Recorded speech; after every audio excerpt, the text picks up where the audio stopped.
Hello, how you guys doing? You guys doing good? I'm doing pretty good today. Got me a haircut. Took way longer than I would expect that a haircut would. How long do you think a haircut takes?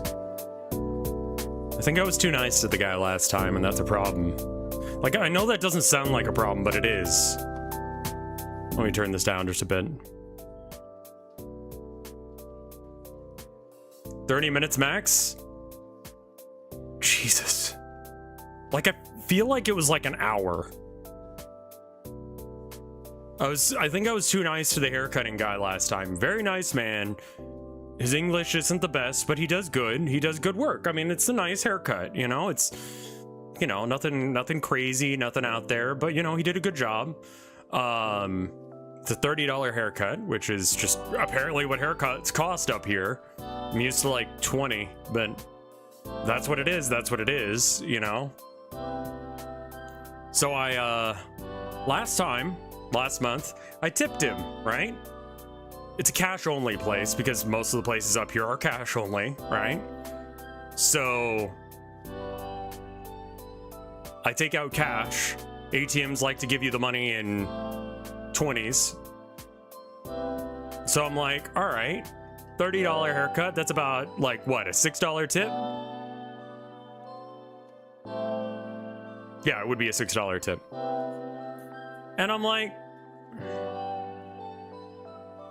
I mean, like, I'm not going in for that much of a haircut, right? So last time I was just like, you know what? He did exactly what I wanted him to. It was quick. It was efficient.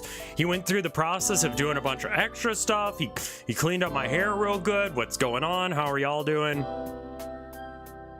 A lot of places are cash only up here, which is really weird for me. I'm not used to that, but it is what it is. So I'm like, okay, I could either give him the 20, he has to break it, and then give me the change back, and then I go, okay, we'll just keep $6 of it, or I could just give him the whole amount. So that's what I did last time, right? I gave him a $10 tip. That's like a 32% tip. It's a little generous, but he did a good job. Fuck it, you know? This time he went all fucking out for me. Like, he got the razor out and shaved down like the sides. He cleaned up. He was gonna go for my beard, and I'm like, you don't have to do my beard. He wants to do my beard every time. I'm like, dude, I'm not paying you for that, so you don't need to, but it's cool, thank you. But like, you know, I don't know, it's a quality of haircut that I'm not used to. Normally I go to like Supercuts or whatever where there's just like, it's not that great. And he just does everything, and it's just like, I just want to go home. I've been here for a fucking hour or whatever. And every time I think he's gonna stop, he pulls out a new device. And I'm like, I don't know what the fuck you're doing. He's got this weird, like, laser gun looking thing.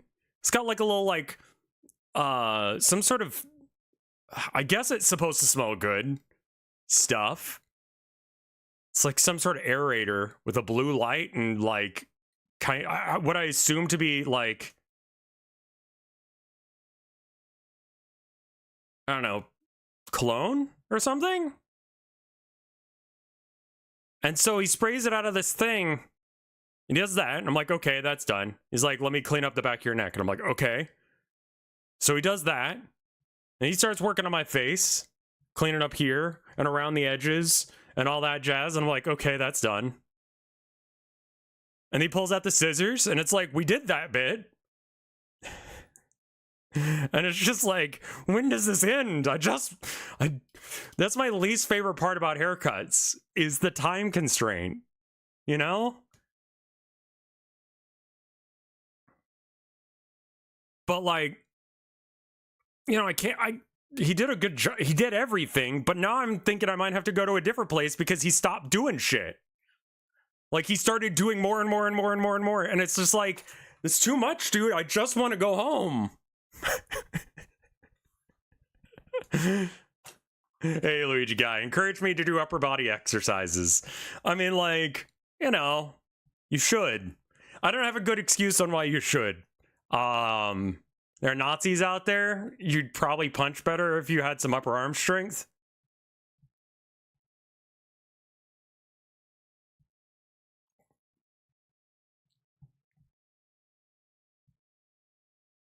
I told him I want the bare minimum last time and this time. I'm like, you know, just a haircut today. Just a haircut. But the thing is, I tipped like 30-something% last time, so he's like, I got you, fam. And he cleans me up. And does my hair look nice? Yes. Did it need to be that long of an experience? No. Is this story actually interesting? Also, no. It is raining buckets out there today. Just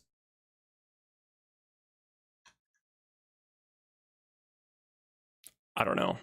It's raining like crazy here. Embrace the pampering? I don't want to embrace the pampering. You got taken care of in your It's not that I got taken care of. It's that it took an hour. Because he's like, oh, this guy tips well. If I go all out for him, he'll tip me well again. So I did. I gave him, you know, the full $40 that I was carrying in my pocket, because it's like, it's weird to get him to break it after last time I didn't. So now I'm like in this situation where every time I go to him, he's going to go all out for me for $40, which I guess is a good thing. I'm just not used to it, man. You know what I mean? So anyway, I go down to... You could also, I mean, maybe that's what I do next time, is I just lie and just be like, look, I got it. I mean, like I said, I don't know what his native language is. He did, like, he had his phone out and he did the text-to-speech thing.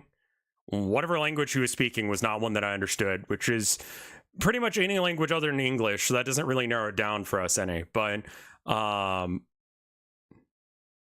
I write that $40 haircut off as a tax in my taxes as a work expense? Maybe. I mean, yeah, maybe. Realistically, I probably could. But, like, I'd have to get receipts, I guess. I didn't even think of that. I should start doing that. The tip isn't taxable, sure, no, but the $30 that the haircut is. Okay. I don't know, I'm kind of complaining over nothing, but just like, I want to go do things. Oh, they don't do card payments there, it's cash only. Anyway, so then I went down to the coffee shop where I like to go, right? And, they were packed because it was raining like crazy outside, so no one wanted to sit in the rain and get like rained on. So I just ended up getting some, an extra mocha for my wife. I called up the store and I got to hear what my wife sounds like when she doesn't know it's me, which was really cute. Because like, no one's like, hi, how are you doing? Like, no one's having a good time at work. And like, even though her job is fine, you know, she's like, hey, store, how may I help you? Like, do you want to, it's Colin, do you want a mocha? And she's like, yes. Tone changes like that. I'm like, cute. She's real cute. Went in, she was helping a kid pick something out. Like, little kid. It was like a birthday situation or something. It was adorable. And like, mom was like, I don't know if you want that. You know, it's not... It's like some little tiny keychain Rubik's Cube. And she was able to talk the kid out of getting that one. And like, hey, we have a bigger one where the bits actually turn a little bit better. Because Rubik's Cubes are popular with children again. I don't know what the fuck that is. So didn't get any work done on the book today, or the game. I've been reading a lot and listening to a lot of stuff about different like horror visual novels. Because I'm just like... I can't remember the last time I read something or watched a horror thing that actually, like, scared me. You know? Lots of them just make me feel uncomfortable, which isn't the same thing as fear. Right? Like, a lot of games just don't do fear right. A lot of movies and shows and don't do fear right. Like, I can fall asleep some of the shit that people say scares them, right? So it's just like, what is fear? And a lot of time people just like to throw in like sexual assault for the fun of it. And it's like, that's, no. You know what I mean? Like, it always feels a little bit like it's not just meant for the horror in that moment, and that really fucks with me and freaks me out probably more than anything else. What you want to do is cultivate dread. Yeah, dread is good, you know? Oh, yes, yes. I've got a weird ass schedule this week, so I didn't want to do a whole lot of look outside this week because of the weird schedule. Because I was trying to finish this thing off. So I looked at a bunch of horror games that people like, a lot of horror visual novels. And there's one that I remember playing when I was like younger. Saya no Uta. And that one's fucked up. That one's real fucked up. If you haven't played it, get the go with the censored version. The uncensored version. Yeah, we're doing viewer submissions. What? Held message for reason. Smart detection. What?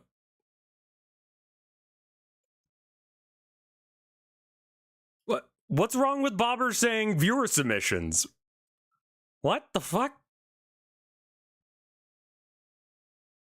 Bobber is just inherently evil for some reason, I guess. That was really weird. It was like held for like reasons based on like how you've moderated your channel, and I'm like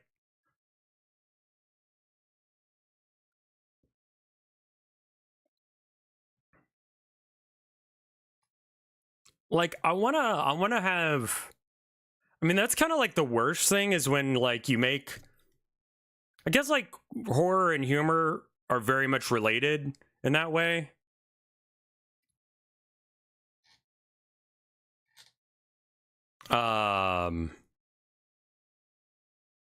Yeah, Jigglenomicon's allowed to say submit. So someone else try saying viewer submissions question mark with an emote. I just want to see if that's what the line was. Was it the emote? Who's Noro?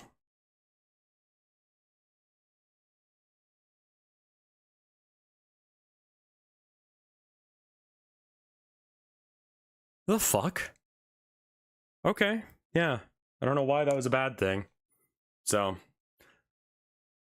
we're gonna look over some viewer submissions in just a sec here, but yeah. Greetings, well-pruned gnome. Thank you. My hair isn't quite so big anymore. What was I gonna say? Twitch was just being dumb.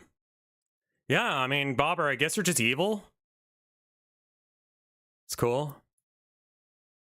But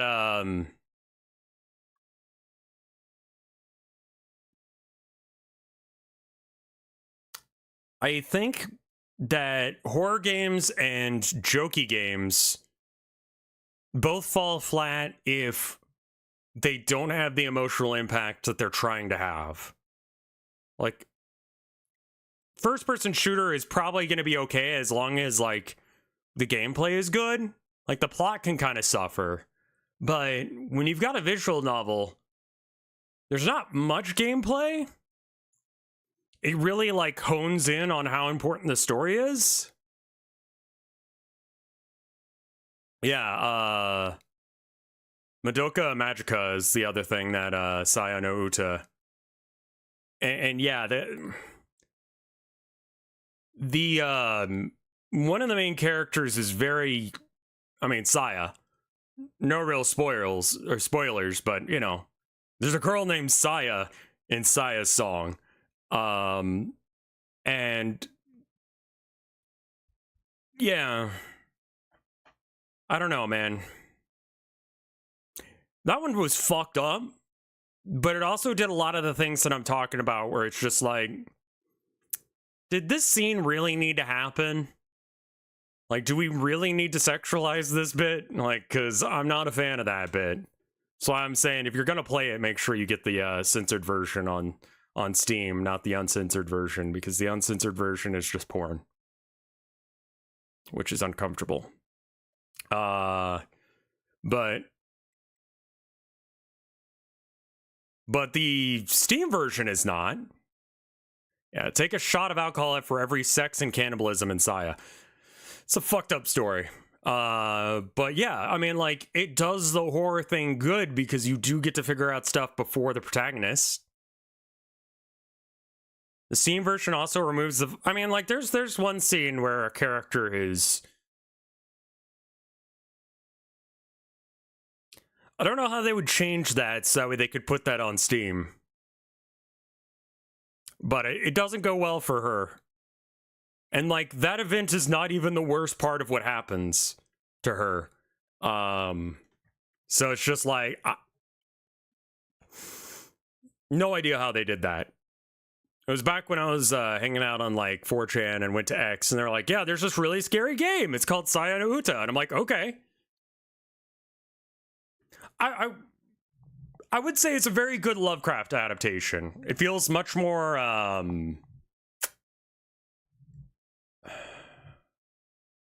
get why the characters do what they're doing. Oof, that sucks, Itsuki. I'm sorry. So I looked at some other ones. There's a predecessor to Doki Doki. I would say Doki Doki Literature Club, like, the first, like, real, like, twist moment. Like, I don't want to leave anyone hanging, but I also don't want to spoil it. But that one moment, you know what I mean? I forgot to fill my water bottle before going live. And that moment had a really heavy emotional impact on me, but that's just because I've dealt with that shit before. So...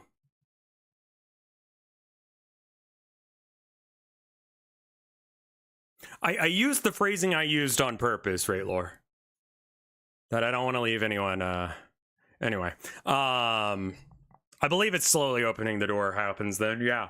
That bit fucked with me quite a lot. Which was the point, obviously. But apparently there was another one that, like, inspired Doki Doki. But, like, it's based around, like, high school stuff. And then there's, like, some horror stuff that happens later. And, like, kind of Monica situation where, like, she knows what's going on. Again, this came out before Doki Doki. So it's got a kind of similar vibe to that. But I was just, like, trolling through YouTube trying to find, like, what's the most fucked up horror game? Like, what's going on? And for a lot of people, it's just, like... What are we talking about? I was talking about Doki Doki Literature Club and a bunch of other visual novels that are horror-based that are, like, very, very popular. So I can figure out, like, what scares people? Because, like, not a lot scares me. Like, not trying to sound like a badass, because I'm not. But, like, also, like, a lot of horror games just do really shit.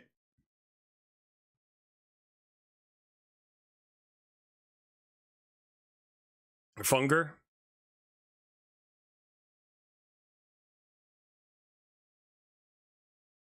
Isolation scares you? Sure. I mean, like, I put the things that scared me in the Town of Nowhere 1, 2, and in the March of the Mice. Like, that's horror to me. The stuff that happens in those.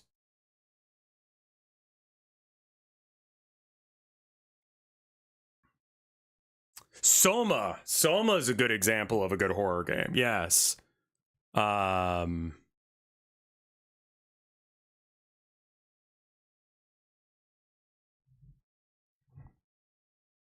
So I've written the first act out completely.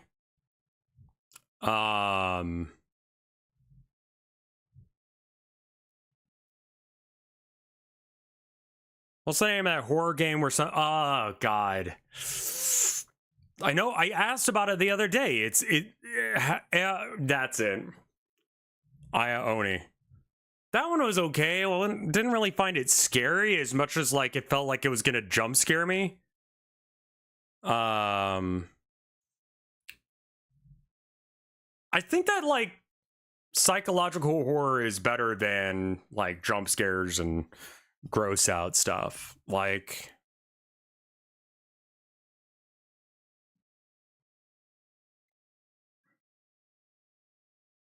the monster just looks like a fucking shitpost meme nowadays. Body horror games always get you. Yeah. And like I want to do some of that, but like also I need to be able to like I don't know.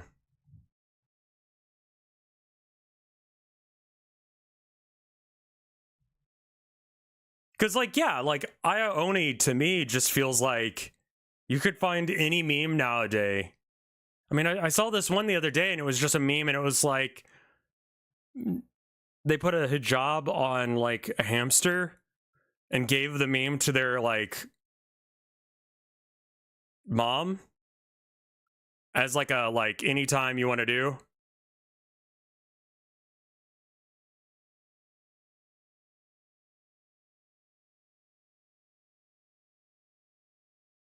People said Outlast is scary. How much of that is jump scares though? Like I'm trying to think of horror games that I've played. Is there a way to like search through just for horror? Look Outside's doing a really good job. Oh, Darkwood. Darkwood's a good one. Darkwood does some good psychological horror because like you know what's happening well enough to make bad decisions, but not well enough to take care of yourself.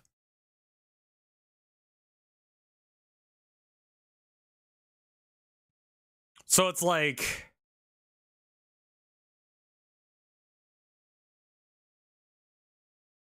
LB or IB. Which one is that? I feel like I've played that one. Yeah. And I don't want it to be frustrating.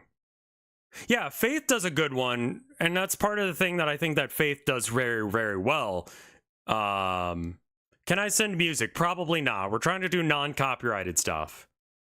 So Museum Art Gallery RPG Horror one. One of the best things about the Faith series is that you cannot see like it's left to your imagination kind of like what the fuck is going on. I feel like I've played IB. I feel like I played it a long time ago.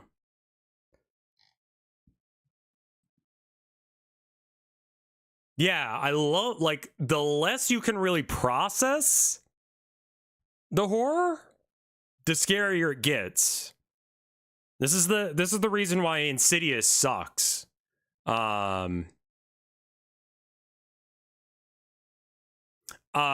got my Discord. If you go over to the Twitch chat, there's a command for it, and you can go into the Discord, and there should be an area you can submit it. Yeah. Have you read the book John Dies at the End? No. That's what's the name of it? Something or other Green? I think submissions might be sub only for the sake of like keeping people from doing weird stuff. There was a really good, I mean, there's a lot of stuff that I process as like that's horror, I guess.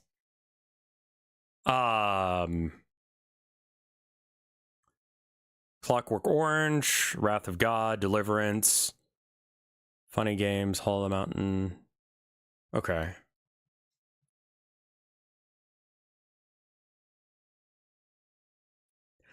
See, I didn't really find Amnesia: The Dark Descent that scary. It was just more like frustrating for me.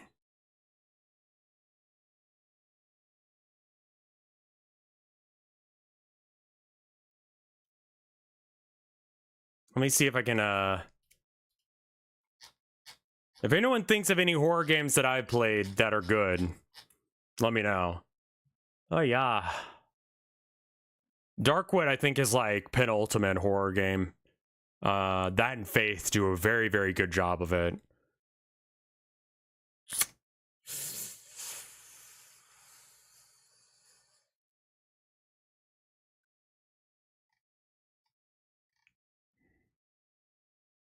Call of Cthulhu Dark Corners of the Earth. My memory of Call of Cthulhu Dark Corners of the Earth is getting soft locked. And having to download a save that fixed it. What's the command? I believe it's Discord. Oh, helps if you spell it right. There you go. Thank you, Raylor. What else do I have? Just kind of looking through the other horror games that I've played. Amnesia, like I said, didn't really hit for me. Babity was just weird. Borrow Trauma was fine. It's not really horror. Bendy and the Ink Machine, mascot horror in general just does not do it for me. Is this just Exodus? No, that's something else. What the fuck was this? Why do I have the Bible Exodus?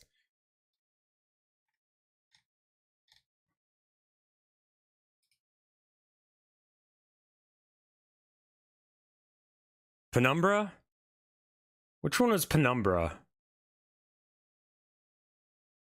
Mascot horror is usually just jump scares, yeah. Click holding was uncomfortable? I don't know if it was scary. Corpse Party, I should probably play at some point. My wife says that the manga or anime was scary. Let's see, what else do I have? The fuck is Daddy? Why do I own it? Looks like some sort of shitpost meme game.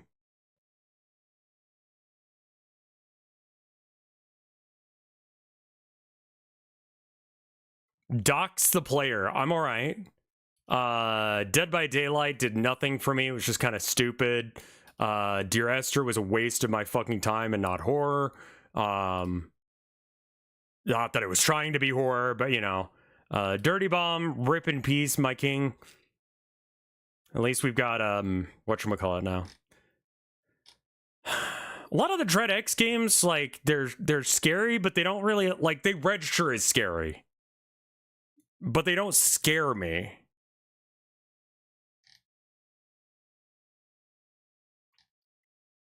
Like, a lot of horror games register as horror in the same way that Ina Dream Barbecue registers as horror. You know what I mean?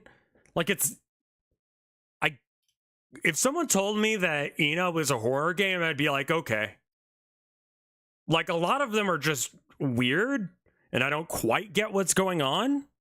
But, like, I'm not having a bad time, but I would not call myself scared.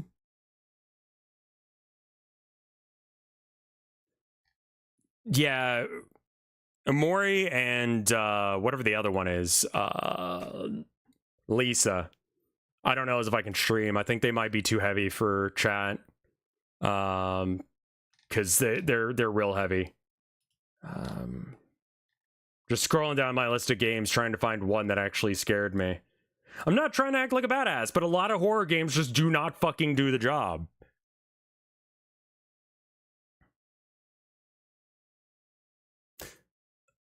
Like, yeah, Voices of the Void is a horror game.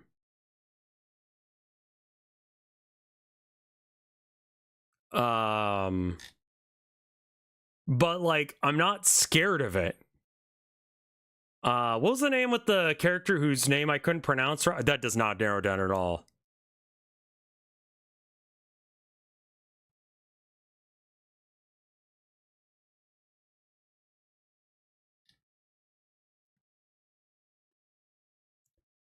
Layers of Fear? No, I played the other one. What was it called? The detective one. That one just made me, like, nauseous.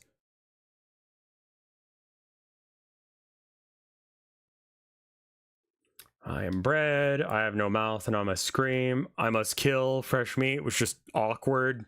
I'm on observation duty was funny. I wouldn't call it scary. Indigo Park, same thing.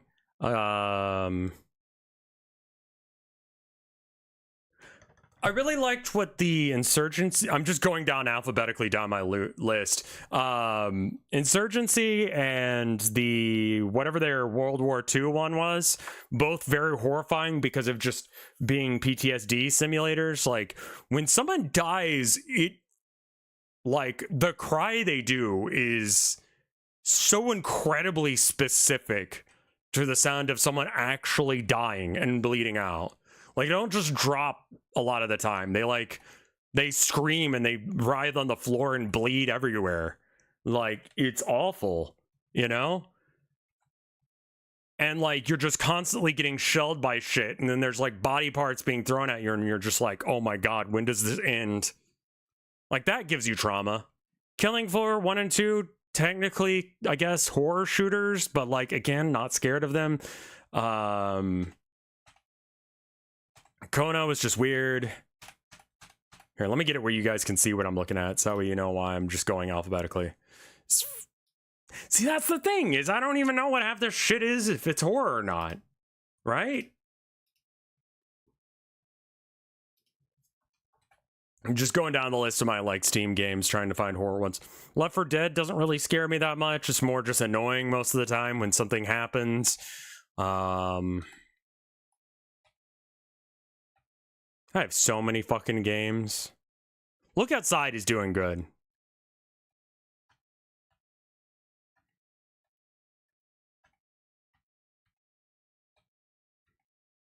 How do I have 2 copies of Major Minor? Wait, why the fuck do I have 2 copies? How is that possible?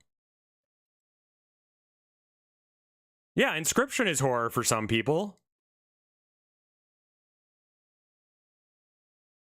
Well, they're both the same size.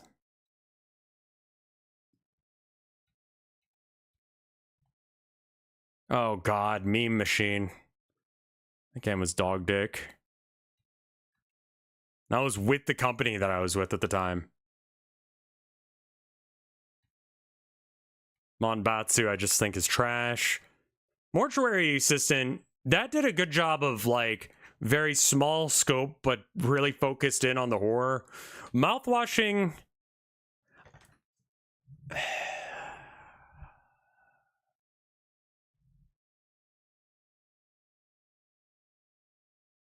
RoboQuest devs put in a new thing. Oh, cool. I liked Mouthwashing. Again, I wasn't, like, scared of it, more just uncomfortable with it. Night Trap was annoying. I don't think I played Nobody Wants to Die was also annoying. A lot of the ones that are horror are just annoying more so than anything. Not without my... What the fuck is this? I played 11 minutes of it, apparently.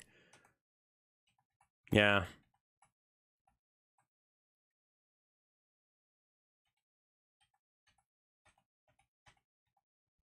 Well, now that people are kind of, like, here... Parasocial was interesting. It was scary in the, like... could happen to me, but I feel like that's a very specific kind of horror. Lies of Penguin.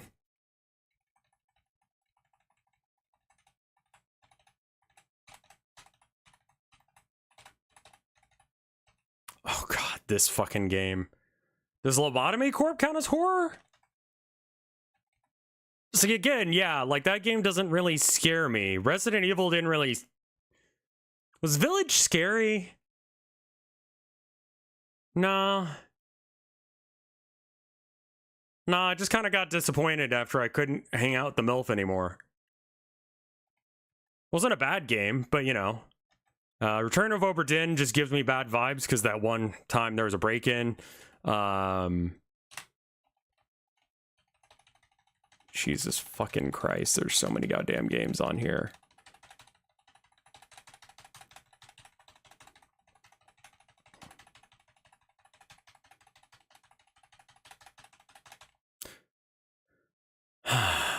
I know. Recommend me other horror games. You can filter by how? I need to do that. Yes, please. Oh. Horror.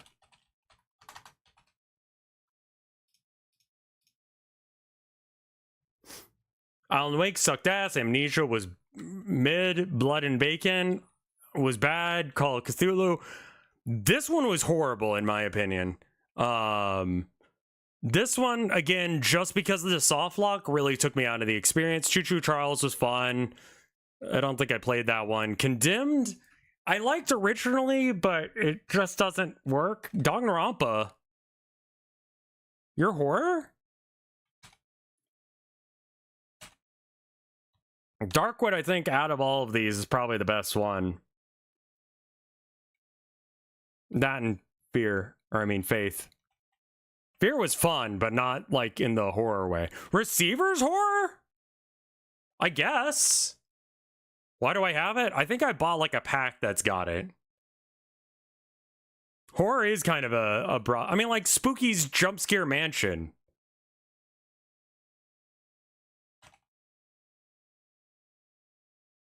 Never played They Breathe. We Happy Few, a game that should have not been shit, but was. Witch Hunt was fucking cool, but it was not horror. And then World of Horror.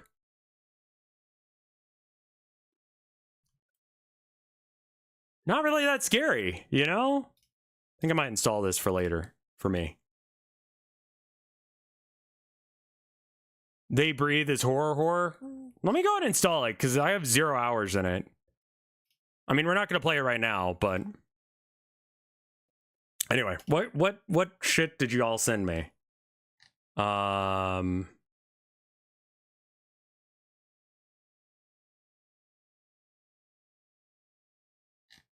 Let's see. Show Rev stuff. Here we go. All right. Here is the first thing that I'm being shown. An adult-size replica of his Black Cat throne. Photo from my collection. No documented date or info. That is a pretty cool chair.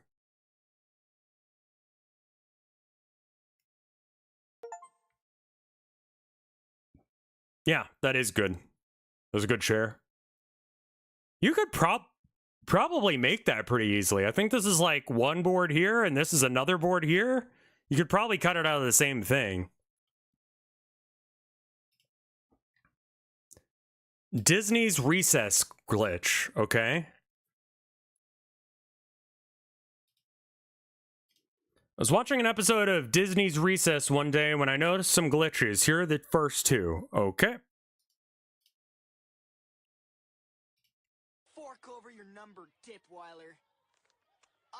I think that this quality is so ass that it actually might work.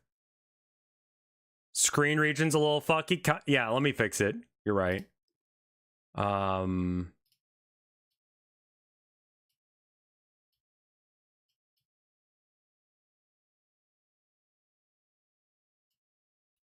I mean, the quality of this video is so trash, I'm probably fine. Yeah, I might just blast through some of these YouTube videos now if you want to, like, churn them out. Thank you again, Shadow Wolf, for taking on that responsibility. You only got a 5? So big deal. We playing or what? Let me think about this. I'm a 6 and you're a 5. Yeah, sure. We'll play Detweiler in your low-rated dreams. See you later, Seco Delamo. I do have this overlay. Okay.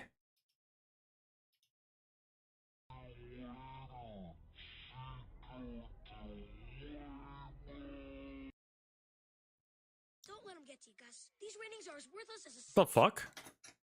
See you later, Seco Delamo. Don't let him get to you, Gus. These ratings are as worthless as a sick day.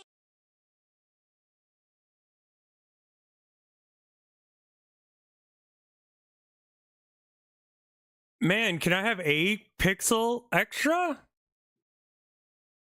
You know, if I put the Ashley's 10 with this new 10, that makes me a 20. Hey, what do you think? What? Oh, yeah? Well, what do you know? You're only a 17. Yes, sir. Very astute, sir. Is your fucking beef that they didn't stay continuous with some of the... It's a children's show and it's not, like, the best one? With... I'm a 20. It's just continuity errors.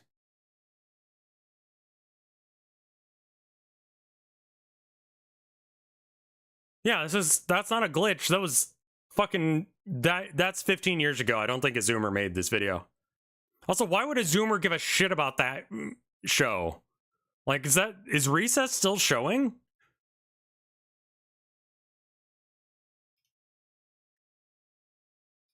The MMOs that were made to die. Yeah, that video is, I don't know what I was supposed to react to there.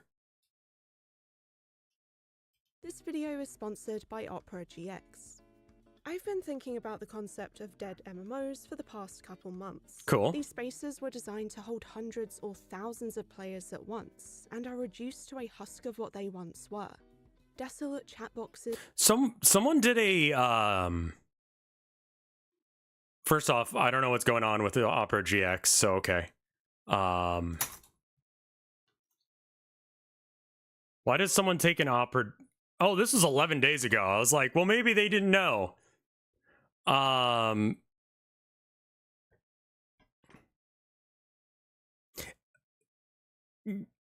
MMOs are very cool. I saw a video the other day about this, like, Second Life alternative. I think it was called There. Saw a really cute video about it, where, like, this guy was like, I'm gonna go into this dead game and I'm gonna try and throw a party there. And then he found out that it's just, like, 20 or so, like, roughly boomer age people just, like, hanging out with each other, and, like, they're just excited that there are new people there. And so he's like, well, I can't, like, I want to fuck with them. So, like, it was cute. It was very cute. They end up throwing, like, a party and everything. Let me top off my water as we wait for a couple more people. That video was adorable. Because, like, I hate it when people just act like a dick for no reason. You know? I'm trying to think of any MMOs that I've played that I don't think are a thing anymore. I mean, EverQuest is still up, I'm pretty sure. Entropia Online, I believe, is still up because they're still making money from it. I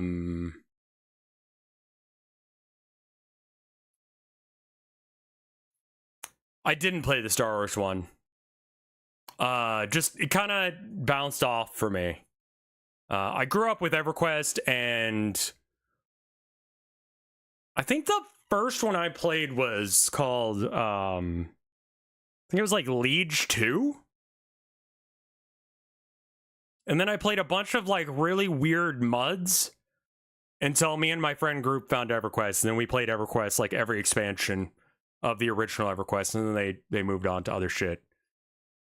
And, like, I'm pretty sure there are official servers for EverQuest still. I don't know if you have to pay for them. I wouldn't. And I don't think I can get my, like, account back, but, like, rest in peace, Mepakick. You were a good little freak. Star Wars Galaxy was the shit. Let me hit up some water real quick. I'll be right back. Half a sec.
Oh, well, hello, boy. Are you gonna sit with me, boy? Someone's sleepy boy today. Oh my god, Guild Wars. I was in the beta test for Guild Wars. Like, back when that meant something. You know? That was cool. I like that. I like that you had a main class, and, like, you could switch what your multi-class was. And I think I was Whammo most of the time. So warrior monk. So you're like a paladin, effectively. I had a friend who played Necromancer Mesmer.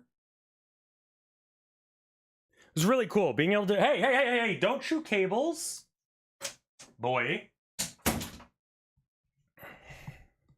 Yeah, Guild Wars was free to play, no subscription. Is eagerly waiting human speech to give them purpose. Monsters roaming freely, knowing nobody is coming to kill them. Exploring these environments alone is like tapping into a lost realm. That's the one that Vinny played, right? Sad and often peaceful. It made me think about how the areas are designed Oh, to accommodate man. multiple players, and how the life within them that's now left behind still continues its same cycles regardless of a lack of spectators. It's online but empty. It's alive but dead. And in search of more abandoned worlds like this, I came across a game called Autogeny. But what I found here didn't make me feel quite as alone as I thought it would. Oh, wonderful. There's something deeply unsettling about unexpected presences in a lot of scenarios, especially when you're online. Oh, Which this brings me game. on to today's sponsor, Opera GX. By using this browser, you can avoid relentless ads. Seconds after booting the game, I was met with the teal shade of 90s Windows desktops plastered with the words Plaza 96, home of user-hostile design. I did some research beforehand and read that this MMORPG was developed and published in 1996 by Xenos Softworks, an Albanian art collective who were active from 1993 to 97 and whose members remain anonymous even today. Oh, the recommended, I think someone said it is for subs only, and that's to prevent people from linking porn and gore. The ancient year of 1996. I'm sorry, man. I totally forgot we had that setting that way. That the Albanian Civil War began, there are whispers that there is still I don't know one this game, server no. Online. I locked my eyes onto the screen as I logged into this Yeah, no last worries, no vestige of worries. this game, and I was eventually presented with a hazy pink lobby that held both my entrance and exit from this reality. Man, this does not look like it came out in Venturing further, I stumbled 1996. across the humble signage dictating the controls I would be using for this adventure, and began by familiarizing myself with the available Over under on this game just having come out recently. Yeah, maybe we change it to subscriber submissions.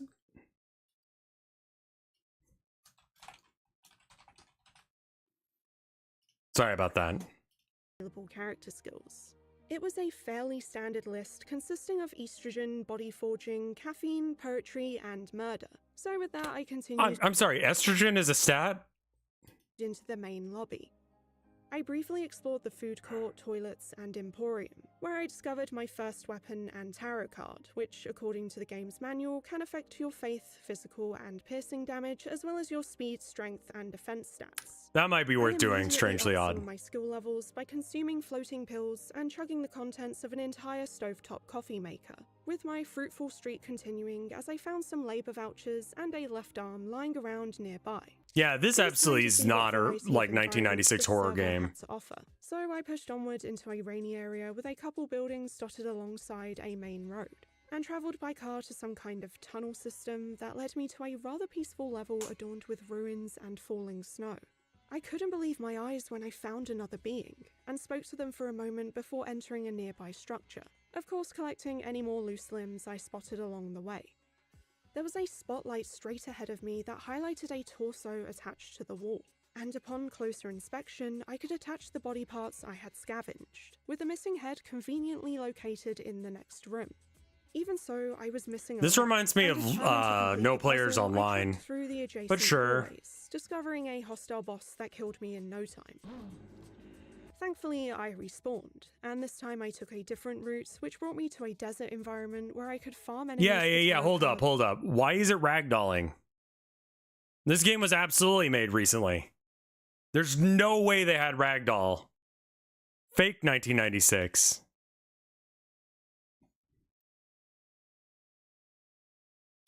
And other useful equipment, even beating a giant beetle and locating that last leg. Ecstatic that I had found Also, like, the guy that they were talking to,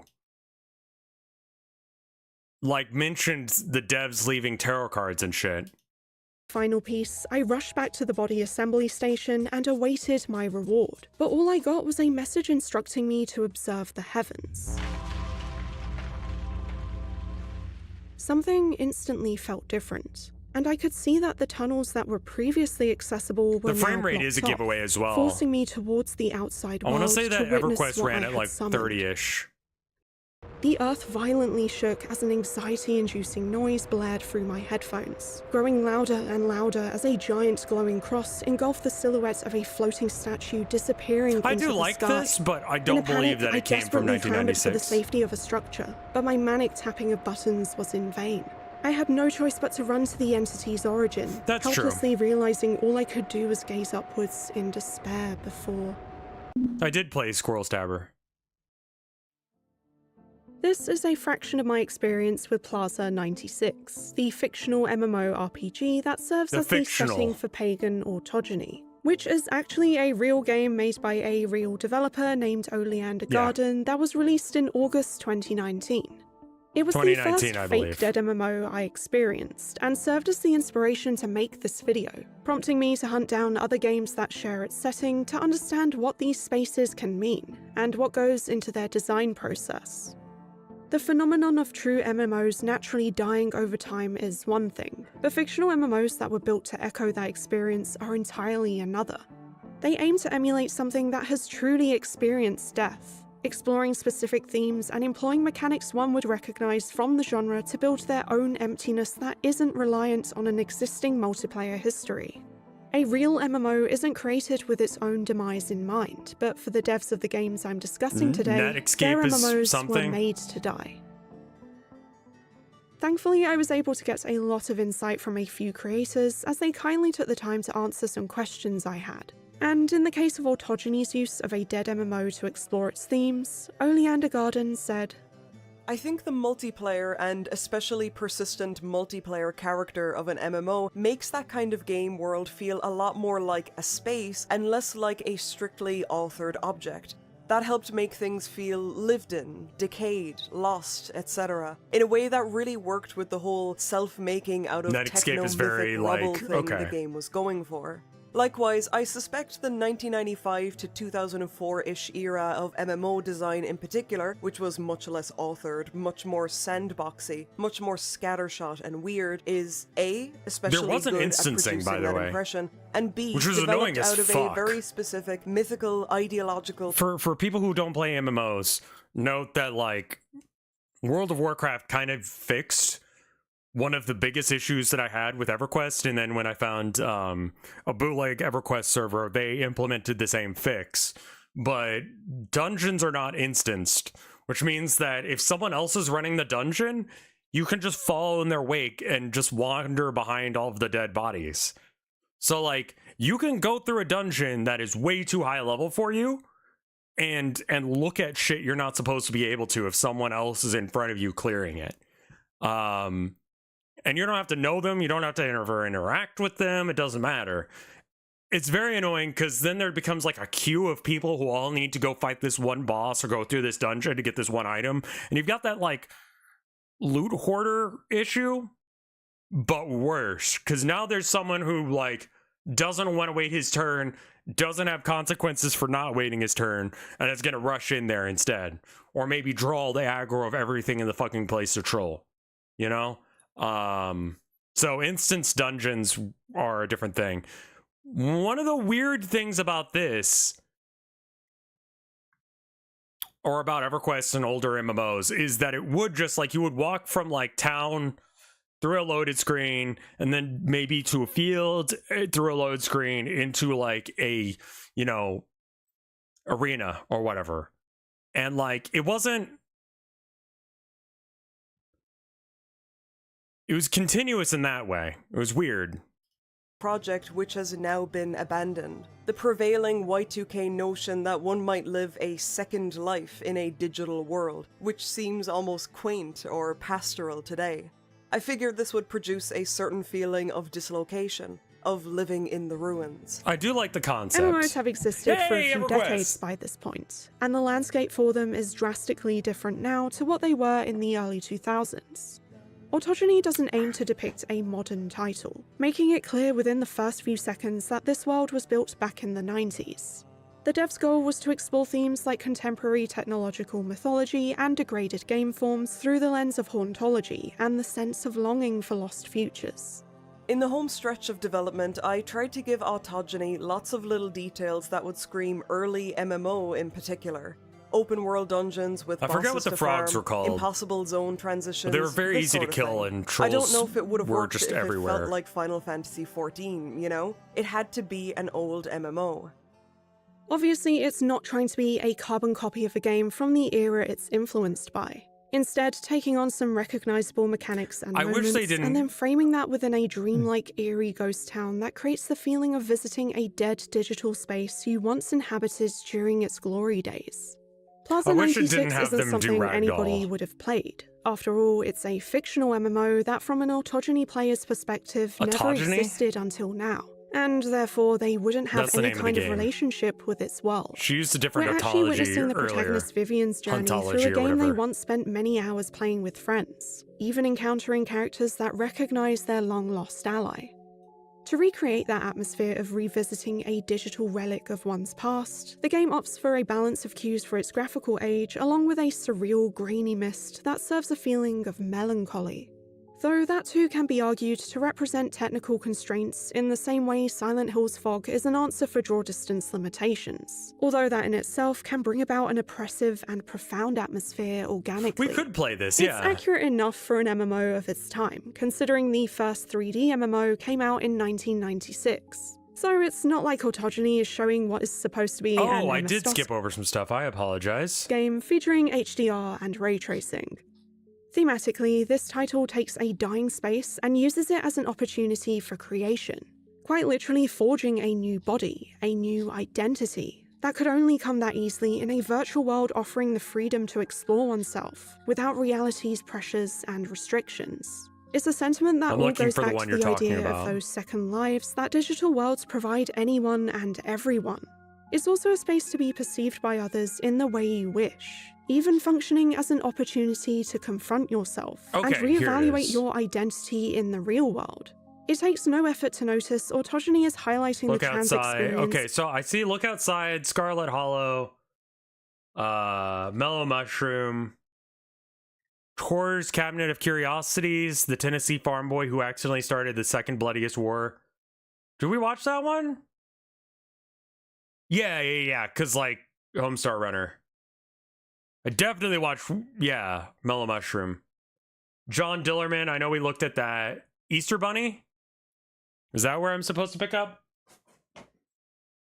In conjunction with all of this, symbolized in a game that blends feelings like loneliness and fear with freedom and peace, leading to extraordinary moments that exhibit feminine transcendence from the virtual world that the sum of its parts inhabit. Plaza 96 doesn't just exist in its EXE. Its manual is a separate PDF downloaded with Autogeny, and the lore behind the fictional title can be found on Oleander Garden's website alongside her other work. The history of Plaza 96 and its developers is presented as though they're archives of web pages from a dead game wiki, which is an undeniably natural format of storytelling for its subject. Autogeny is part of the Pagan trilogy that also consists of Technopolis and Emporium, and are all experiences you can find on itch.io that follow Vivian's voyage through various lost digital realms. You can also play Autogeny on Steam like I did, and just so you know, I've barely touched upon its many corners, secrets, and more involved endings, so I highly recommend playing the game for yourselves and leaving a review if you have a spare moment. Okay.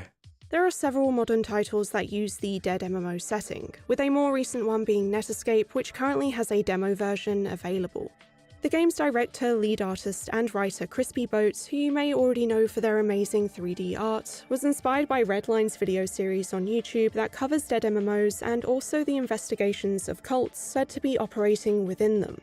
The concept of Neat. history in digital worlds that's born from player interactions and a malevolent force occupying said space was a key factor of Netscape, which takes the form of a colourful 90s MMO that has been largely abandoned and is on the edge of non-existence as its servers are about to go permanently offline.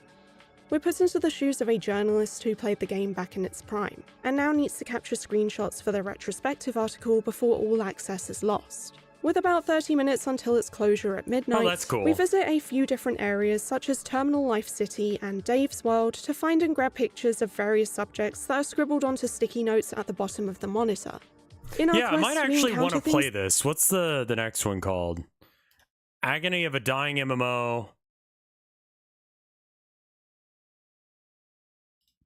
Because that one I actually might want to play. I know that's like a In majority this of the next video. game, we get a glimpse into an No players MMO in online the we hours did. leading to its death, which, unlike the other titles we've seen, is This might just be a list of games that I play at some point. I think I will skip this video, not because the video is not good, but because, you know, I might just want to play them. Here's Uni. I think we looked at this before, but it's Uni, so we're gonna look at it again. Look at the baby. Blep. Uni is cute.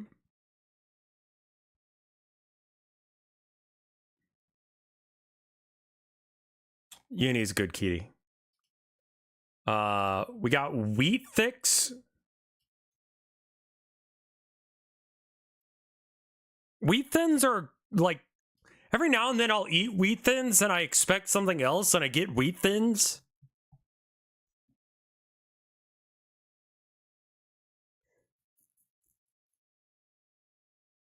Do you know what I mean? Like, it just feels like you're eating razor wire, but really shit croutons. Yeah, croutons. I guess that's what Wheat Thicks are, is croutons. We got this one. I have no concept of what this YouTube channel is, but it's been recommended to me.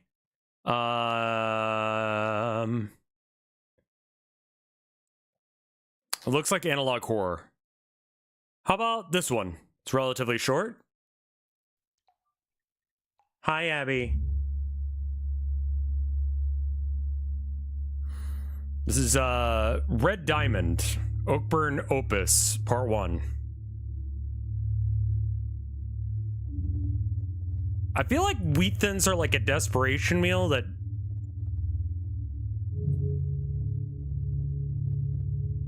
you have to buy.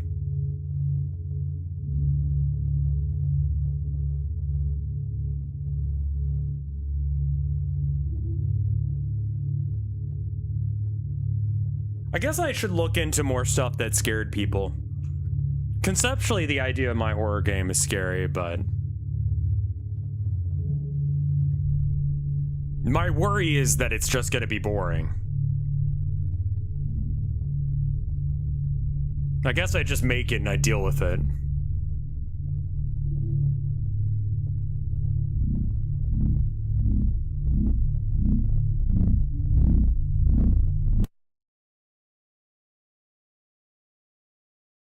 I think you can do horror in fiction.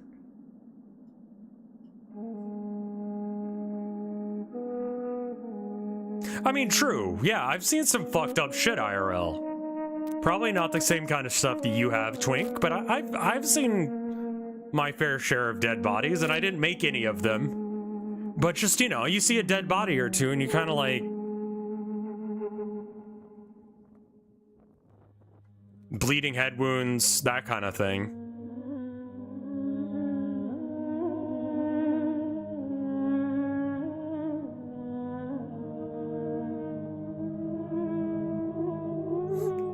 Nexpo does good stuff, yeah.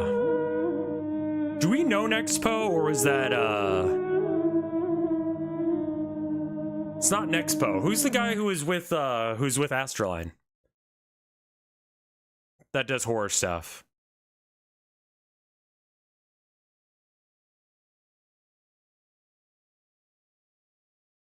Yeah, that's where I'm at with it, Reverend Joe. Nick Nocturne, that's it. Nightmind.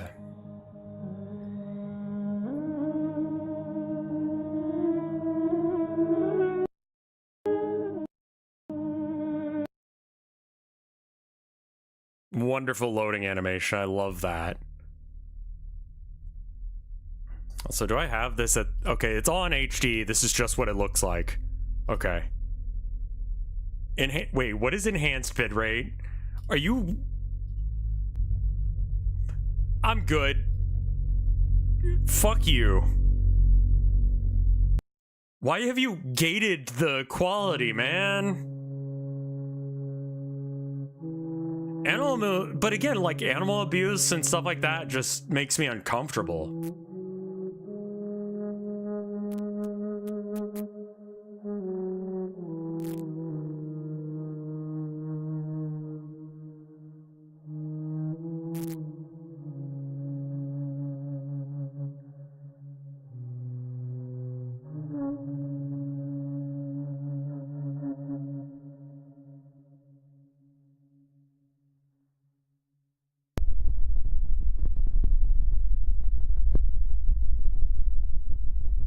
Oh, the other thing that horror can do, the other thing I'm a little bit worried about, I'm going to pause this because I don't want to miss any of the text,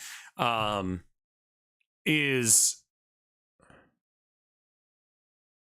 Yeah, and I don't want it to be shock content. Like, that's what I'm thinking. I'm thinking of like, oh, there's this one scene I could really like jazz it up and make it scarier, right? But like, am I going to make it scarier, or is it just going to be really edgy and over the top? You know?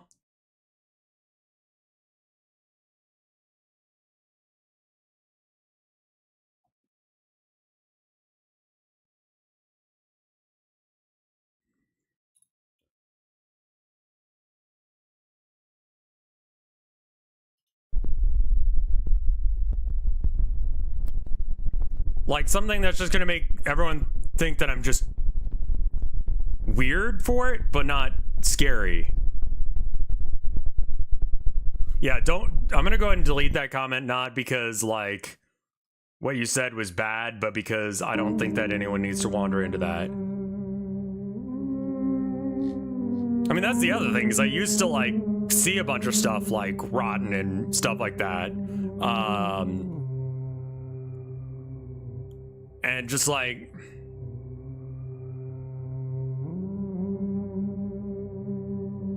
I don't like losing all progress as the horror. That just frustrates me.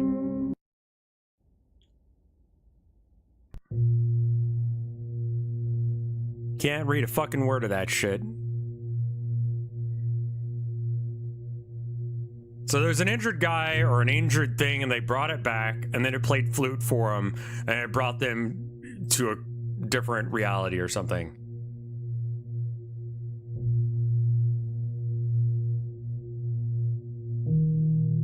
Oh, wow, that's a fucked up version of horror. Or OCD there.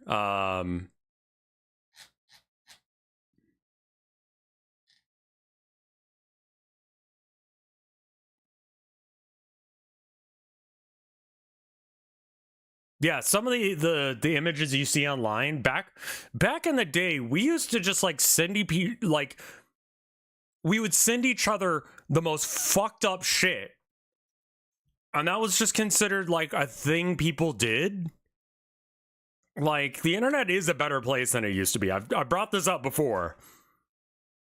Have I seen this? I have no idea what this is.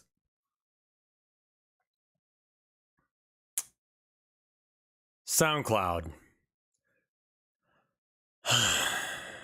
You agree that your content may be used to inform, train, or develop, or serve as input to artificial intelligence. Swear to fuck, man.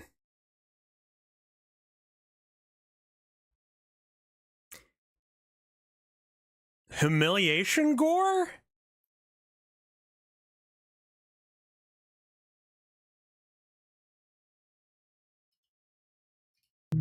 I don't know that phrase. Look at you, you're bleeding out, haha.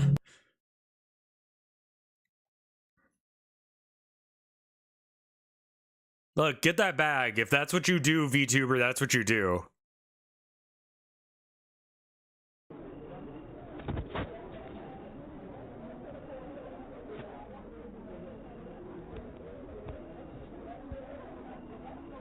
Yeah, here, give me half a second. I'm gonna go Google something that I shouldn't.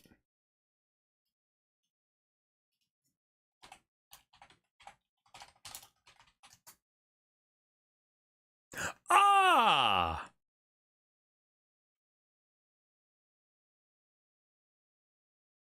Huh.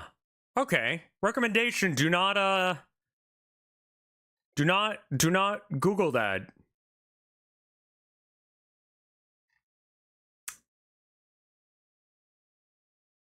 Yeah. Nah, that's the key phrase you need to Google in order to find fucked up shit.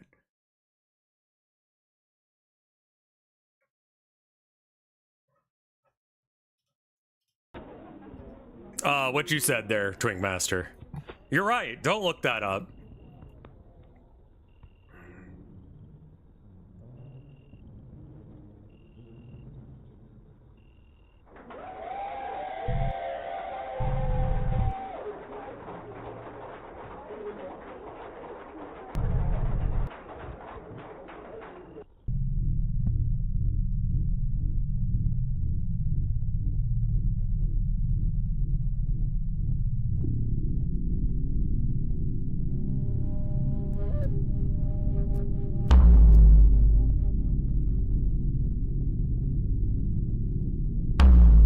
Yeah, if you Google something medical, you're gonna see like some sort of insect coming out of someone's leg or something. It's just like, cool, good.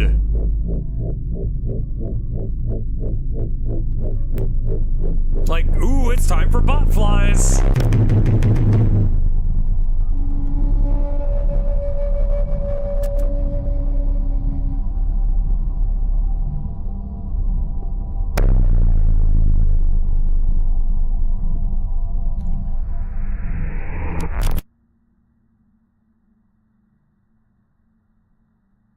Jump scare? We gonna do that shit now?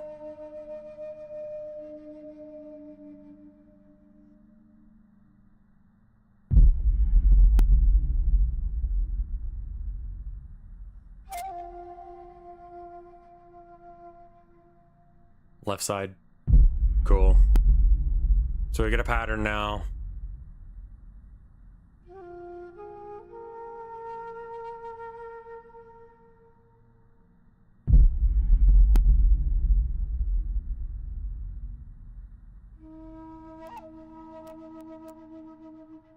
It's like cockburn? What? Oh. Yeah, it was probably Lake Oakburn. Never mind.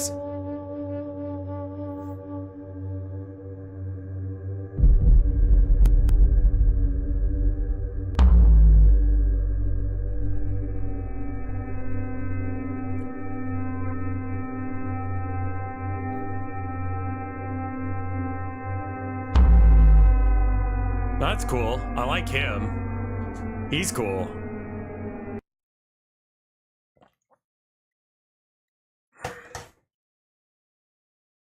There's a face in there. Creepy.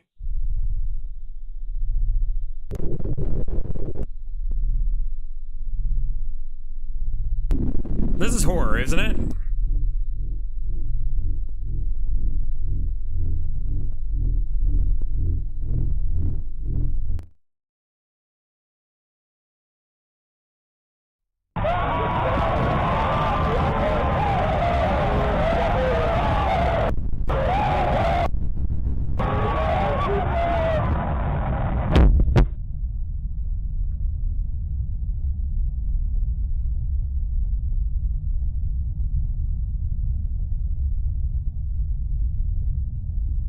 I do like that they had the buffering thing as like a way of like drawing out the horror.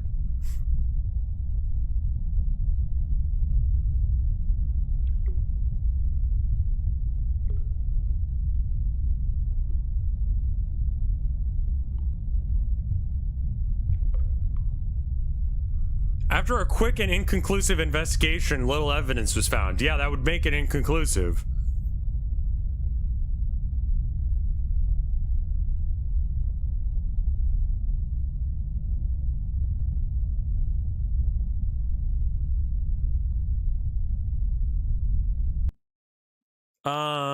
All right.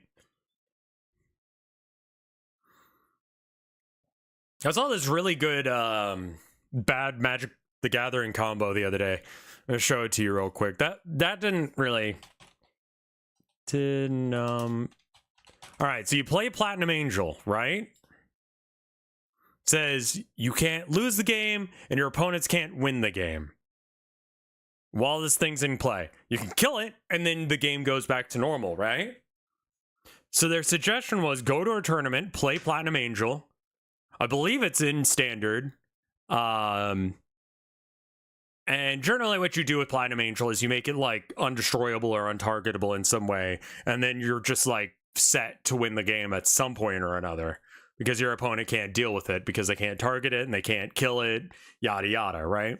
But their strategy was play Platinum Angel,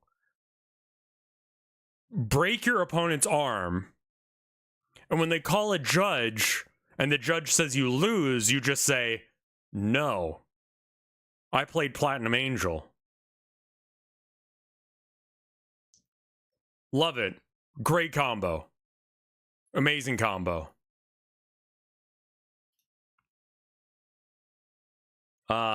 Here is a 10 kilogram Beyblade versus Electric Toys.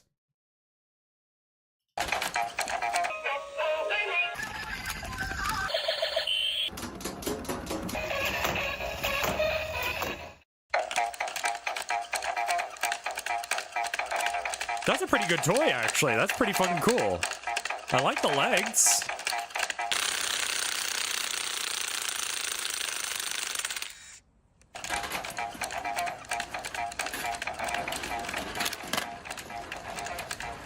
It's Temu trash. Yeah. I mean, this is why I can't do a, like, let's buy shit from Temu thing. Like, that's just not okay ethically with me because of just how they do their business. I hate having fucking morals. It sucks, dude.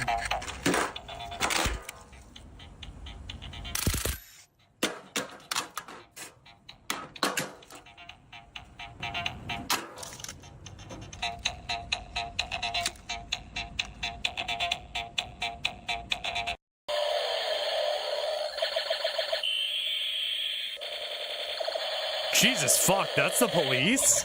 At least it's accurate. Yeah! Yeah! That's enough of that police brutality. Now we're getting into a different kind of police brutality.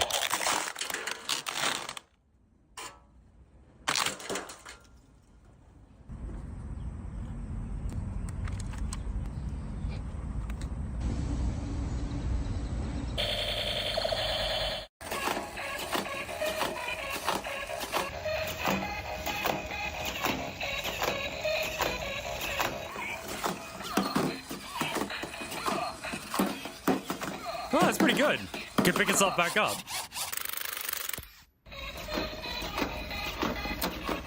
Brave.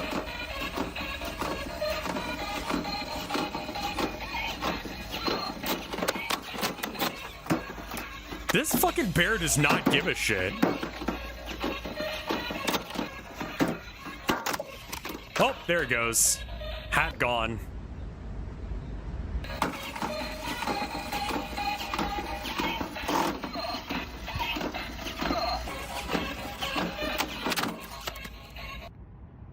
Oof. Yeah, that'll do it. Doesn't make the song anymore. Seems a little bit more pathetic without the fun music.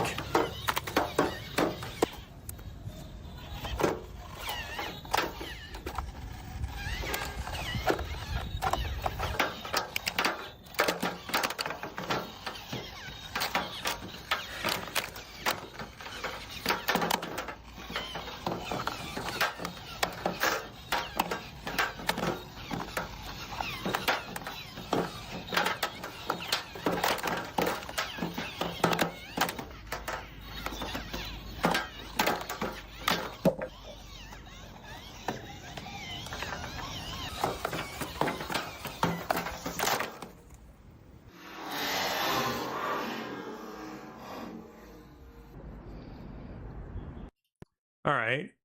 moving on. This is from Twinkmaster, and they say, feel free to skip if you don't vibe with it, but it's genuinely one of the best written pieces of Undertale fan media.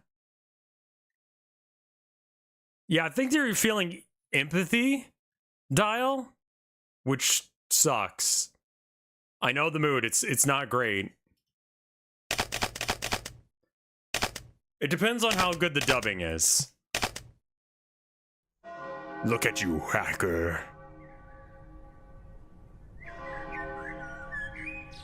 Is that the Clocktown bell?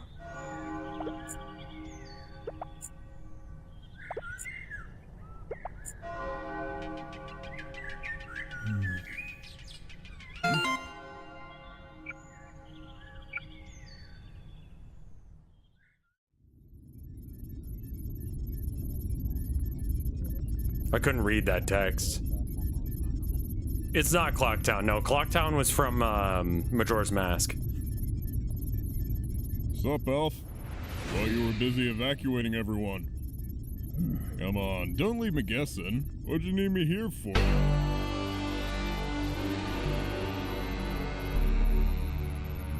Pirates. Do you want anything? I'm sorry, Sans, but it's easier to see than to tell. What did you do, Alphys? Oh, dear. Well, I was in the middle of bringing people to safety when... Huh? One of the amalgamates refused to let go of me. At first I thought they were scared, so I just let it give me company. But they would hold on to me more than usual. And then, while I was working on locating the human... No! Hey, Doctor, Alfie's voice actor is pretty good. Oh my god, what is that? The screen. It was showing their memories, but because they clung to me, I had to explain to the children about the experiment sooner than I wanted to. So, that must be a thought they are projecting. It can't be a memory, right?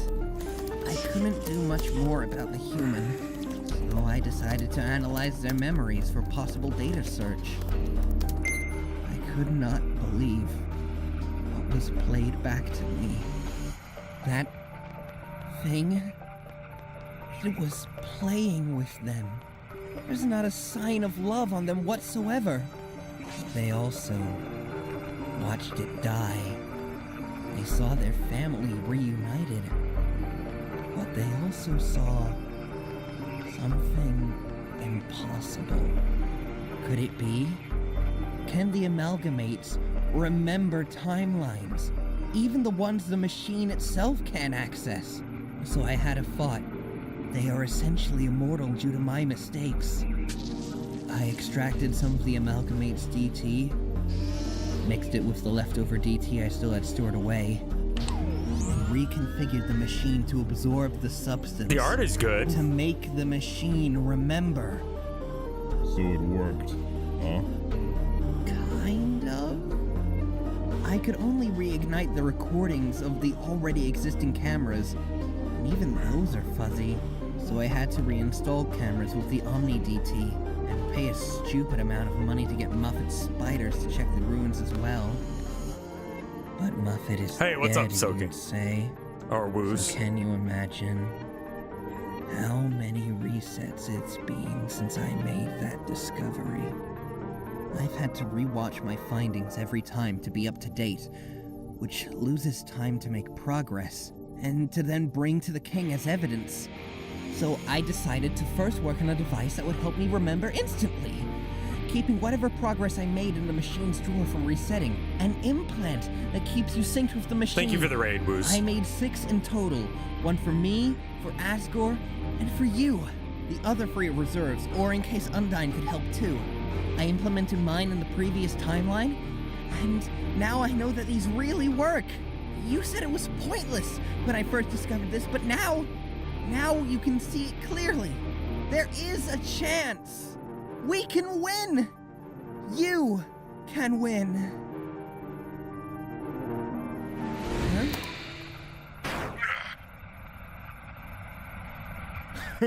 Damn, it really does look like blood. Look at how confused they look. My finest prank at my final breath. Well, that was a fun monologue. I should get back to the castle before the kid arrives. What? Sans!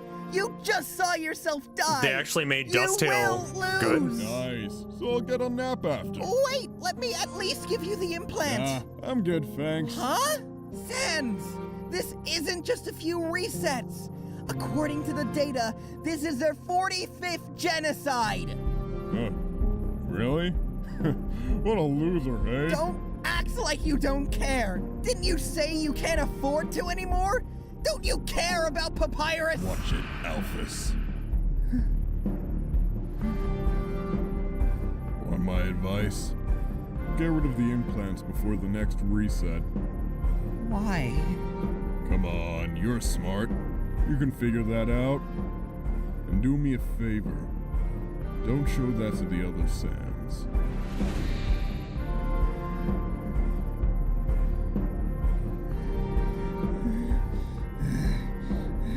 Sans! You coward! It's been a minute since I've played Undertale, I've come this far. I can do it on my own. but this I is, have I guess, some an evidence for alternate the one king. where He will Alphys surely also knows about the I loops. would not do that if I were you. Flower Long or time no Flowey? see, eh, Doc? You know, this is really refreshing. I always have to introduce myself. It's nice to just see an actual Yeah, that's fair. acquaintance. Ah, come on. Don't look at me like Like, it's drawn that. incredibly Don't well. act like I'm stupid.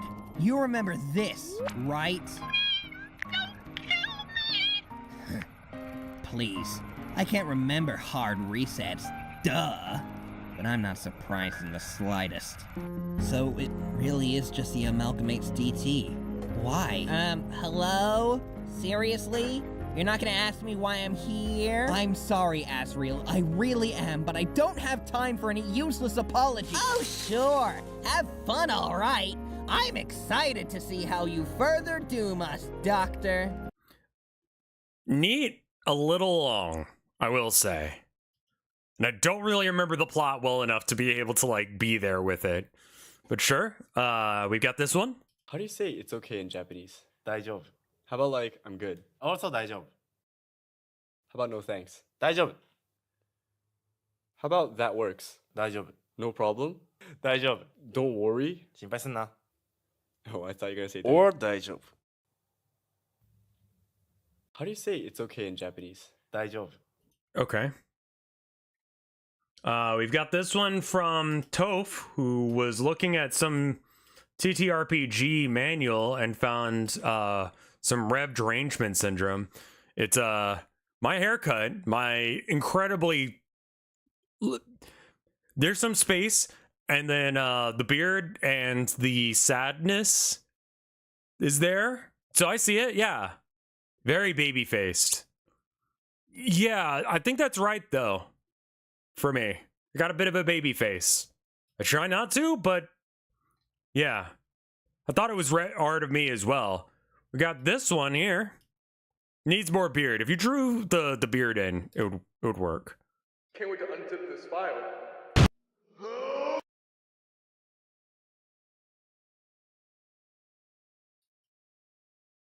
Okay. I was just being a silly Billy, like usual. Hello? That's when I see evil, freaky Billy walk in. Who wants to get evil and freaky with me? Gets the hell out of here, freaky Billy. Okay. That's like standard horror narrator music. We've got this one from... What is this? Interesting fact about Yomu? I don't know what this is. According to... Oh, it's fucking... Yeah. Tuhu. Tahal. According to Zun's comment on her in whoosh. Yumu's sword is actually evil and capable of corrupting its wielder. Fortunately for Yumu, she is too empty-headed to be corrupted by the sword. In fact, her academic fortune simply says, "I'm sorry."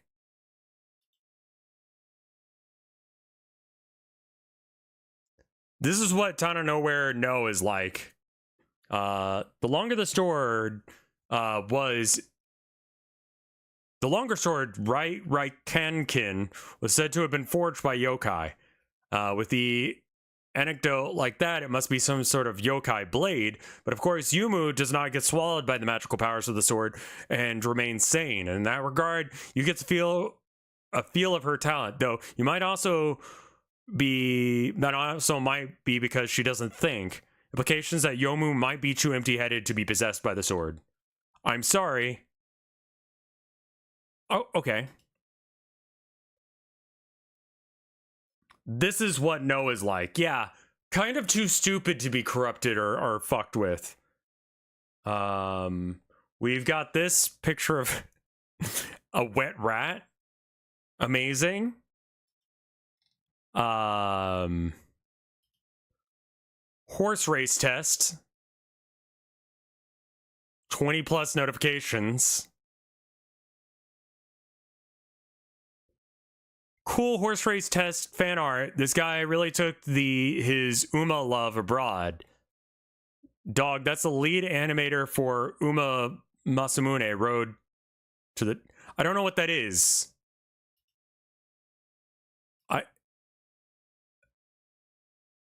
I feel like I have no idea what the fuck we're talking about.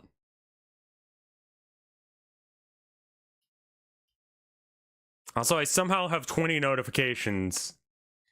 Lots of people following me.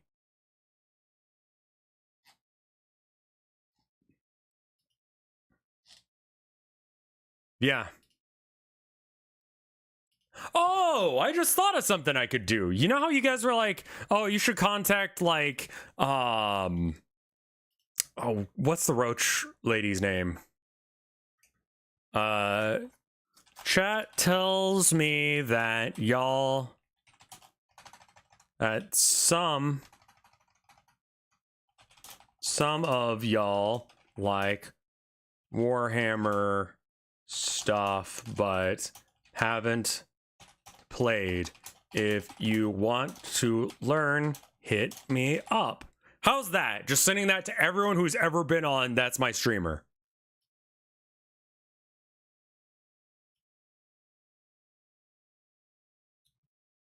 Should I at everyone? I don't even know if I have the ability to add everyone. Yeah, I don't think I have the ability to add everyone. I'll just post it, and if there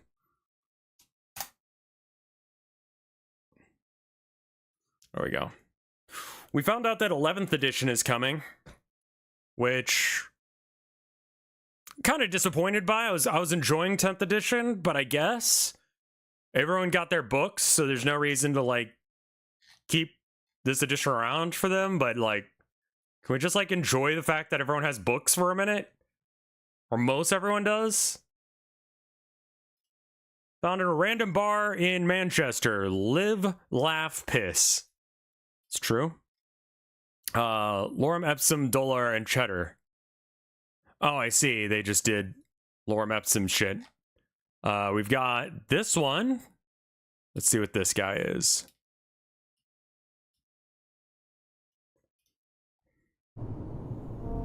Very solid fingers start.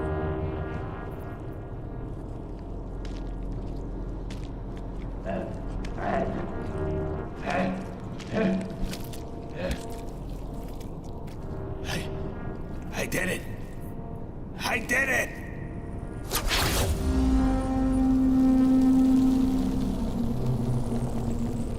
Yeah, so the way that Warhammer does it is they have indexes for all the armies. It's basically like not all of the rules for your faction, or kind of like the beta test of rules. And you use that up until your book comes out. And then you get like your choices of more stuff, and maybe it's a bit more balanced or whatever. Maybe some of the mechanics are bad, whatever. And then, like, you know, excluding if you're AdMech, your play style gets better. They release about 2 factions a month, I believe, is the current release schedule. And they've been doing that for over a year now. It's by the Charlie Unicorn people, I It think. has been an eon since a mortal such as you has breached the 7 veils and gained entry to this, my eternal sanctum. Are you the one who turns the wheel? We all turn the wheel. But yes, I'm the one who decides the way in which it turns. So now that I'm here, you gotta grant me a wish, right? Understand, the boon I grant is a whimsy, not an obligation. Mine is a lonely occupation, and I enjoy these brief interruptions to my unending work. Do I get to make a wish? Yes, by finding your way here, you have earned one wish. But beware, my power is limitless, and I care not about the world you came from. Whatever your wish, it will become so, no matter the repercussions. Yeah, I understand. Well then, speak, mortal. What is it that you would wish? I wish that in Popeye the Sailor, instead of eating spinach being the thing that makes Popeye strong and turns the tide of whatever fight he's in, he sniffs someone's feet. Why? What? You know, Popeye, instead of eating spinach, he takes a big old whiff of some bare feet. I'm not sure I understand. All right. Like Olive Oil's been kidnapped by Bluto, and Popeye's gotta save her. So he's fighting with Bluto and getting his butt kicked as usual. Bluto's throwing him around and beating him up, and then just when it looks like the fight is completely lost, Bluto throws Popeye to the ground and puts his big bare foot on Popeye's face to crush his skull, you know? But instead, Popeye takes a huge whiff of Bluto's big dirty foot and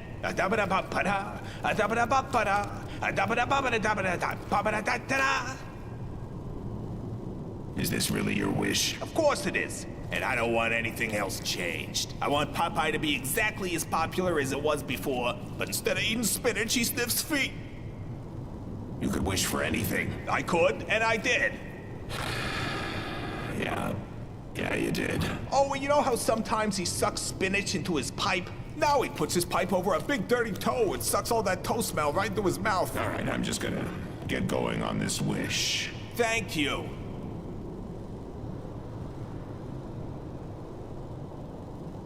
One last chance to change it. Nope. I'm Popeye the Sailor Man. I sniff the feet when I can.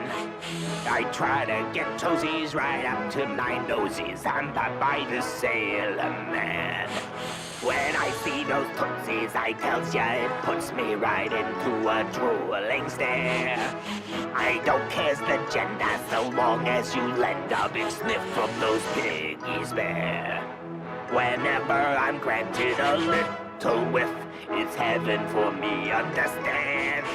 So keep those feet hidden or you'll get a sniffing from Popeye the Sailor Man.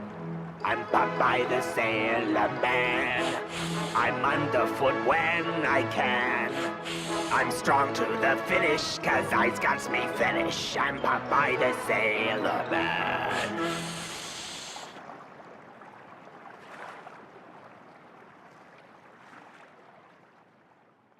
I guess that's a choice. Yeah, that is something you could wish for. Yeah. Oh god. Insane violent topology. Jesus fuck. This next one looks, I'm gonna be real with you, supremely unfunny. It's Nintendo Switch 2 parody direct, parentheses, loud noise warning. I'm good.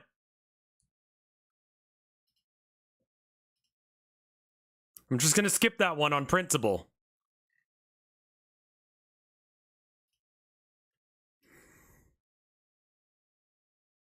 Thank you, Count Cannoli. I didn't need this, but thank you for linking it.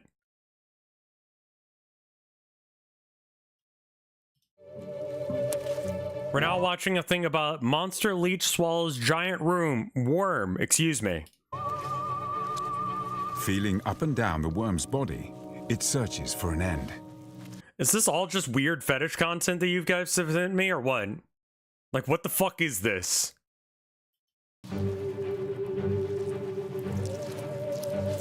Isn't BBC... Okay. We're gonna move on to whatever this... Okay. At least we have Miku now. So that's good. Hell yeah, Miku. I believe this is a Gundam? It's, what's the name of that? It's Zaku. I think. Because the little mouth breather thing. Yeah. I fucking loved that show. Completely went over my head as a kid that it's like war bad. I was like, fuck yeah, war. Pew, pew, pew. But that's because I was a fucking child.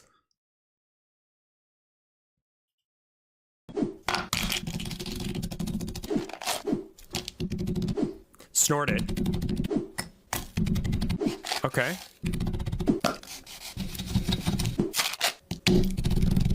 Did you take the ring out?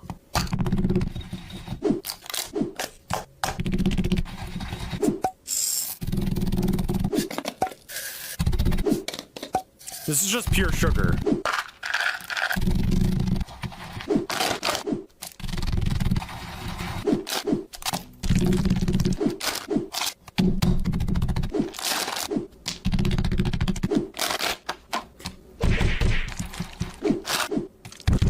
Oh, those are pretty good.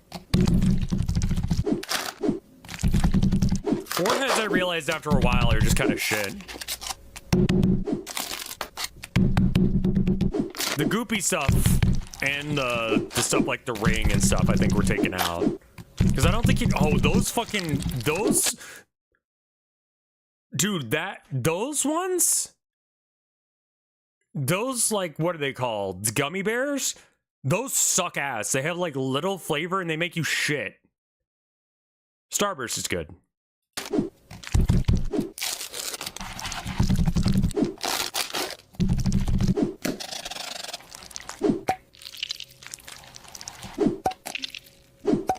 Why is this happening?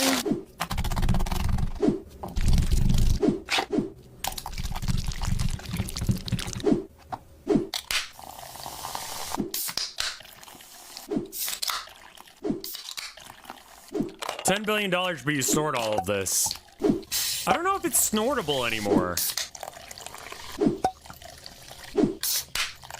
How much room does this fucking vessel have?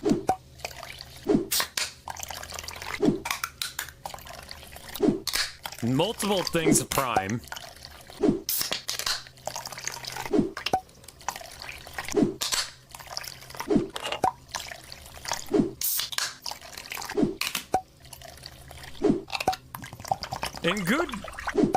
In good news, I believe you will die of a caffeine overdose before the diabetes takes you, so that's good. That's good. It won't give you diabetes.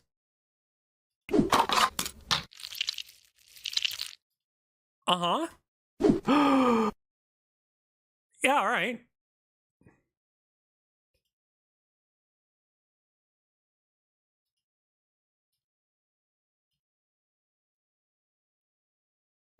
How bro be driving the moment I step in his car?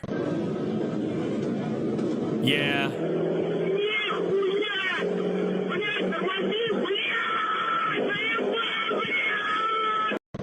Yeah. Yeah. I've definitely been in situations where, like, that's the person driving, and I'm like, why do you drive like this? The worst of it is, and I'm not gonna call this person out, but if you're watching, you fucking know who you are. On the highway in Texas, 70 fucking plus miles per hour. Bare minimum 70. More than likely, you're going to be pushed to be going like 80 at points. What is 80 to kilometers? 80 miles per hour to 130.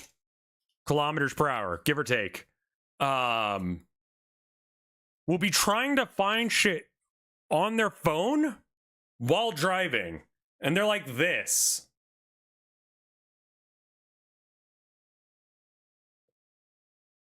And I'm like, hey man, like that guy in front of you, like, and he's like, I'm watching. Don't worry. Yeah, it's in here somewhere. And it's like, oh my fucking God.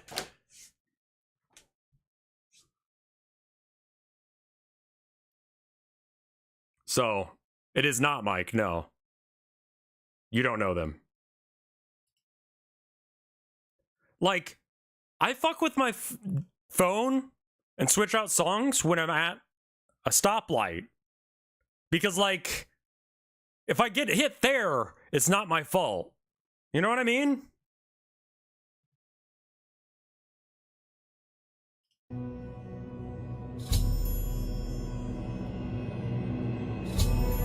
Deliver the amulet.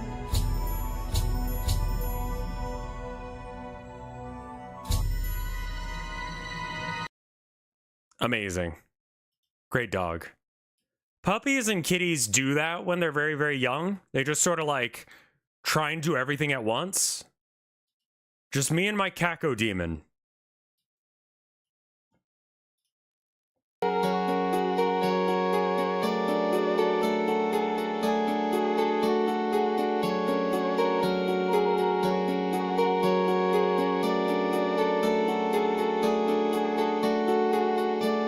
This is nice.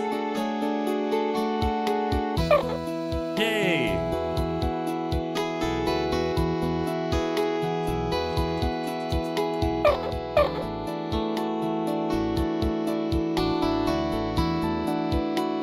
Fella. Slightly loud. Yeah, this is the first one that actually had, like, decent audio.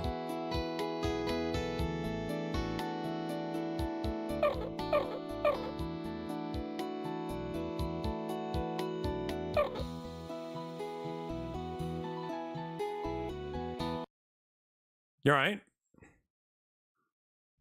Can you beat Slay the Spire without attacks? Yes. Does it suck? Also, yes. I've been playing a lot of Slay the Spire recently. Should I just, like, open up, like, emotes to, like, submissions? Like, you have to make them yourself, and I basically only have animated ones now.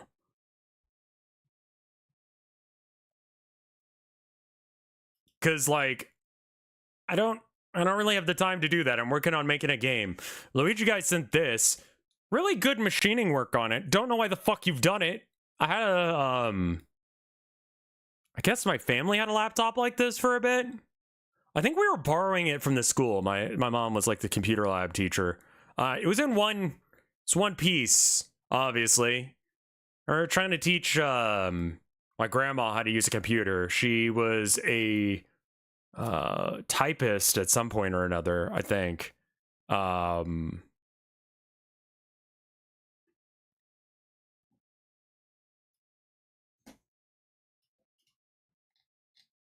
See, what do we have here?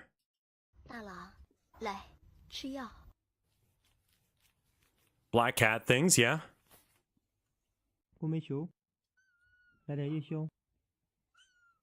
Oh, baby. Having a black cat is just like that. They're just... You kind of don't see them sometimes, and then you see them. This is this is what it's like owning a black cat. 100%. Like, sometimes I look under the bed and I'm like, are you under there? And then you'll hear a little, like... It's like, okay. Just making sure you're alright. Dr. Bronner's Magic Soap, a dramatic reading. So, like, they just put a whole bunch of random shit on there so there's something to read while you're shitting, right? Like, that's the point of this? Dr. Bronner's 18-in-1 hemp tea tree pure Castile soap. Certified fair trade made with organic oils. Ingredients are water, organic coconut oil, potassium hydroxide, organic palm kernel oil, organic olive oil, tea tree extract, organic hemp oil, organic jojoba oil, citric acid, and tocopherol. Welcome to KT Narnia, where I vlog from the middle of nowhere, Alabama. Hey, y'all! Teach the moral ABC that unites all mankind free, instantly 6 billion strong, and we're all one. Listen, children, The guy- eternal Father, eternally one. From The Jesus' guy believed manual all of that. discipline. I do not know what that is. Khalil's moral ABC, the army of principles, one God faith, unites the human race. As found, 1948, by Muhammad's Arabs in Israel Azine Scrolls. English by soapmaker Bronner. Under one eternal Father, I must teach friend and enemy the full truth moral ABC to unite all mankind free in one God faith. To get it done, Oh. a beast can only listen to its friend. A human being must teach love his enemy, or that. Oh, it's crazy person shit.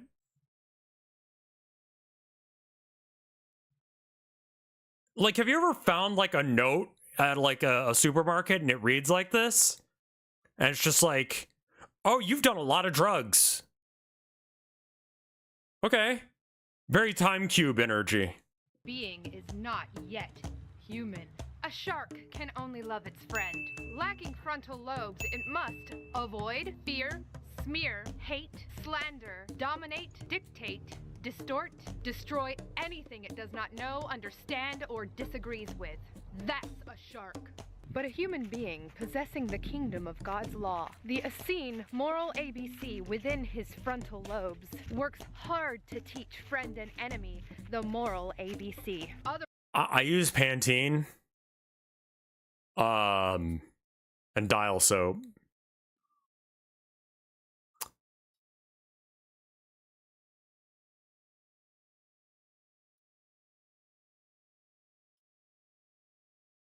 Otherwise, that being is not yet human. A human being is a constructive working scientist who knows, loves, follows, teaches full truth, God's law, to all of God's children, friend and enemy. Bronner's Otherwise, isn't good for washing, it dries out your that skin. being is not yet human. Exceptions? None! The moment any being follows, tolerates, or teaches earthen half-gods or half-truisms, that moment he becomes an intolerant beast. Potentially 10 times more dangerous and destructive than any ordinary shark, snake, rat, or panther. We must teach love our enemy or perish. Beasts teach only their friends.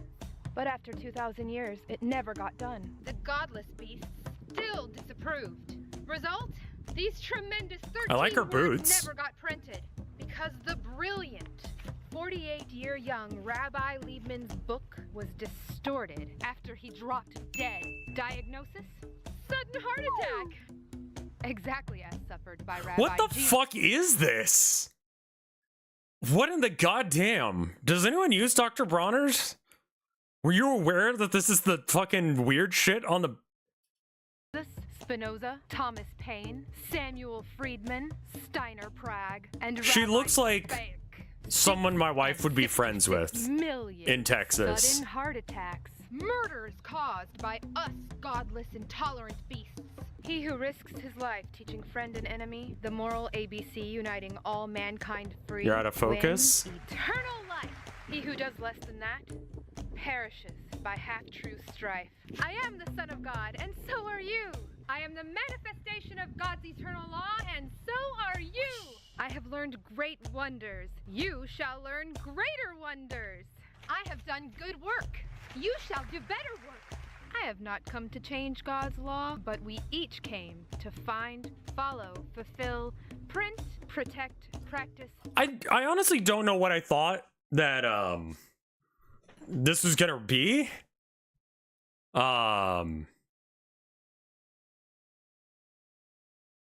Like, I've never bothered to read them because I don't own the shit. And like, I'm not gonna stand in the grocery store and read a fucking block of text like this. I don't know what I expect it to be. I would assume it would be like,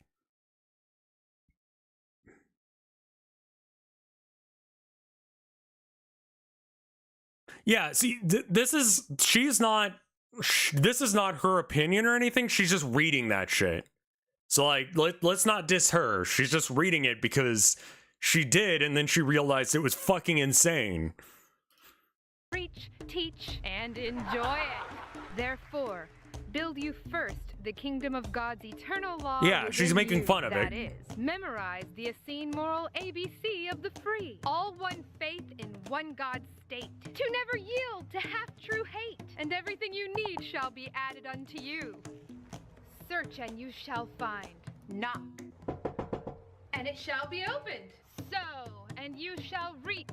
Work hard, and you shall create. Speak up! Don't be afraid. Ask, and you shall receive.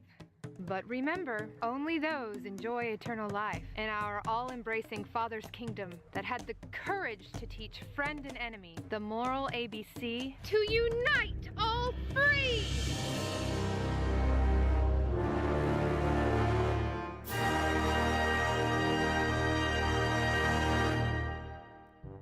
Hello everyone. I just wanted to come back and say that I hope that I didn't offend anybody. If you're a Christian and you felt like I was mocking the Christian faith, please know that that's not what I was doing. I was actually just trying to get across how extreme a bottle of soap is. It's odd to print all of those things, including the things about the dragons and the panthers. Oh yeah. God, it's Leviticus something or other bread. And the reason it's called that is because it's the specific, there is a recipe for bread in the Bible. And it's supposed to be, I think, the bread or at least the good Jewish people are supposed to eat. And so they just make bread that way. So like that's the gimmick, is it's Jesus bread. I don't think you can copyright it because it's based on the Ezekiel bread. Yeah. The not being human and all of those things on a bottle of soap. I love Dr. Bronner's. I only use Dr. Bronner's. I have the tea tree and the almond soap. Ezekiel 4:9. The peppermint one. That soap is amazing. I just wanted to say that I wasn't trying to offend anybody, and it's just a funny thing to put. Take the wheat, barley, beans, lentils, millet, and spelt, and make bread for them.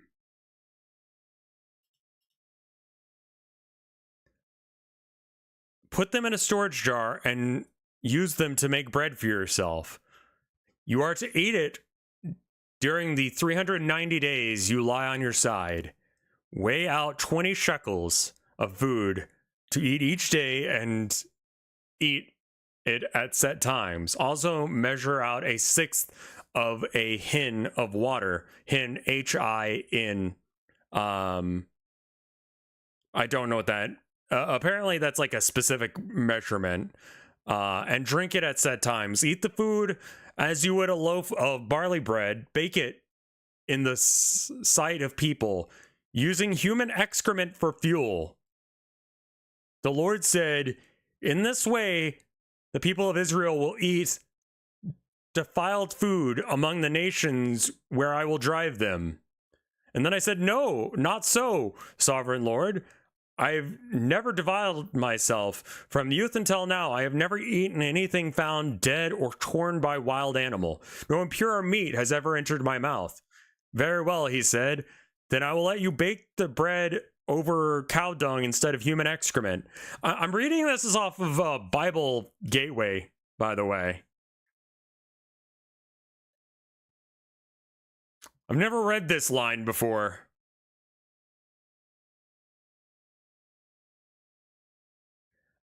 And then he said to me, Son of man, I am about to cut off the food supply in Jerusalem, and the people will eat rationed food in anxiety and drink rationed water in despair, for food and water will be scarce, and they will be appalled at the sight of each other and will waste away because of their sin. So anyway, that's Ezekiel 4:9 to 4:17.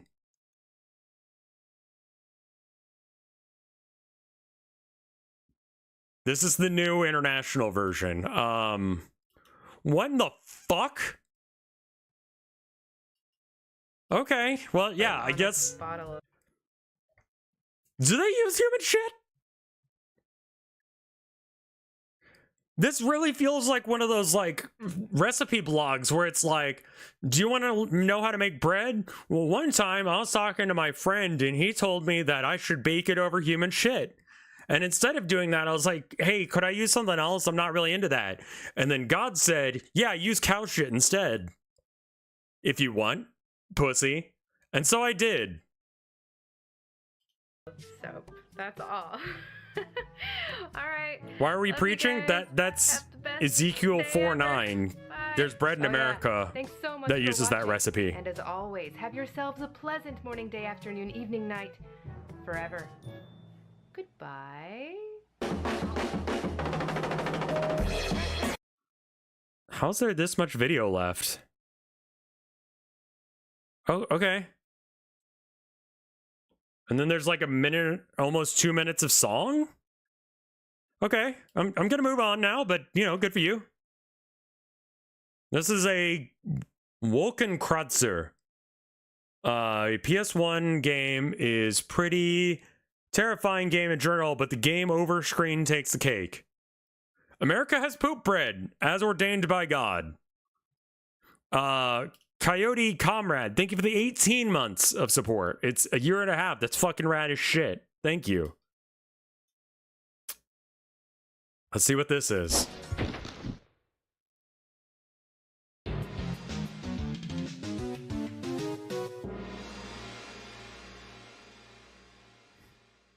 Amazing. Okay.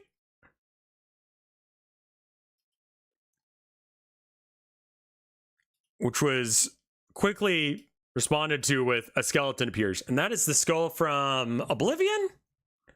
Or is that the skull from Skyrim?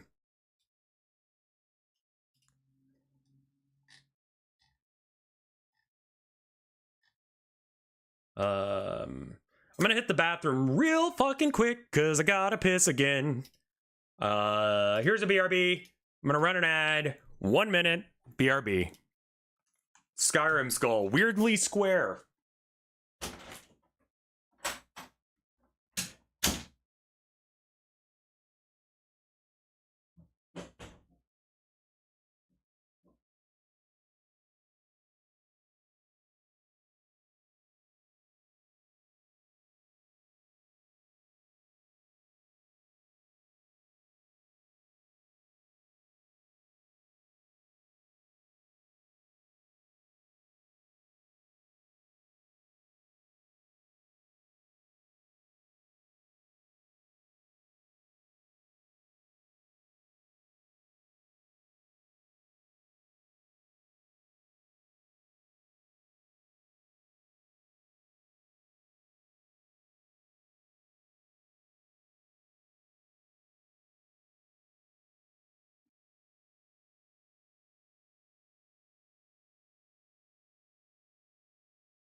Also, my wife's new schedule is here.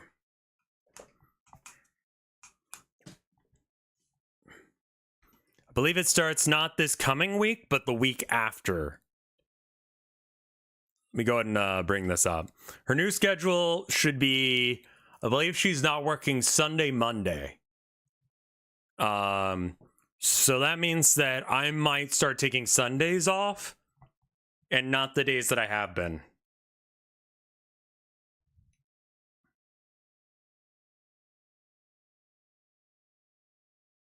It will be at least another week before I get to a chance to speak to a manager in person. What did I miss? Gay sex. So it'd be Tuesday, Wednesday, Thursday, Friday, Saturday, I believe. And then she gets home on some of those days a little earlier. I really don't think that Tuesday is a thing here in Maine. Like, they just don't places aren't open on Tuesday. So I don't really know why her place is gonna be.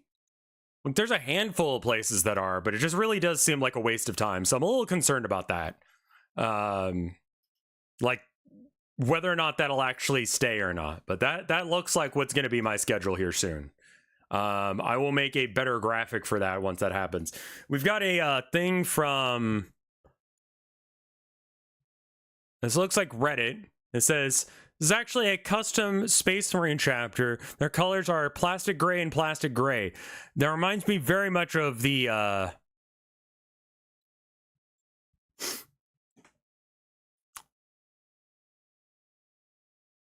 I played this guy for a while. There's an army called Grey Knights, right? Moon Wizards. Secret Moon Wizards. That if you find out about them, they will kill you. But if there is a demonic incursion, if there are demons there, they show up. They are Space Marines, but their lineage is kind of unknown. Like, we don't know what legion or what gene seed was used to make them. Anyway, their color is gray, right? Gray with like kind of like knights. This is, I guess, are they above the word of the Emperor? No. They're super like into the Emperor. Hence all the, purity stuff and all that. There's one guy who's just Doom guy, essentially. Dragor, Cal Dragor or something like that, who went to hell and just is like now holding a fucked up evil demon sword and just killing demons with it. Like, went to hell, didn't go insane because of his faith in the Emperor, and then just continue to go stab shit. Anyway, I played this guy for a while, and he was against... He didn't bother to paint his models. It's a super elite faction. Like, you don't run that many models in an average Grey Knights list. You run, like, slightly more than, like, Adeptus Custodes, which is, like, somewhere in the, like, under 20 model region. But, like, still a fairly low amount, because you've got a bunch of, giant baby carriers. Grey Knight baby carrier. Thank you. Everyone thinks that this model looks stupid as shit, and they're, like, pretty fucking accurate, to say so. Caldor Drago, that was it. I was like, who the fuck is this guy?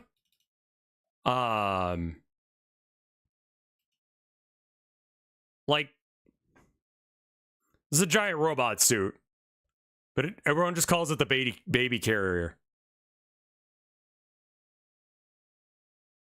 Because it's very silly.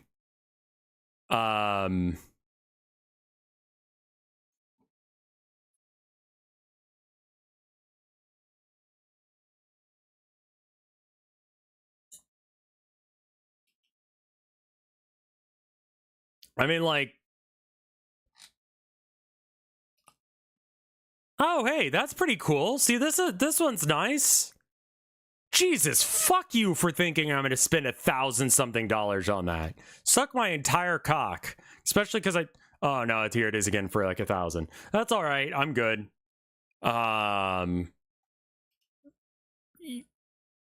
They just kind of look dumb. Yeah, that's a 3D print. I'm not going to spend that much money on a 3D print. Oh, hey. That's a good way of fixing it. They use the Dreadnought body.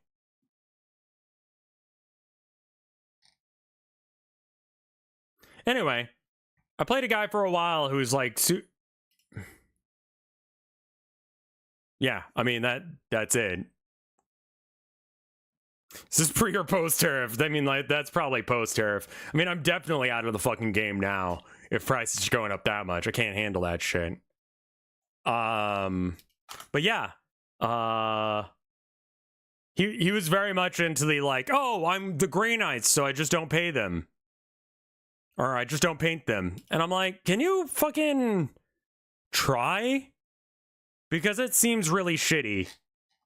Like, they're gray, man. Just fucking spray the thing with lead belcher, which is like a silver. And like, throw some like, maybe like do some lens work with a little bit of blue. Dry brush the gold.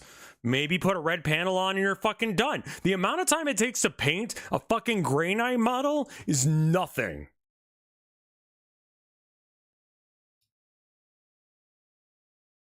I mean, you probably make the sword like all blue because it's like a psychic sword. Yeah, throw some nun oil on that bitch and you're done. Like, you really don't have to go that hard on this. Like, they're one of the easier ranges to paint, as opposed to something like Harlequin's. Anyway, someone was saying that, you know, they were joking they had a faction that was just... That... There are people like this who do that, and I'm like, can you just suck my entire ass? Because it's so fucking boring, man. Like, it sucks to go through the trouble of painting all your models, and then they don't paint theirs. I know a dude who is, like, completely wheelchair-bound. And he's still got it together to fucking paint his models. And I want to say he played Salamanders, that was it. I'm right here. Hey. Which kitty is crying? One of them is saying little things. The paint is expensive, and I get that people don't like painting, but I don't really like making fun of people's paint jobs. I just sort of ignore them if they're shit. I'll be honest with you. I would rather play against someone who did a shit job painting their army than someone who didn't bother painting.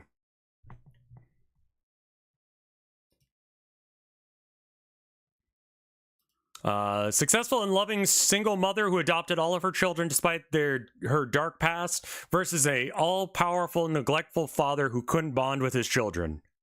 I could fix him. Reb Ford, I'm going to tell you right now, you can't. The God Emperor of Mankind is the logical conclusion of fascism. And that's the fucking... Oh, that's the person who voices her. That's amazing. Yeah, he's like dying / dead, depending on your understanding of the lore. Like, he's not doing hot, you know? He's being kept alive by a Drakari torture engine, which is probably not like a great situation for him. That being said, fuck that guy. Lotus isn't even human. The Emperor might be human? Depending on whether or not the shaman shit is real. Or not. Oh, okay. Yeah, creative director of Warframe. There you are. Gay fan fiction problem.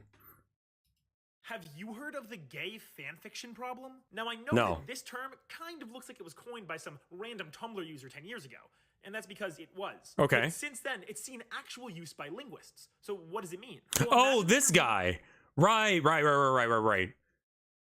This guy likes to do a whole bunch of like deep dives on linguistics and shit. Like, where root words come from. I've seen this guy before. I ordered a taco salad, and it'll be here soon. I'm excited and hungry. That's a mood. A story about Jack and Jill and come across this sentence. You should automatically know what that means. Jack sees Jill. But now imagine you're reading a story about Jack and John and come across this sentence. Does that mean that Jack sees John or John sees Jack? Without more context, it's impossible to tell. This is the gay fanfiction problem. So named because fanfiction will often have lengthy sections in which two characters will interact with each other, with extensive use of pronouns. It's specifically gay fanfiction because English pronouns are gendered, which means this problem doesn't apply to straight fanfiction. So what's the solution? Well, you could always refer to a noun explicitly, but that quickly gets repetitive. Right. You could also use synecdoche, which is when you refer to something based on one of its traits, but that feels kind of clunky. Right. Honestly, there isn't really a great solution other than just restructuring the whole sentence. I have no idea how an Eldar Golden Throne is on Terra. They built it for the ability to do warp travel. The Emperor wanted to be able to get to the webway, which is what the Eldar use to get around the universe real fast. It's like secret back doors to reality, right? Not the warp, crucially. The warp being just straight up fucking hell, right? And he has it. He got it. He stole it, maybe? He got it from some Eldar Dracaria at some point, and was like, neat, I'll be able to go through the webway. And then now we won't have to have humanity go through hell every time they want to transport around the universe, because it's sort of like, you know, the Nether in Minecraft, where it's just like, it sucks to go there, but it is a lot faster to travel through. In fact, it is impossible to fucking go some places in the universe without traveling through it, right? So he went and got it and brought it back home, and he's like, no one bug me for a minute. I'm going to be working on something. And at the same time, Horus was doing shit because of the Horus heresy, and fucking... So this is why I say Magnus did nothing wrong, because the Emperor never explained that's what he was working on.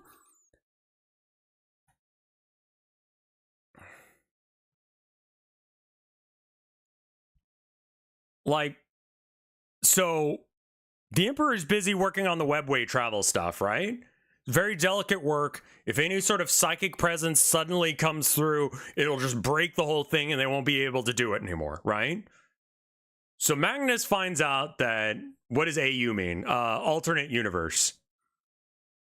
It's common in fanfiction.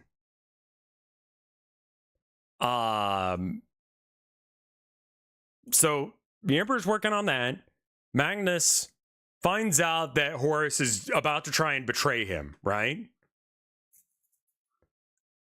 And it's like, shit, Dad, I really gotta tell you about this, because Horus is gonna try and stab you to death.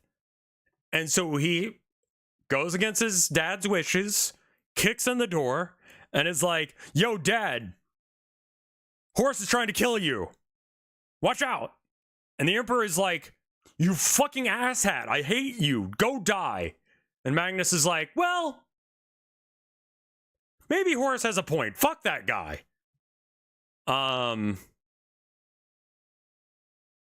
Communication issues.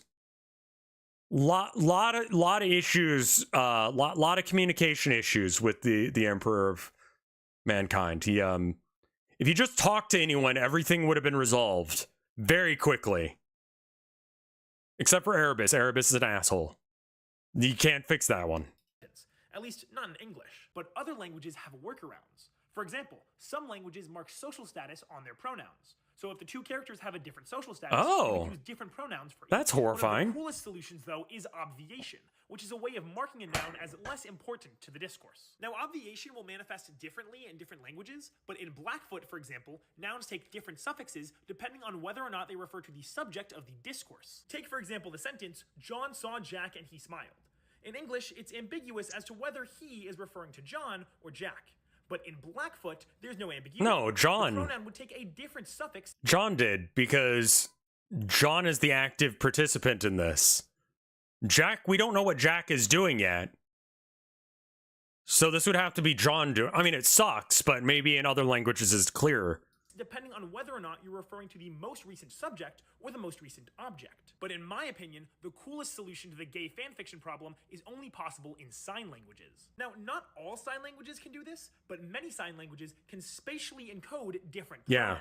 So if I signed a sentence about Jack in this general area, and then I signed a sentence about John in this general area, then later on, a pronoun in this area would probably refer back to Jack, and a pronoun in this area would probably refer back to John.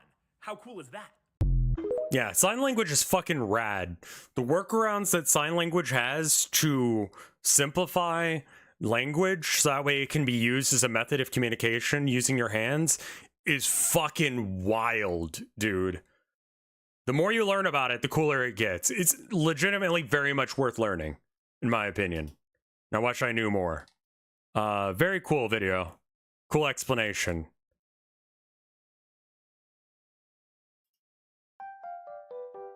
That's kind of scary. Aw, baby!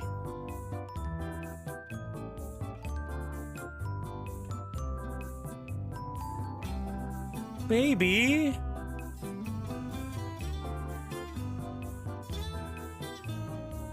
That's good. This music's probably some sort of copyright claim, but we're already here. Herman sits this close to the radiator.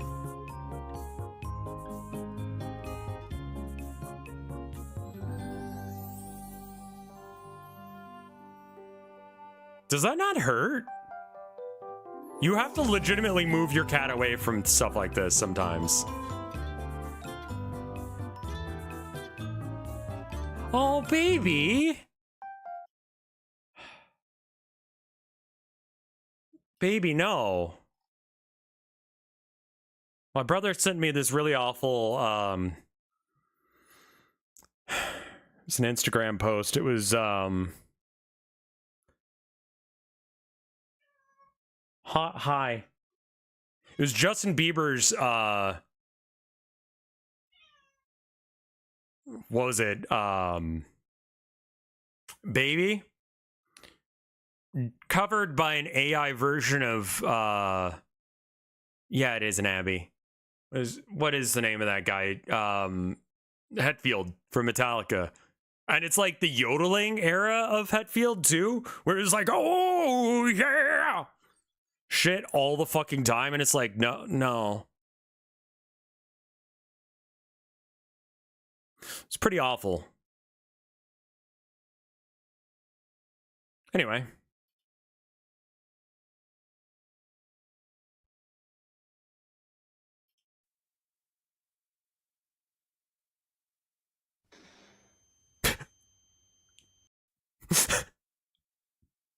I love the flashbang effect.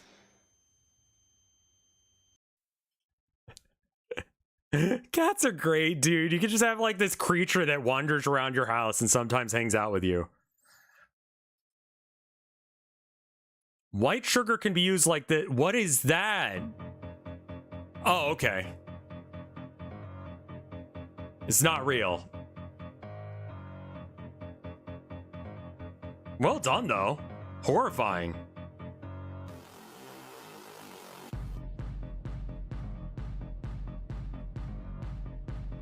My God, that's a lot of detail. My knowledge of anatomy isn't good enough to do this kind of shit.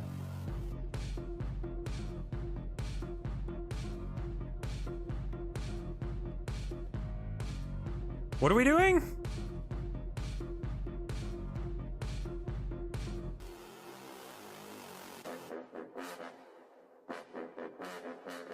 Are we recreating it with the organs? Oh, we are. All right. I fucking hate it.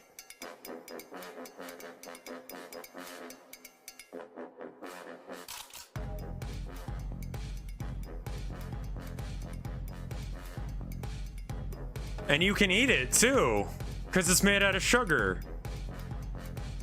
Just shove all that shit up its ass, yeah. Poop veins.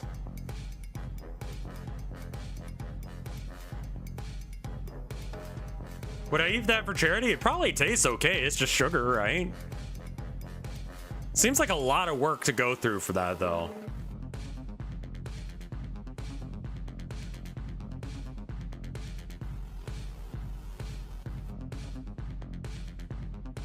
I love it when artists use their talents for evil.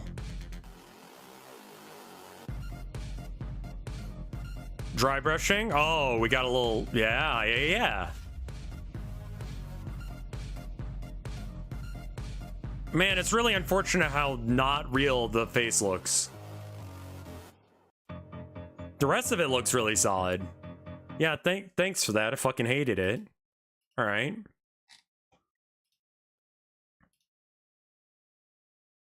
Baby corn next to random objects.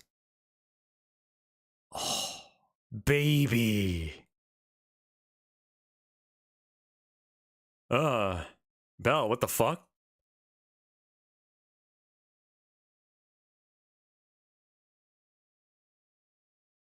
Wow. Minna, wow, that's a tiny one too. Banana for scale. Wow.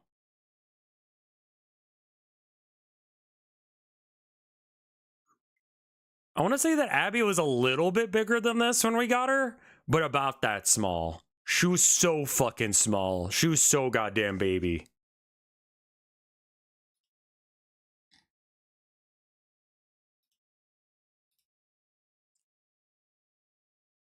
Was she bigger than a banana? I don't remember.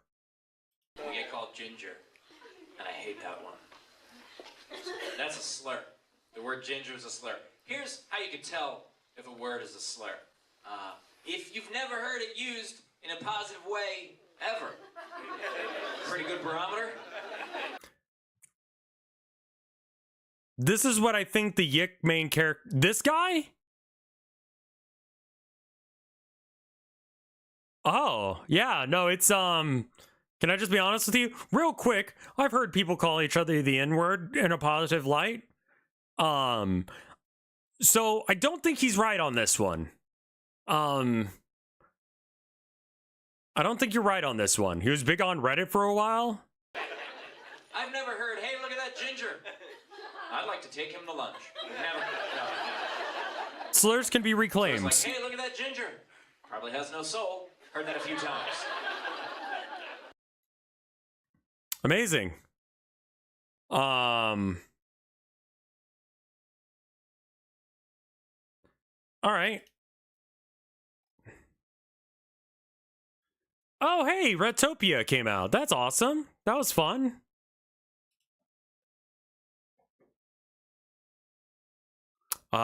Take notes because this is how you do it. Let me tell you a story. I was streaming Red Dead 2 quite a bit later after it's released, about a year. I was playing, a series of people kept coming to my chat and spoiling where the best horse in the game was. I'm on my Shire horse. I love my Shire horse, but it seems anyone else that comes in and sees me riding it assumes that I have my shit together and they need me to yeah. Oh my God, this is such a real moment as a streamer. And they need to take it upon themselves to help me out and tell me where the best horse is, regardless of my wishes. My entire time, all I can imagine is a legion of unoriginal, mindless gamers chanting, must have the best thing always, must be best. So on stream, I rode my ass up north where that special super rare horse was, and I shot that thing in the face in front of 3,000 viewers. Yeah, that's the fucking way you do it. Bike Man is apparently the guy. Not sure who that is, but there they are. Oh, here it is.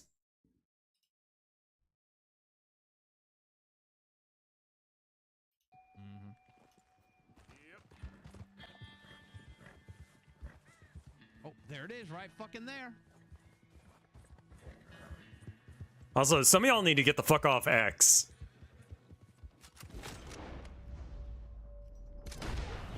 Nice shot. Fuck you.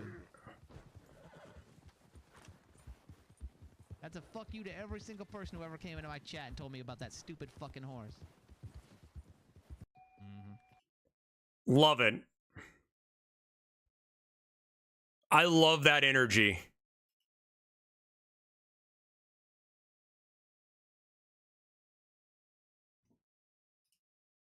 Horsey is pretty. I know that.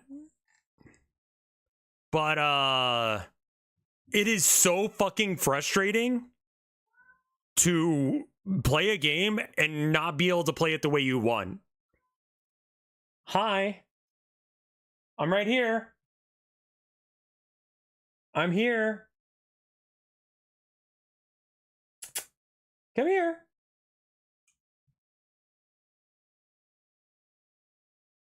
There's a certain sound that cats make when they're trying to find you. So, it's got this like upward swing, and it's definitely 2 syllables. Oh, he was trying to find his sister. Okay. We've got this one. Game. Okay. Radio Soul.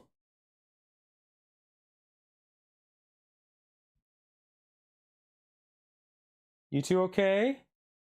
You good? No one's bullying? You gonna go get him? Go get him, Abby.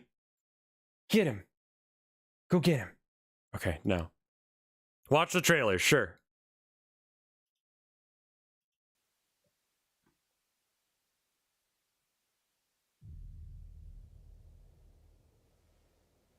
The vibe is good right off the bat.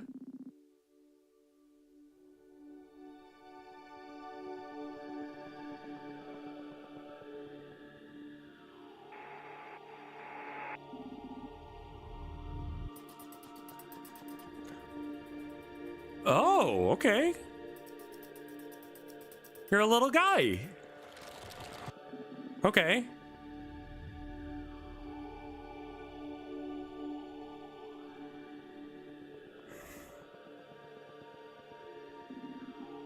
I can't read all this shit, but sure.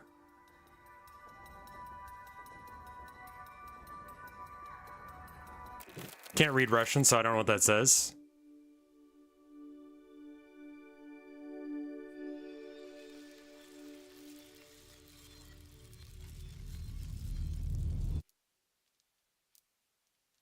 It said exit to the city.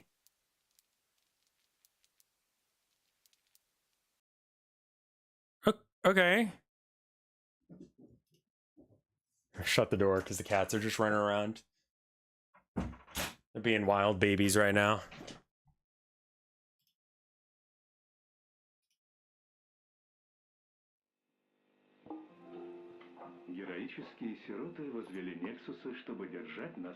The second trailer has a bit more to it. Теперь мы в Gross Renovation будем дарить тепло вам.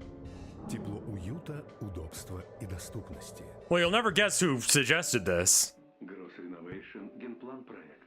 Первый настоящий город за долгое время. Дают на стражу суверенной связи. Уже 6 планетарных контуров интегрированы в систему гладь. Нам нужен. It doesn't look like it's subtitled. No, I have no idea what's going on. Нам нужен. I like that calm generic guy is something that transcends language. Like radio announcer voice. Welcome to the city. All right. Ah, this version has English closed captions. Ah, there we go. Much better. Теперь мы в Gross Renovation будем дарить тепло вам. Тепло уюта, удобства и доступности. Gross Renovation генплан проект. Первый настоящий город за долгое время. Дают на стражу суверенной связи. Уже 6 планетарных контуров интегрированы в систему гладь. Нам нужны строители информационно-надежного будущего. Нам нужен ты. Актуальный протокол гражданского противодействия миметической угрозе. Смотреть пункт о гражданской верификации. Лучшие услуги в области гражданской рефлекс-инфраструктуры. Стационарные информаты, регистрация и выпуск ИО, постановка радиозаписи. Why are all Russian games set in a post-apocalyptic depression? It being winter all the time probably has something to do with that. That'd be my guess. There's a couple other things that happened in Russia over the years that weren't the best. Climate change made it not winter all the time? Okay. And like, yeah, I guess they're still depressed, so it's not just the winter. Пись на фронт. Сбереги клятву. Для записи звони по горячему номеру глобального военного комиссариата 6996. Jay is 6 and Dennis is 9? That would be my guess. Probably didn't pronounce it right. Shish is 6, right?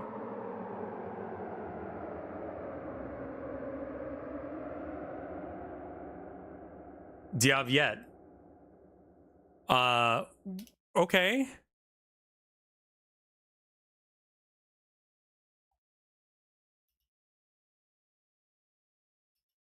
I don't... What is this? Walking simulator, story-rich, sci-fi, open world.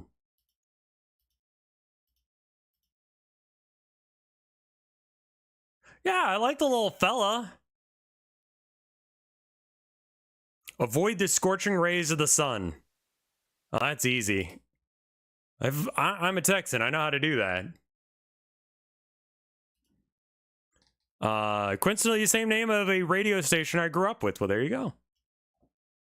We got another one from... Oh, AI post from Pig Wrestler. Or a thing about AI posts on Reddit.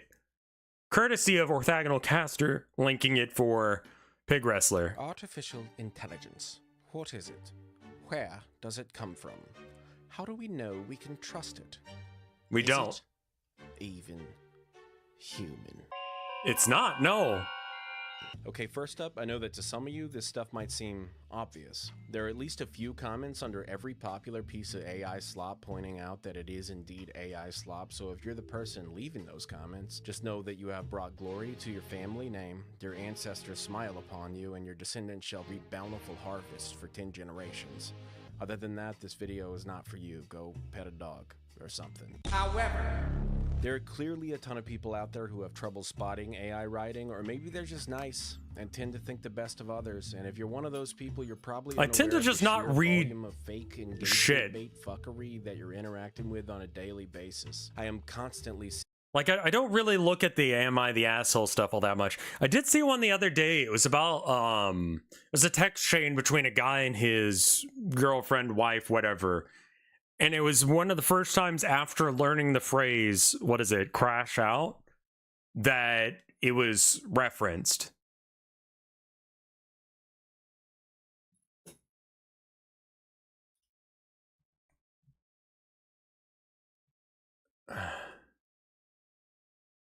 I'm in a root beer subreddit and some chud made AI slop root beer. Yeah, usually all the communities that I'm in, like, jump on people for using AI.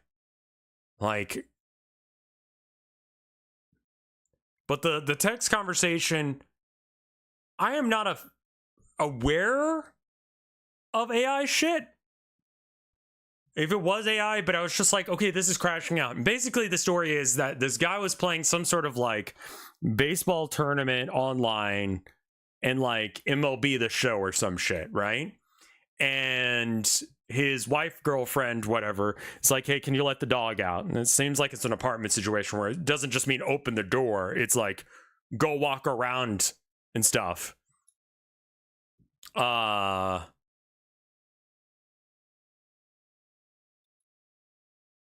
And the wife girlfriend's making dinner. And like he eventually has to like quit out of his game. And the post is like, I think it said my boyfriend crashed out. And it was like he was upset that he had to quit his game, his tournament that he was in order to like go walk the dog. And like, I don't think anyone's the asshole here. I think that it just sucked as a situation. Also, like, he has every right to be upset about that. That's something he was really excited for. And he couldn't do it. He was not allowed to relax in that moment. I don't know. Maybe I'm fucking wrong, but, you know, she was busy making dinner, so it's not like she's in the fault. But he was like, yeah, I'm going to stay out for a bit because I'm upset. Honestly, I think that's a reasonable fucking thing to do. Go be upset outside, away from people, then come back when your head's straight and be like, look, I'm really upset about that. That is so much more healthy than like coming home and screaming about it. You know? Like sometimes you do just need to go take a walk for a bit because you're upset. Or you need to have some alone time because you're upset. That's normal. Yelling at your partner's not normal. But that was the thing I saw the other day about crashing out. And I'm like, I guess that's crashing out, but I don't know. I feel like, is it just me or is it just like completely not acceptable to have emotions with like the new generation? Because I'm a little bit scared of that for them, you know? Like you're not allowed like to crash out. You're not allowed to be upset. Like that's shit.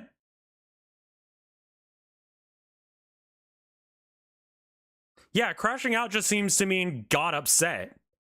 And it's like, I feel like that's a reasonable situation to be upset about. I thought it was like full on tantrum, like, or just like meltdown, right? Like it could be like a depression meltdown or an anger meltdown, but a meltdown, right? Feel like crashing out is normalizing rage moments that should not be normalized. Sure, okay. I mean, maybe I haven't looked at enough examples of crashing out, but that one was just like...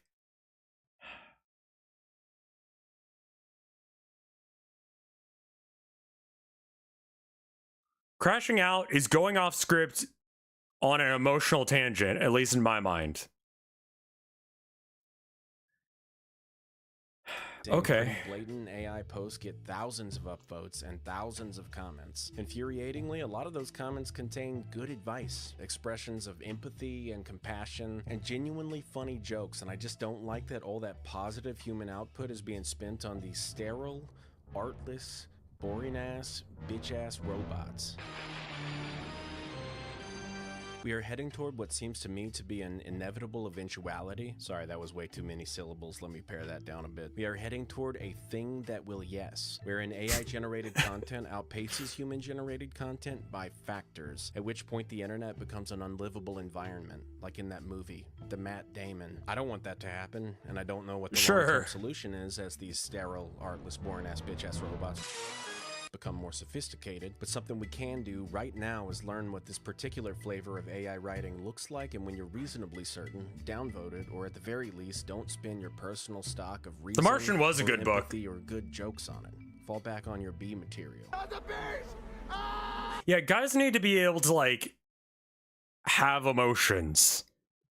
Like, you should be able to feel the full range of emotions. There are no such things as negative emotions. There's just bad ways of using or handling your emotions.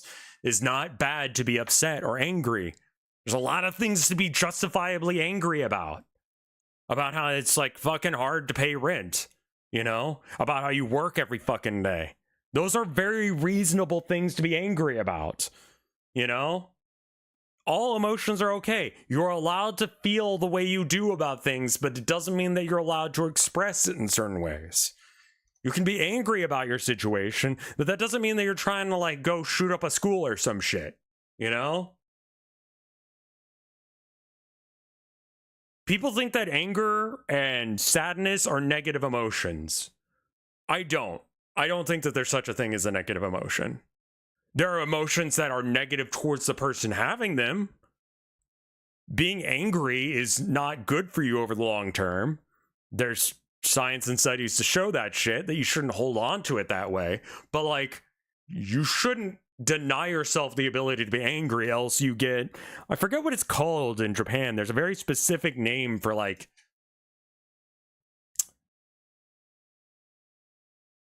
basically mentally breaking as a customer service worker, where you just sort of crash out because nothing in your life is right, but you have to keep that, like, I'm happy. Welcome to store. Can I help you find anything?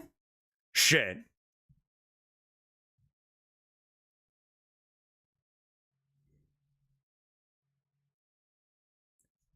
I'm not talking about death from overwork. I'm talking about that false positivity that you're forced to do as a customer service person. You know? Retail is hell. I don't want the person on the other, like, don't be like, yeah, customer service sucks. I'm very fucking thankful that I don't have to work customer service. Thank you. Having a rough time right now. Well, I'm sorry you're having a rough time, Seven. Hopefully, this video about Reddit being shit is helpful. So what follows are specific. I don't know how it would be, but I hope that it is. Keep in mind, I am not suggesting that if you spot one of these AI-isms in a post, that's definite proof it's AI. Even if a post contains all of them. Rosewater, thank you for the year of support. Holy shit. Sure, the hallmarks of AI posts are hallmarks because they're things that real people actually do. But they're things that real people do sometimes. They're things that AI does lists. All the time. And that's helpful for us. Like bullet pointed lists are very common for AI. If he doesn't cover that, I don't know.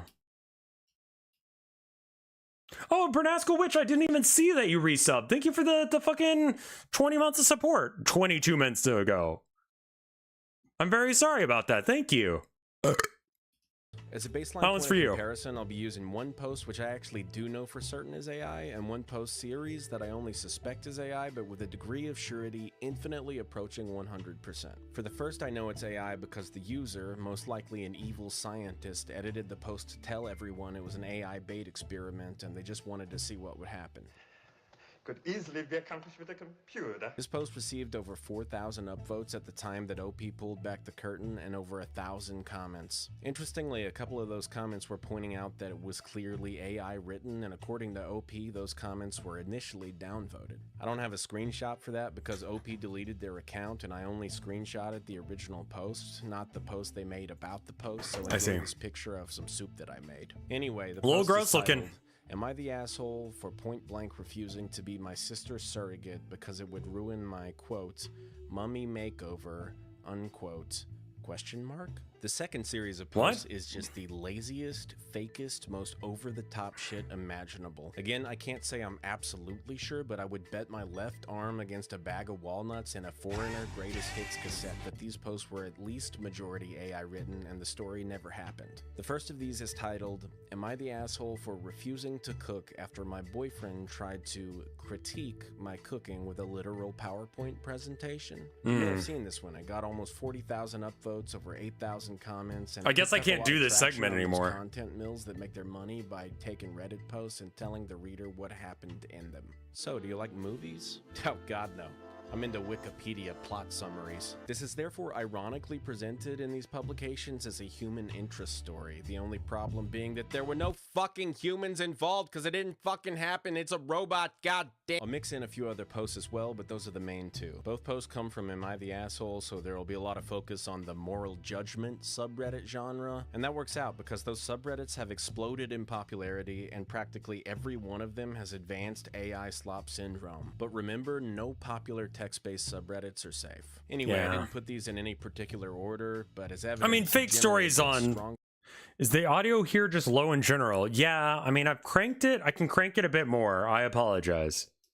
And more damning as we go along, so stick with me.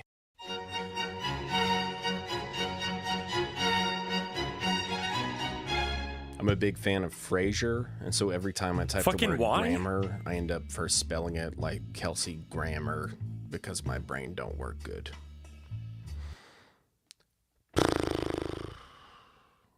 That's not relevant. An AI post will typically look pretty clean. Both the surrogate post and the cooking post are nicely presented. They have even spacing, every sentence starting letter is capitalized, clauses are correctly separated, the included parentheticals for age and gender all follow the same formatting, etc. Now this by itself is pretty weak evidence because a lot of people are just compelled to write clean prose with clean formatting. However, if you find a post with shit grammar and syntax, that's a pretty decent sign it's written by a real person. You know, That's I really amazing. wish David Hyde Pierce's name was David Hyde Syntax. It would make for much more consistent visual individuals in this section. Let's actually redo that last take. However, if you find a post with shit grammar and syntax, that's a pretty decent, yeah, that's much better. Please change your name, David. Don't expect grammatical or syntactical perfection. In the surrogate post, the AI seems confused about whether or not to use long dashes. We'll talk about dashes in a minute. And whether or not punctuation goes on the inside or the outside of quotation marks. It goes on the inside, according to Kelsey. The cooking PowerPoint posts are a little cleaner, but they decide to use this style of quotation marks exactly one time.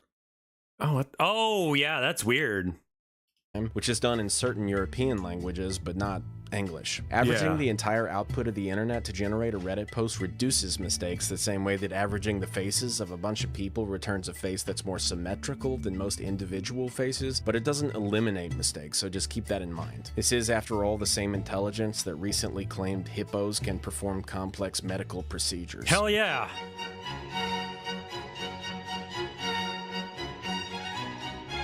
AI is much more reliable than people are about formatting posts into paragraphs which are neatly self-contained and lead with a clause or sentence which kind of explains what the paragraph is going to be about. I will say, outside of myself, I don't see too many people using the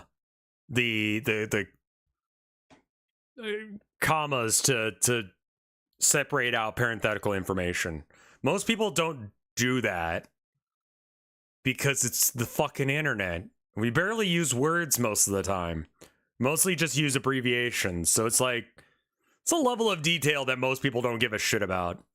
And in most formats like, you know, Blue Sky or Twitter, you're limited anyway. So, you know, is the thing you're trying to say worthy of having the grammar and stuff be correct? Probably not.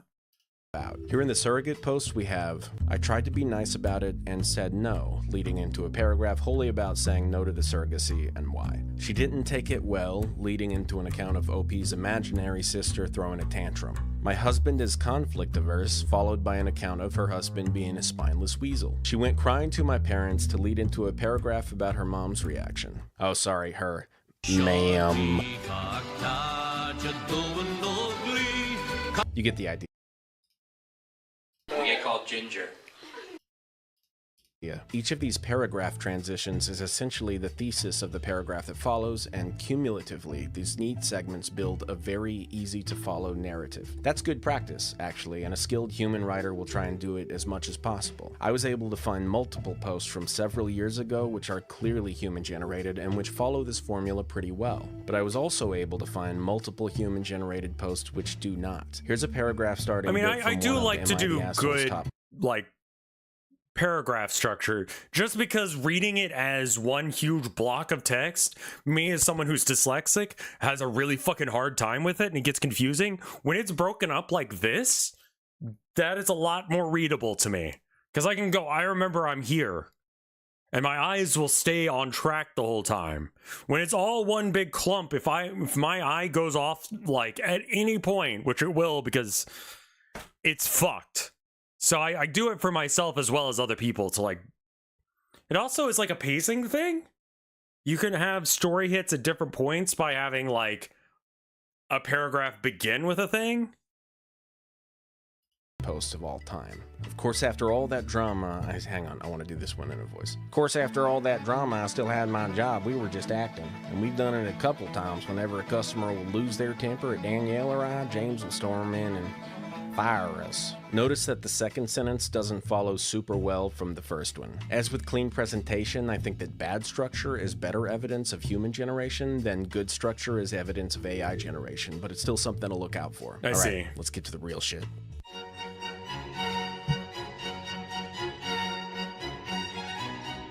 The M dash, sometimes called a long dash or a triple hyphen, is used a lot in formal and professional writing and therefore has easy inputs in actual word processors. Sure. In Microsoft Word, for instance, inputting space hyphen space will generate a long dash the way you see it here, whereas inputting two hyphens side by side will generate a long dash the way you might see it in a novel, like this. Google Docs, after years of stubborn bastardry, finally added a similar M dash input, which is three hyphens. The Reddit text editor, however, has no such inputs keywords, and therefore M dashes have to be either copied in or inserted via keyboard shortcuts that most people don't even know about, and those that do don't care about. Real people typically substitute with space. Oh, I forgot about how you can jump over or they were chairs. raised by wolves, a hyphen with no spaces. AI, however, never saw an M dash it didn't like. She had grammar like a French perfume, and her dashes went all the way up. Anecdotally, it even uses them if you ask it not to, though I personally could not reproduce that. I asked it to write me a few stories without M dashes, including one I'll be optioning the film rights for called Dog Gets Too Swole at Gym, and it technically followed the prompt. However, in one of my posts it used an N dash, a slightly shorter long dash that the Reddit text editor also doesn't have an input for, and when I tried to get it to rewrite the story with no N dashes, it kicked me out. Sam Altman is on to me, fellas. Remember that if I wake up dead tomorrow. Cause of death: 48 gunshot wounds to the torso and face, fired at point-blank range from a fully automatic weapon. Looks like another suicide. I swear to fuck, if anyone does like a I asked ChatGPT or like I made this with AI, no one cares. I could have done that. You know why I didn't? Because it was stupid. It was a waste of energy, time, and my precious time on Earth. Like, and now you've extended that to me. Like, why do I have to suffer because you don't know? Fuck you. Pack it up, boys. This I one's open and downvote and shut. move on. You see a long dash in a Reddit post, raise those hackles. I know you have hackles.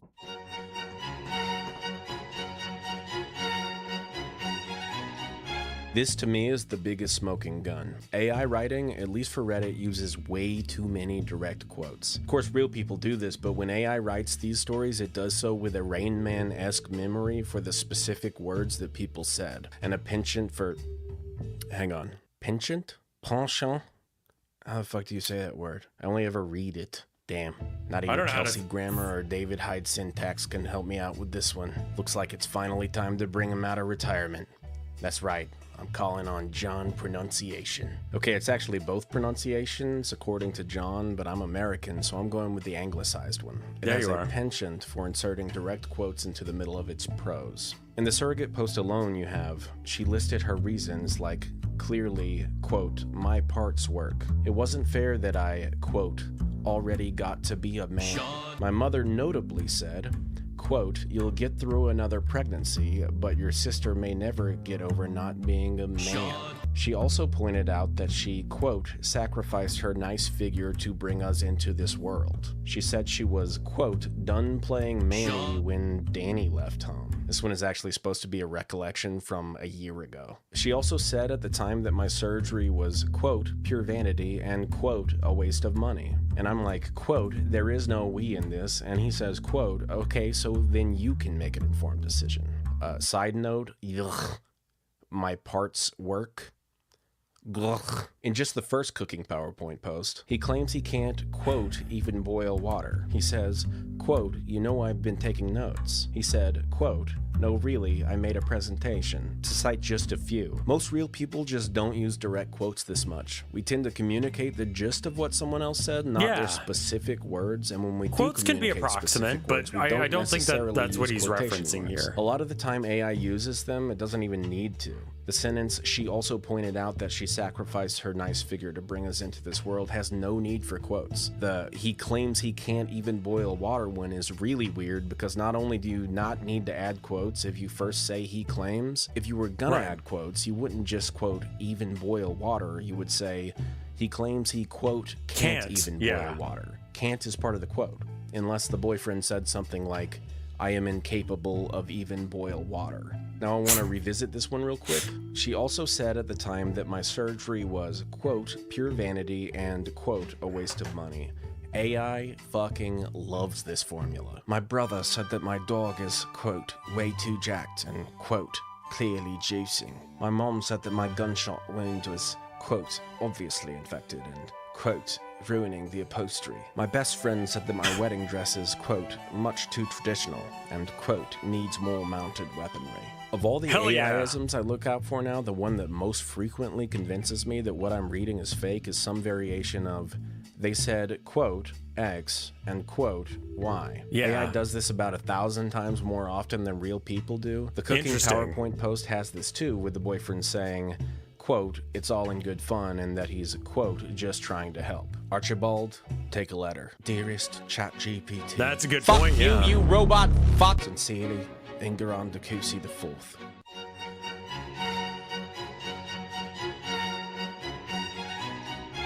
So a few days ago, my wife came home from her job at the meat cleaver factory, and American before I could spellings, even that's say hello, interesting. she decapitated me with a meat cleaver. I was floored. I was stunned. I was blown away. I was completely, unambiguously, irrevocably, and indefatigably fucked. Big words. By surprise. In AI posts, not only OP, but all the supporting characters are just a bunch of shocked Pikachus sitting around being shocked. Pikachus. I see. If a character in an AI story has an opportunity to be floored, they're getting floored, baby. That doesn't make any sense. I asked my wife why she cut my head off, and she just smirked and said, maybe next time you'll remember to take out the trash. You hear that? She smirked, and boy, let me tell you, was that smirk smirky. I said, hey, cool it with the smirking. You're gonna get smirk all over the coat rack. When people aren't busy being floored in these stories, they are often smirking or grinning or whatnot. This especially applies to characters who take on an antagonist role. The cooking PowerPoint you don't post smirk is if you're a good particularly guy. egregious with this stuff. One of the first things the asshole boyfriend does is get a weird smirk on his face. And That's if you true. scroll down a little, OP is stunned. And the Fuckboy follow-up is post, fine for the some boyfriend reason. starts off strong by smirking. Then when he proceeds to be an asshole, OP is, quote, too stunned But you're to right. speak. Isn't fuckboy normally used for like not? Like fuckboy usually means like asshole cisgendered straight man, right? Like I'm having a hard time thinking of a fuckboy that doesn't meet that description. Right?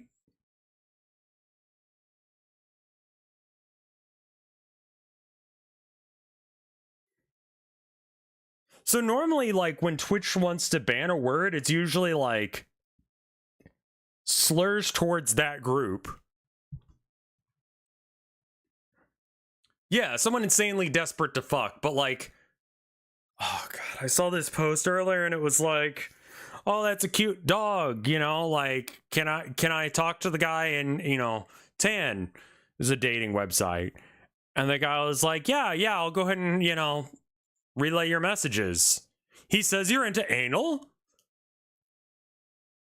Was just swinging a miss on that one, my dude. Lower down the page, when OP retaliates, the boyfriend, quote, starts out with that same smirk, but then he loses it. Oh no! That was my favorite smirk. It's gone. It is fucked up, y'all. After they break up, OP seems triumphal rather than upset, but notably, she can't believe it, which I should point out is language that is floored / stunned / blown away adjacent. So after my wife cut my head off, I went straight to the phone and called the whole family. They're split. My mom and my uncle can see my wife's point of view about the trash. I even heard my mom mutter something about unequal household labor. But my dad and my sister think decapitating me was a step too far. Because these subreddits are places people go to look for advice about their own behavior, they often say their uncertainty was spurred by family or friends being split on the issue, or sometimes by everyone around them disapproving of their choice, like in the surrogate post.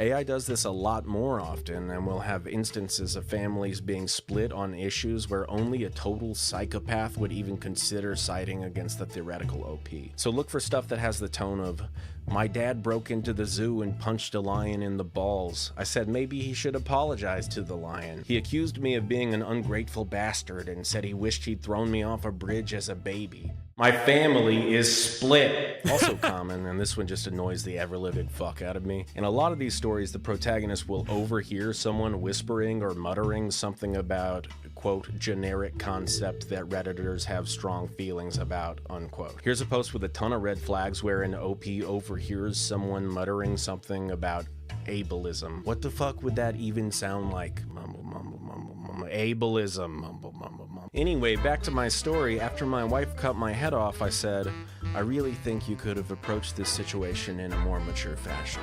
So, Reddit, am I the asshole for confronting my wife about her decapitatory behavior? Am I overreacting? Am I a bitch-ass robot? When people write these prompts, I'm sure they're asking their AI tool to write it in the style of a post on whatever subreddit they intend to post it on. If it's one of the subreddits we've been talking about designed to crowdsource moral judgment, and because Reddit feeds that stuff to it, it knows what that is. Oh, what the fuck? Hold up. Anon, thank you for the 10 gift subs? Where the hell did that come from? If you got one, make sure you thank Anon. There is like an Anon that comes in here every now and then and just throws fucking subs out.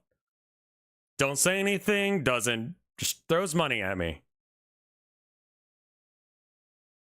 It's like it's probably a lurker or maybe not, I don't know. But thank you, Anon. Or great kind of chatter, doesn't cause drama, just gives me money. No idea who it is. No idea who it is. I appreciate it though, so thank you. Or am I the asshole relationships, or BDSM, am I the asshole, or...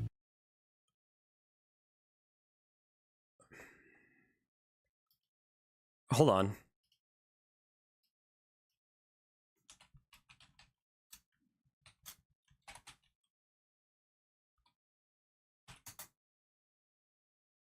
Huh.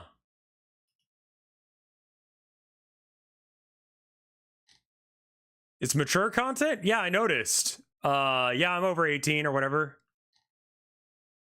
Am I the asshole for fetishizing my partner's trauma?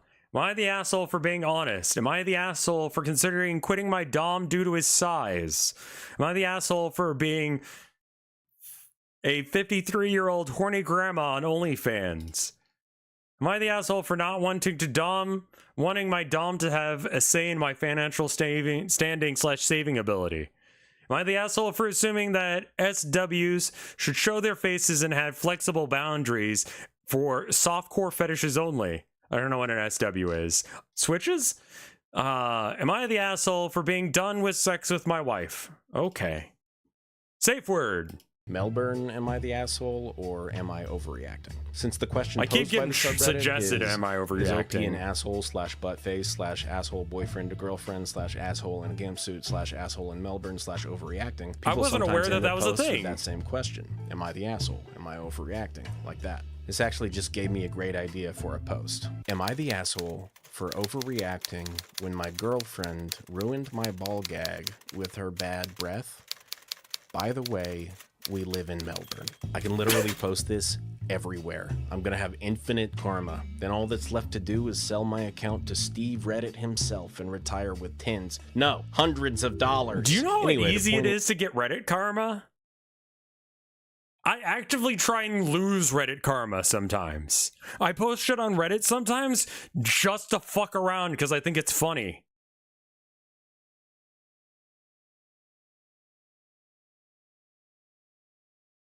And I still get Reddit karma.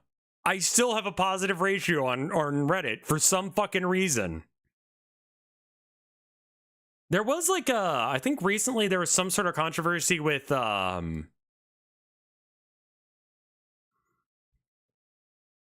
think it was the math one. It's like they did the math, which is just people asking like, yo, you think I could put my dick in this soda can? Or just like, I don't know, have you fucking measured it? Probably not. I don't think your dick can get in it. It's probably not big enough to be able to make the hole. Anyway, they apparently posted a whole bunch of racist shit with like graphs and whatever.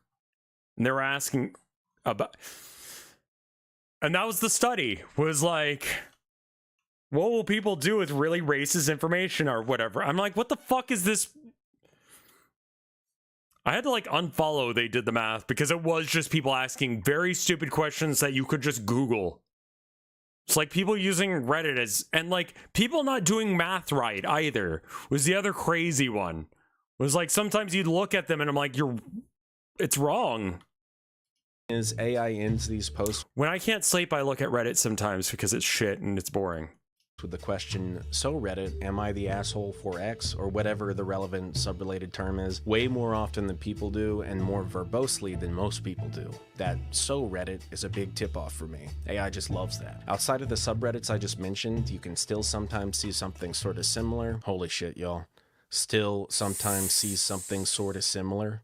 Is there a Nobel Prize for most alliteration? Anyway, on other subreddits, you should still look for a sentence at the end that sums everything up. That's a part of the neat structure we were talking about earlier. Bonus slop points if it does this with a really lame attempt grad at 7. being funny. So that's the story of how I shat myself in the squat rack.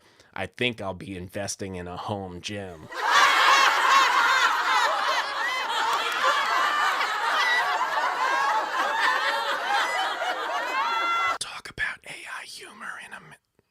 Oh, it's right now. We're talking about it right now. Okay.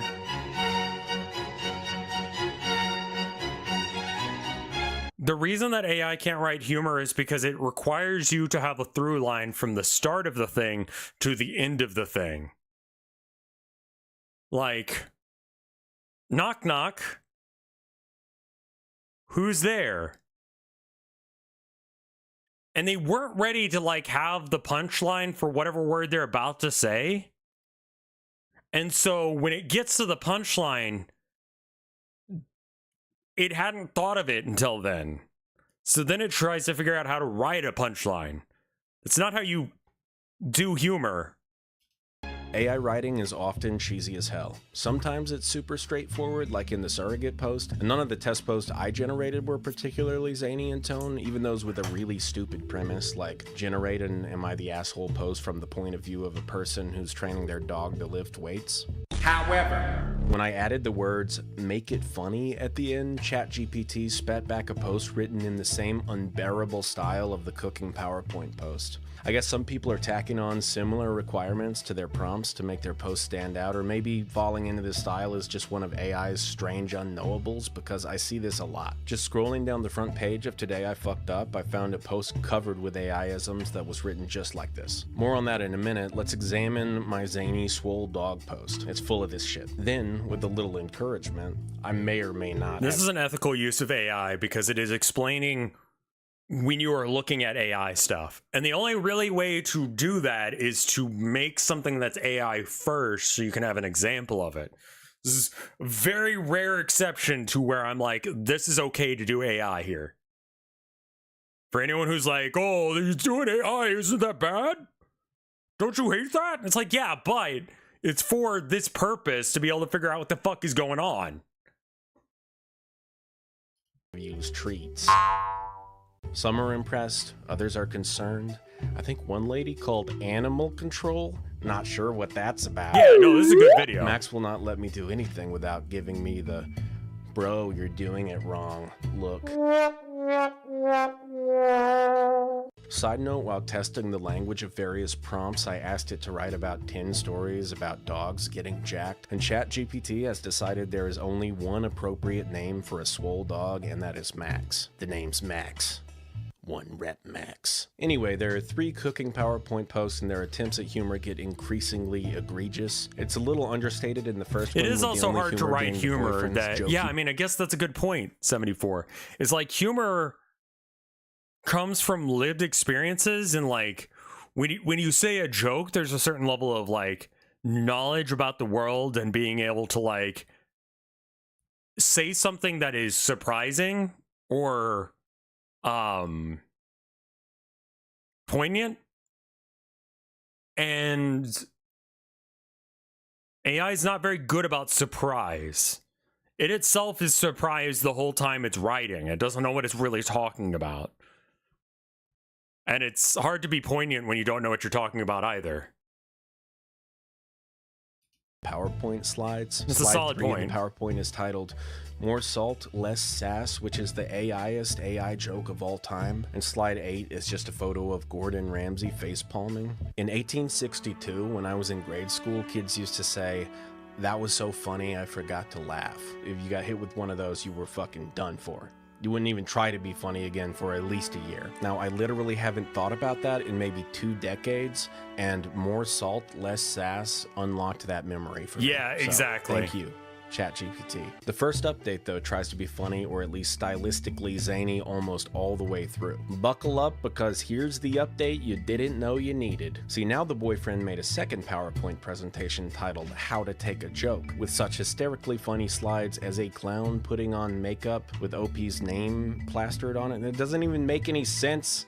He's trying to communicate that she's too serious. Whatever. Another slide titled, How I'm Clearly the Comedian in the Relationship. Clearly. OP then makes a counter presentation to break up with him with equally unfunny attempts at humor. It creates like very, that's AI in a nutshell. It takes all of the data it can, smushes it together and finds the average and outputs that. And it usually ends up being just something we've already seen before, which is why it's so bad. On top of it, just stealing content from people. If you're wondering about why AI exists and why it's being pushed so hard, anytime an invention is made, it's to solve a problem, right? Like, the wheel was solving the problem of, I want to go somewhere, but it's really fucking far. How am I going to carry all that shit there? What if you had a cart? That's rad. That's a way of doing things, right? Whereas, like, AI, it's hard to figure out what it's solving, but what it's solving is having to pay people. Exactly, Mythos. You don't have to pay people or treat them with respect if you want the most cookie cutter, safe, generic bullshit. That is great for media. Like, so many YouTubers and streamers try and do stuff. Yeah, I kind of enjoyed like early AI because it was stupid and did weird shit. It's like 13 steps beyond like plagiarism, but it's still like plagiarism is part of the structure. But yeah, people want generic slop. Or at least that's what companies want to give out. And that's why I'm like, I'm going to fucking make video games. I'm tired of this goddamn bullshit. Stop giving me slop to play. Stop giving me Assassin's Creed. Make another fucking game. Even though it's part 3 of a fucking series, that series is good. And I'm expanding a world.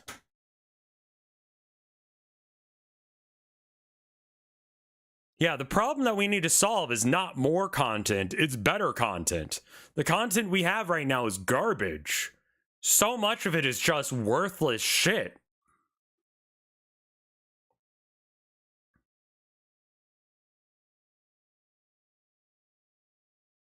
Remarkably similar style.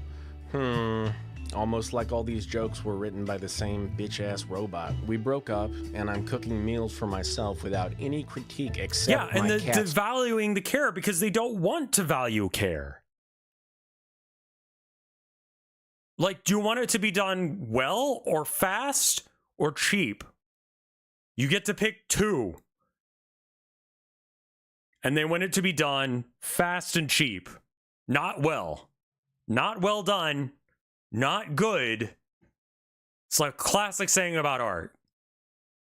If you want it, you can have one of the, 2 of the 3. You can't have all 3. AI specifically makes just fast, cheap thing. Relatively, excluding all the damage it does. But like, cheap and free. Or cheap and fast. It's like the equivalent of like McDonald's for your brain.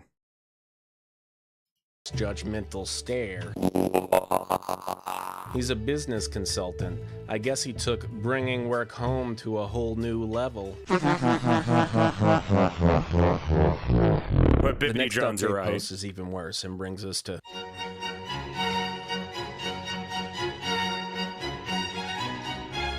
In my latest story about Max the weightlifting dog, there is a postscript which really, actually says, Max's deadlift is 325 pounds. 325 pounds is the same amount as the human in the story. Also, how does a dog deadlift at all? Is Max picking up a barbell in his mouth and just lifting his neck like the dog version of this guy. Keep in mind, I asked ChatGPT to write this as a post for Am I the Asshole, as in something that really happened. If I posted this on Am I the Asshole, no one's gonna believe that, yeah. I hope and I pray that most people would not believe this story. Similarly, with the final update to the cooking PowerPoint story, the details go from stupid to just shy of fantastical. Word gets around at the boyfriend's job that he's the boyfriend from the famous cooking PowerPoint post. I guess everyone there is a big reader of Bored Panda. He becomes an office laughingstock, is made fun of in meetings. Someone adds something about not criticizing cooking with PowerPoints to the workplace wiki, which is seen by all the new hires, and trust me, gets some big laughs to the point where people are talking about adding it to the onboarding materials. All of this is relayed to OP by a mutual friend who happens to not only work at the same company, but apparently is in all the same meetings and is watching the new hires read the wiki to judge how hard they laugh at the cringe joke about PowerPoints, which they wouldn't even understand because they're new fucking hires, and even if they happen to have seen these cancerous posts, they wouldn't automatically know that the boyfriend from the post works at that company. OP, thou hast flown too close to the sun. Thy wings hast failed, and thy body is brought to ruin. Happily, with this update, a lot of people started recognizing that this story is fake. Yeah. It was good to see most of the comments calling it out, but there seemed to be a prevailing opinion that this is the post where OP lost credibility, whereas even if you ignore all the obvious signs of AI writing in the first two posts, another detail pretty much gives up the game. OP is not remotely upset about the sudden collapse of her 2-year relationship. She breaks up with him easily in the form of a joke, almost as though she did it for imaginary Reddit points. Not only is there zero emotional distress, there's no mention of any kind of disentanglement. Maybe it's because I get mine, but why the fuck do people do this for fame? Like,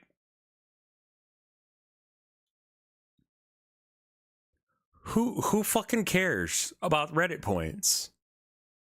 Like, I'll give you an upvote right now. I don't give a shit. It costs me like 5 seconds of my day. It's not worth anything to me.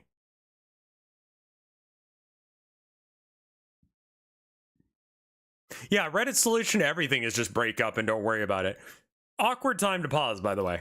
Even though they supposedly live together. I don't even know why you would sell it. Because here's the deal. Once you have, like, good karma, then what? How did you get that good karma? You look back at their old posts and it's just them saying fucking weird shit.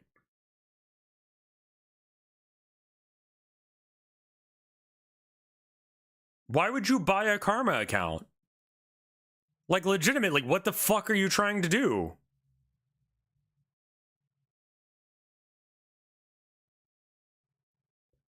They purge posts when they sell the account. I get, like, Reddit Gold is...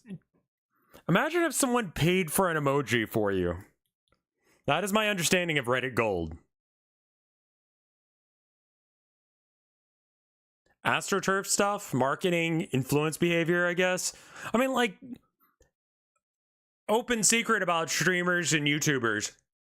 They fucking buy views and subscribers. All of the time. I would say that number is on the lower end for successful YouTubers and streamers, but probably about like 20-something% of successful YouTubers do that at some point. I have not, because I don't have that kind of money. And I don't trust my bank account information with someone like that. And also, if you get caught, you lose your account. But generally speaking, what they do is they embed the video like secretly into a corner of a like different thing, like a Wikipedia page or something. And then you know, it plays with it muted in the background. So you don't know that you're engaging with the content, but the view happens.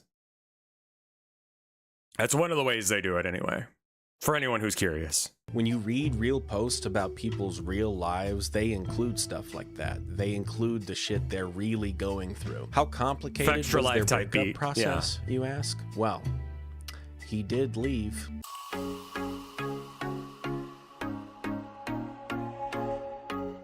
Actually, real people are typically pretty reluctant to leave long-term relationships, even ones in which they're suffering outright abuse, due to fear of change, fear of being alone, fear that their partner won't be okay without them, and or the sunk He's a really cost good fallacy. actor. The tone of these updates communicates none of that, maybe because OP is a sociopath. You're not terribly important to me.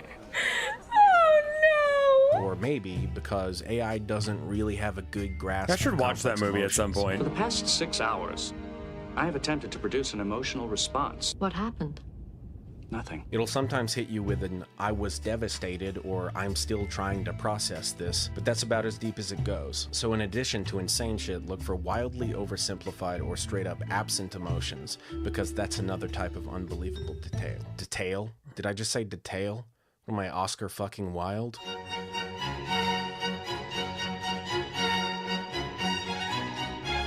The last thing I want to talk about is kind of related to the previous point. These stories are I like frequently the jerking about hand. the biggest assholes you have ever heard of, and they're almost always clickbaity. I randomly, when scrolling down today, I fucked up looking for what I thought was an AI-ish title. I wanted to see if I could correctly predict that a post would be AI based on the title alone. I clicked this one based on the fact that it's something I could have thought of at 3 a.m. in my J.O. underwear, and Robot. also it seemed like clickbait drama. Today I fucked up by accidentally sending my boss a screenshot of our group roasting him. And sure enough, once I read the actual post, I saw clean presentation, neatly segmented paragraphs forming structured narrative, excessive direct quotes, lame-ass AI humor, so much lame-ass AI humor, details that don't make sense. Oh, sorry, details that don't make sense. Again, I don't you can get the never Oscar be Wilde 100% reference. sure unless someone just admits to it, but I was feeling pretty confident about this one and I clicked on their profile.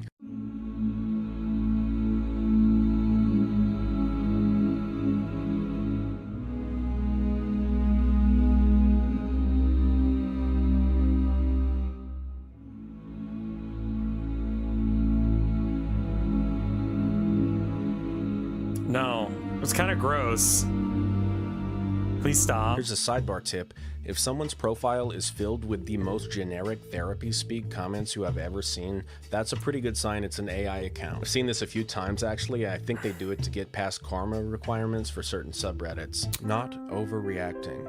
Your mother's brutal honesty sounds hurtful and inappropriate, especially when directed at children and teens. It's valid to feel upset and to recognize her behavior as unfair and damaging. You're Yeah, not I wrong have for read wanting people kindness write and like that, respect, but also not people like to talk like overreacting. that. It's frustrating when a company doesn't take responsibility for their mistakes, especially when you've tried every possible way to resolve it. It's understandable to want to hold them accountable publicly, not the asshole for feeling empathy for your step-grandfather. It sounds like he's been kind to Oh, yeah, you that's and a your thing. sister, but it's also okay to recognize the difficulties of family dynamics. If only someone had told me when I was a child that it's okay to recognize the difficulties in family dynamics. Okay, sidebar over. The point is, I'm pretty damn sure about that one, and the generically dramatic content of the title alone was enough to make me suspicious. Now I want to revisit the surrogate post, because that's a good example of something AI does to heighten the dramatic stakes, which is it makes everyone but OP an irredeemable asshole who should be tried at The Hague. The sister angrily demands that OP get pregnant on her behalf, calls OP names, and involves OP's parents. The mother supports the sister full-throatedly. Yeah, this is a very good channel for one that's got like under 7K subs. Like, I didn't notice that, but you're right. This is very well done. Hopefully this is getting the views it deserves. Okay, 96,000 views. That's good. Is this their only video? Not as far as I'm aware. Oh.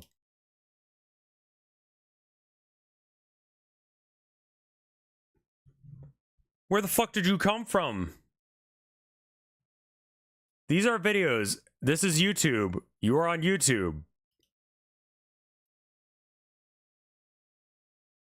Most YouTubers don't start with this quality. They usually build up to it.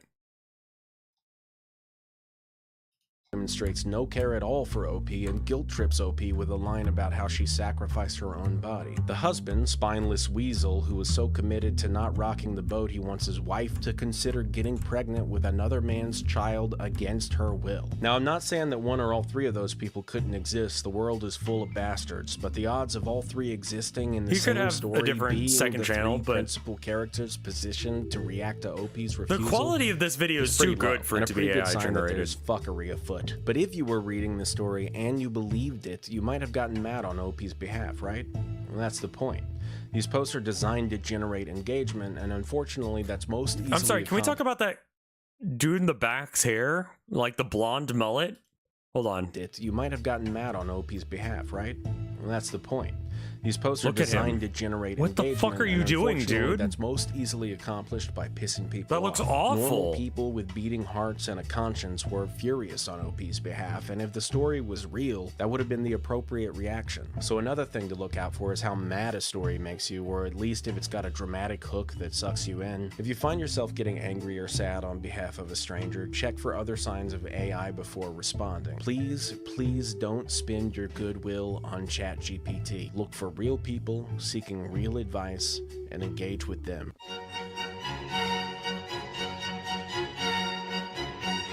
Reddit is so angry, it's like millennial Twitter. Against the death penalty is that death is final, and that the possibility of making a mistake and killing a single innocent person is too high a price to pay in pursuit of killing people actually guilty of monstrous crimes. Right. Similarly, downvoting on Reddit is final, and the possibility of making...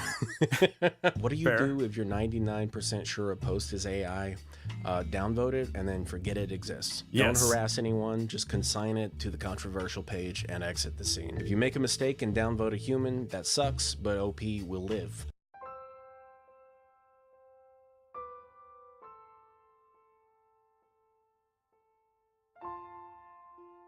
Keep in mind, I'm talking about text post only here. I feel really bad for real artists whose style has been plagiarized by AI, and now they have to either radically change their style or face endless accusations. I'm really glad I don't do like the Pixar look. The Pixar look, like very clean 3D, like hyper realistic to the point where it looks fake art style. That like fractals that go nowhere is another one they love.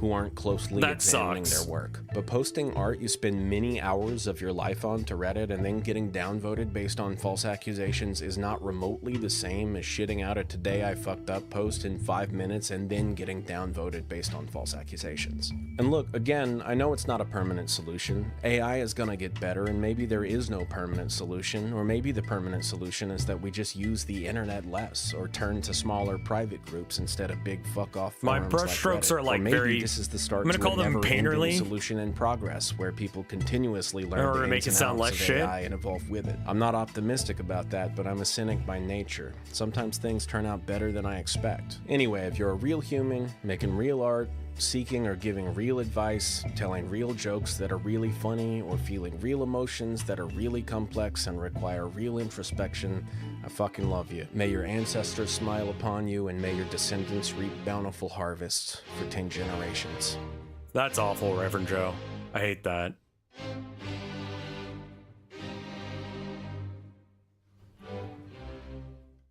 Amazing video. Updated. Hey, thanks for watching. A little postscript here, recorded from my phone outside. Won't be going outside again. There's wind, and I'm surrounded by birds who have apparently no respect for my for my creative process. Anyway, on to business. That was not a comprehensive list. I thought of a lot more while I was editing, and but it was just stupid long already. So if this gets any viewership at all, I might end up making a part 2 at some point. For now, I'm making a different video. Obviously, the channel's small. I haven't done anything with it in forever, so subscribe at all. It seems see that stuff, because otherwise you might not. Or maybe he got rid of the other content. I could not use that stock footage. It was so stupid. It was so stupid. It was making me laugh. I had to use it. I apologize. What do you guys like over there? Potatoes, leprechauns, I'll send you a care package. You'll like it. All right. All right.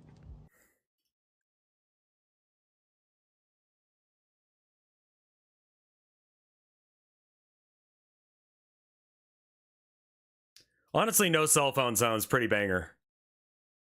Yeah. If you haven't made anything good for a while, it does seem like a thing you could do.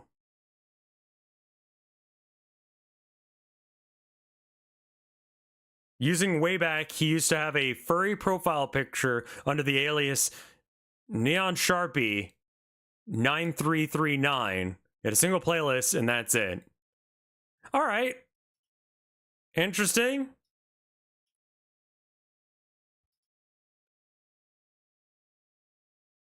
Here's a recipe on how to make onions roasted. My wife is gonna go stay at her sister's place tomorrow because they're gonna go pick up her family, my family-in-law. So it would be good to have meals that I can cook, because we've kind of changed to a point where there's not like,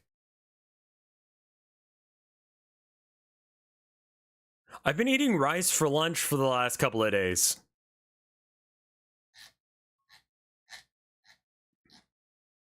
I'll keep this for later. Thank you. Northern Lion saying something,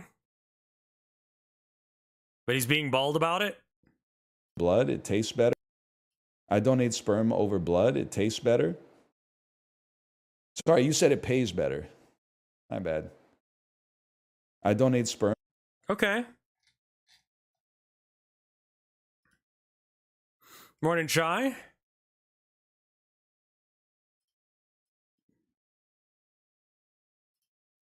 Here are some more things I think should be for the girls only, not the guys.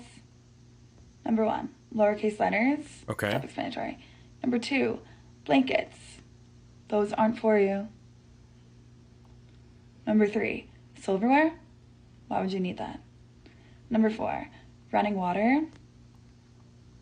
Aren't you supposed to be like a man? Like, figure it out. Thank you. Here are some more things I think should be for the... Okay, Chai. Thanks.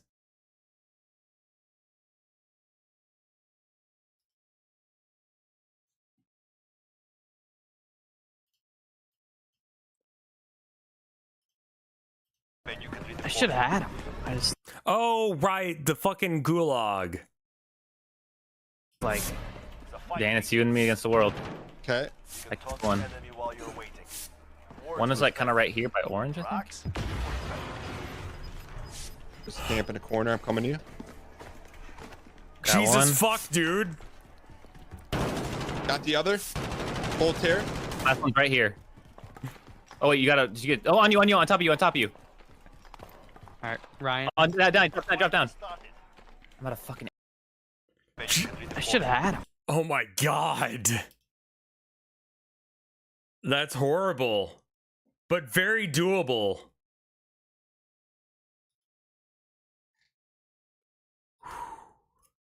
Yeah, chat all went, oh no. Awful archaeology. Okay.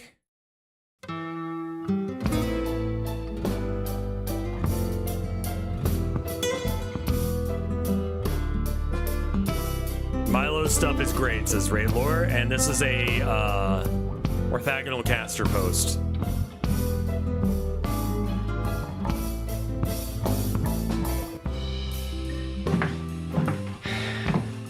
Jingle jingle. It's a beautiful, snowy, sleety evening here in Boston, and frankly, I can't think of a better time to voluntarily give myself a migraine. And so does... Why are you rocking the Texas look?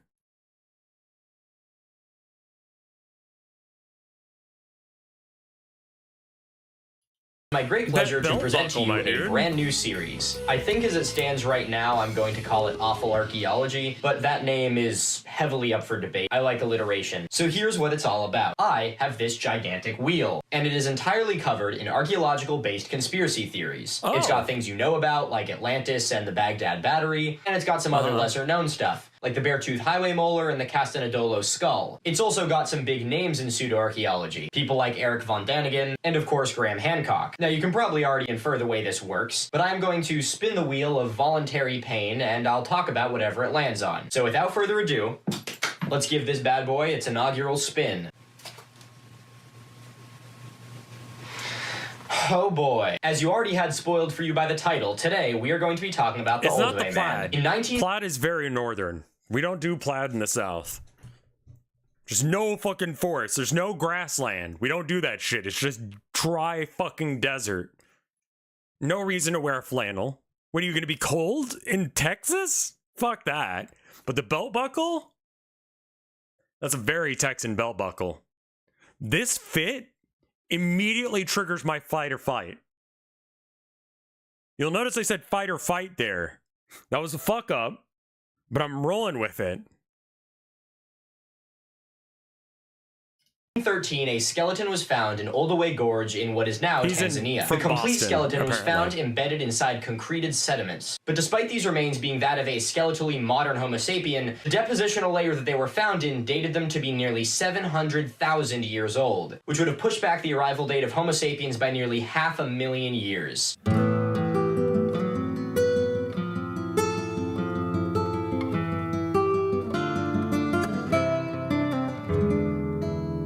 But isn't it not just the levels, but also like other shit around it? Because like sometimes when they blast the earth, you can see like the different like however many millions of years just on the wall.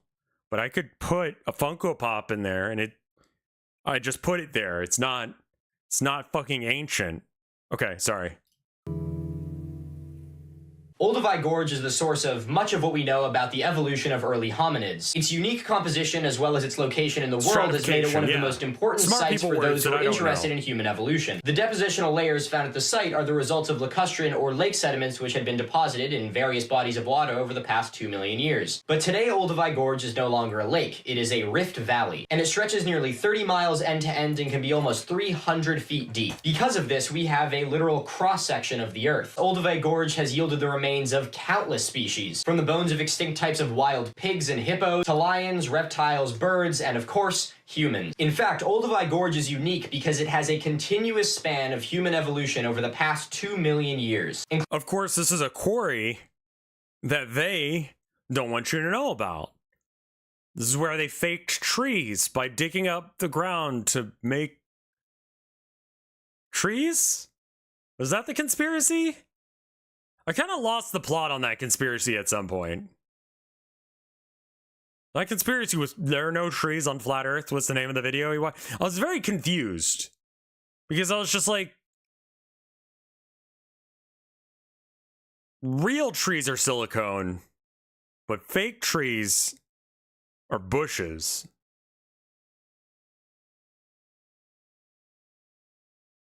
Mountains are trees. Except for when they're quarries. And this... I'm gonna shut up. Because this guy knows what he's talking about in the video we watched, the other does not.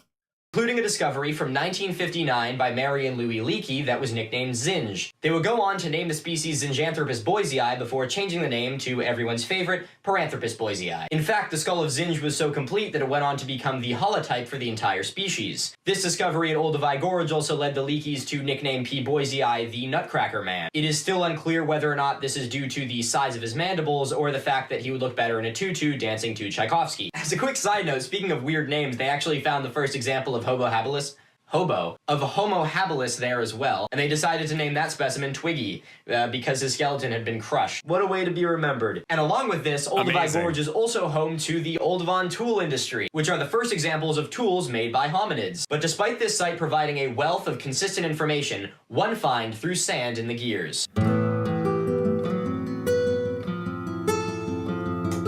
This does seem like a good channel, because it's just like, there's some weird ass shit I don't know about.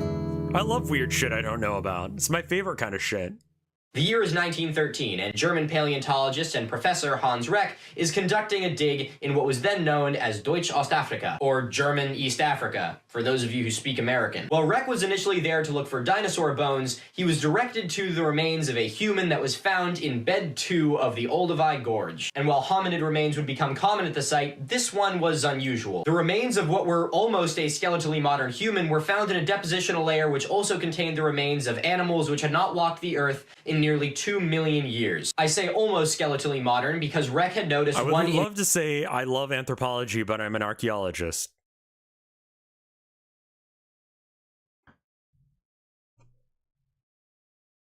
I don't...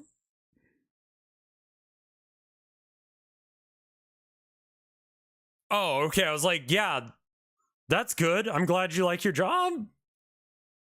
Consistency between this skeleton and the mouths of you and I. And that was that this individual was in the possession of 36 teeth, rather than the 32 that most of us have. Oh, This guy damn it. just I was going legit to do a classes bit at where I college? like Sure. take one of my wisdom teeth out, because I have them around here somewhere, but I have absolutely no idea where they are, so...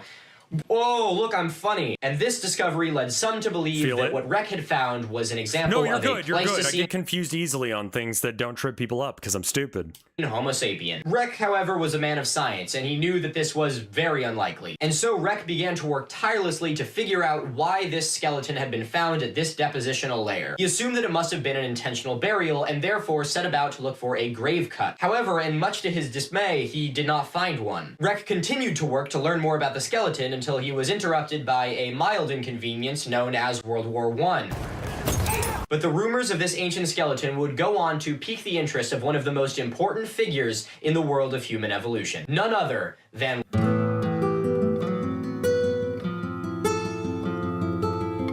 In 1927, Leakey visited Reck in Munich in order to analyze the infamous Olduvai skeleton which was being held there. Leakey was also under the impression that the skeleton could not possibly be anywhere near 1 million years old. I love how fucking rad that skull looks, by the way. There was one major reason for this. When a body is deposited naturally, it typically ends up coming apart. This degradation occurs from scavenging animals, flowing water, and even things like wind. Each one of these forces of nature work to take a fully articulated skeleton on the ground and scatter it all over the place. Makes so typically sense. the remains of a body which had suffered a natural death and was left out would be found scattered all around. But the Olduvai man was fully articulated, meaning that his entire skeleton was there all in one piece, which led both the scientists to believe that it must have been buried. But again, Rex said he had found no evidence of a burial at the site. And so, being an absolute smartass, Leakey decided to invite Reck back down to German East Africa in order to conduct another dig at the site. Now, of course, Reck was a paleontologist, so was he going to say no to another trip there? Probably not. I am convinced that Leakey went there purely to prove a point to Reck, if no one else. Because Leakey was a stubborn son of a bitch. In fact, allegedly, he made some sort of wager with Reck that he was going to find evidence that it was a burial almost immediately upon arriving there. Let's take a little guess as to what happened almost immediately after he arrived there. Leakey found a flint axe head in close proximity to the gravesite, and proceeded to spend the next several days on the dig with Reck, where they found more than 80 flint axe heads. Personally, wait a minute. Isn't the, is that a DNR tag on him? I don't even think Leakey cared much about trying to prove whether the Or does it, skeleton like, kinda was 2 look million like years one? old or 20,000 years old. I just think he wanted to prove Reck wrong. The excavation of the site also yielded important geologic evidence. He hadn't noticed that there were stones present in bed 2 that were also present in the beds above it. Some little red pebbles and fragmented pieces. Also, the nail polish is working for him. It's just a bracelet. It kind of has that vibe, though, right? Of limestone, primarily. These pieces of stone did not occur anywhere else in this layer. Do non-Americans have DNRs? Like bracelets? Like, is that do not resuscitate? Basically, like, if you find me, just don't try and bring me back. I can't. Just let me die.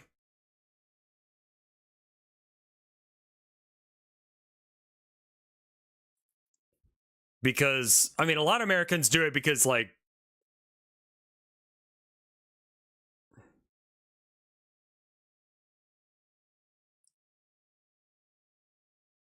a lot of Americans do it because it would be too costly to be able to pay off what it would take. So they just sort of like,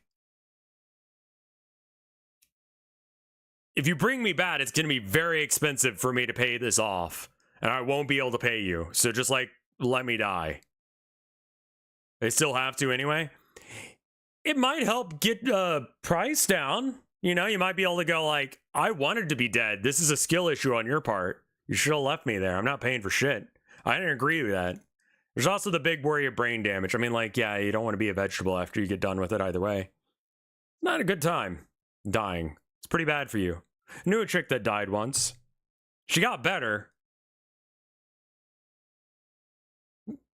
Known more people who died and didn't, but she did.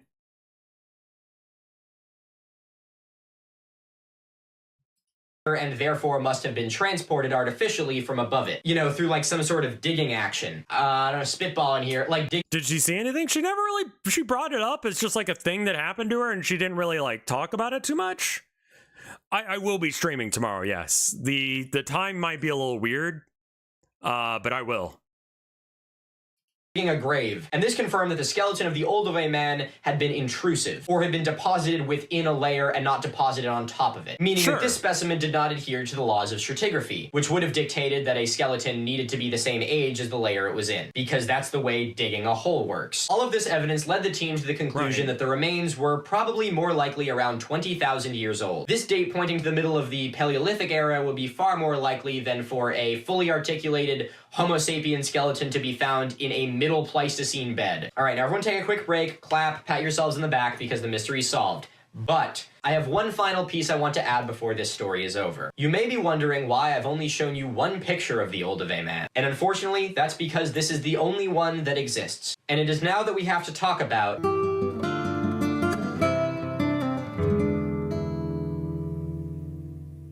Okay.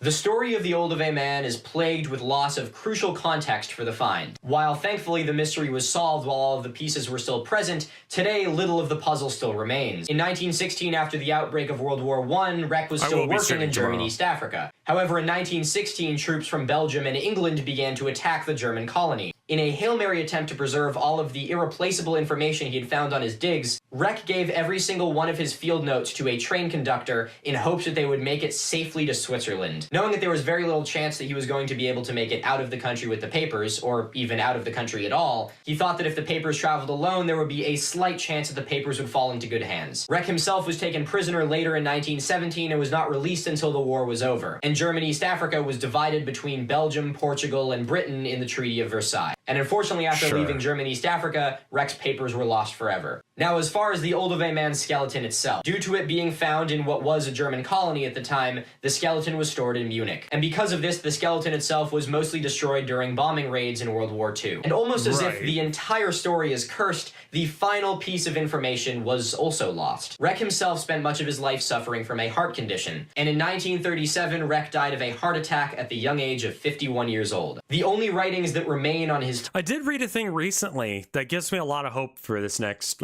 generation. It said that, I think it was 77% of young Chinese men are too fat and masturbate too often to be good soldiers. And there's a similar issue going on with Americans where all of them, all the kids are doing drugs. We may see world peace soon. Not because we understand or agree with each other, but because we're too busy, jacking off and doing drugs. Which, not the way I thought it was going to be a thing, but I mean, I guess it makes sense. So if anyone was looking for some good news today, we found the solution to war. Porn. Time at Olduvai Gorge is his book written after World War I, entitled The Ravine of Primeval Man. It's stories like this which plague the world of archaeology. Stories where irreplaceable archaeological artifacts and contexts are lost as the wheels of progress, or sometimes the wheels of regress, continue to grind forward. In fact, I can personally guarantee you that this won't be the last artifact in this series that has met this same fate. And while we are unable to change the events of the past, we are more than able to learn from them. And maybe, just maybe, we will be able to come together in the future, no matter the banner under which we march or the god to whom we pray, and be able to preserve these artifacts so that they can continue to teach for generations to come. I'd like to thank you all very much for watching. Again, this is a brand new series, so I would love to know what you guys think about it. Thank you. Moving on. That was a good video. I actually liked that. That was really cool. I learned about a thing. And this is about, this is how, okay, so some of y'all don't know what the fuck this era was. But nu metal, you know, Limp Bizkit and, I guess Linkin Park technically, rap over metal. Suck the dick, drink the piss. Suck the dick, drink the piss. Fuck MTV, I ain't afraid to say it. That bubblegum boy band shit, it's gay. Fist fight me, pick the place. I'ma fuck you up and then fuck your face. Timberlake, fuck you, bitch. Nick Lachey, you lick my dick. Insync, that shit's for chicks. I'ma get the CD and set that shit on fire. Well, I'ma say it. Well, I'ma say it. Well, I'ma say it. Is this Dax? Sorry.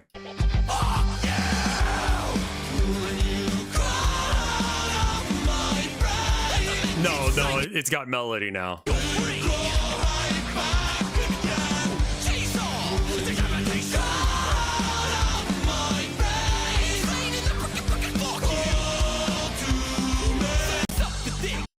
Wow, that was really well done. I would have absolutely listened to the shit out of that song as a kid. Also, sorry for the shade towards Dax. I saw this weird fucking... I don't know the man. I just saw one clip where he's dressed as a clown and having a really hard time with himself. It was on obscure music that slaps. Yeah, this very much does have Planet of the Bass vibes. I think it's the same guy, isn't it?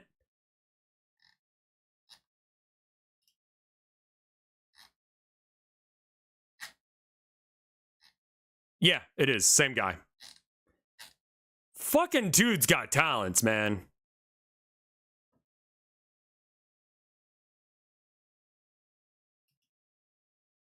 Here's a post. It says, give a man a game and he'll have fun for a day. Teach a man to make games and he'll never have fun again. We've got this one. Of course, this reminds me of one of the best internet videos. Дверь в туалет, она прозрачная, значит, заходишь в туалет. A choice was made. Тут все нормально, смотришь на себя. Glass door. Все, кто выходит, они тебя видят. Но вот есть душ, он приватный относительно, заходишь в душ. I love what's happened to the backsplash there. Oh, hello! Ну как же, ладно, решил помыть руки тут, или вот на туалет присесть.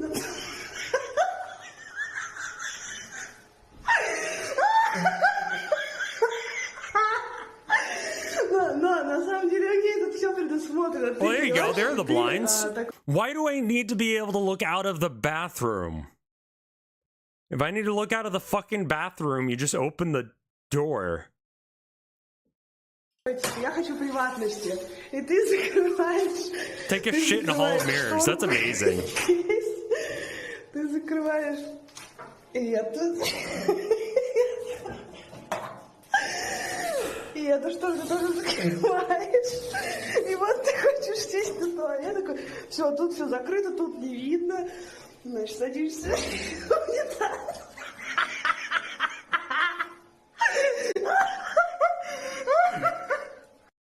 God, the fucking hotel we stayed in when we were, you know, doing that, coming up here, the shower curtain rod was broken, which meant it was like a full, like, I'll see you later, Seven. You have a good one, okay? Take care of yourself.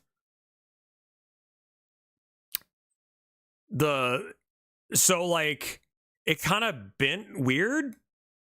Like, okay, here, hold on. Paint time. All right, so, like, it's supposed to be like this, you know? But, like, you know, from a top down, it had this weird bow out kind of thing, where it was like this. But the thing was like, one of these sides was broken on it.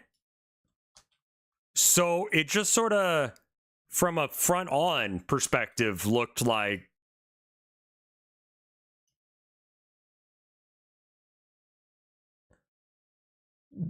this was weird as someone who is 6'3".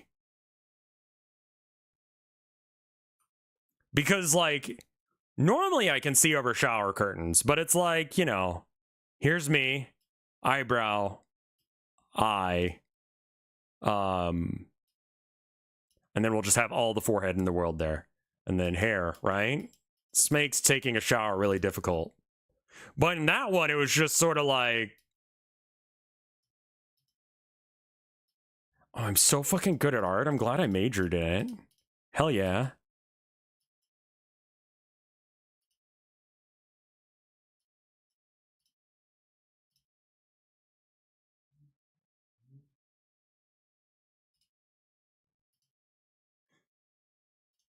Anyway.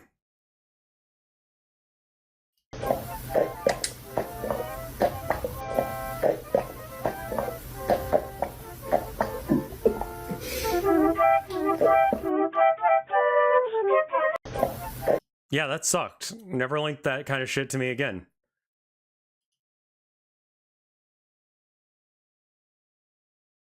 No, it's good. I hate Instagram and how it wants me to log in. Let's go get Yaakov. You know it's always been the best. Let's go get Yaakov. With quality that beats the rest. They got cheesesteaks, French fries. The famous Yaakov hot dog is known worldwide. Let's go get Yaakov. The secret sauce is one of a kind. Yaakov's, an Allentown tradition. Wow. Very 80s. The mascot, I believe, is a hot dog in a wheelchair with a crown.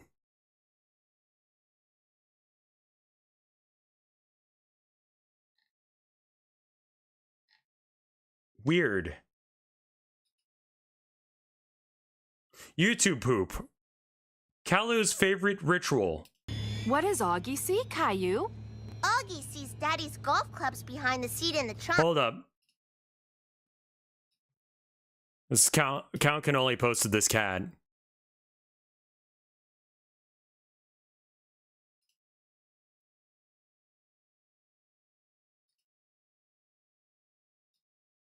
Sorry. Wow. It's pretty handy being able to see through things, isn't it? Augie also sees that my tummy is empty and needs some ice cream. Nice try.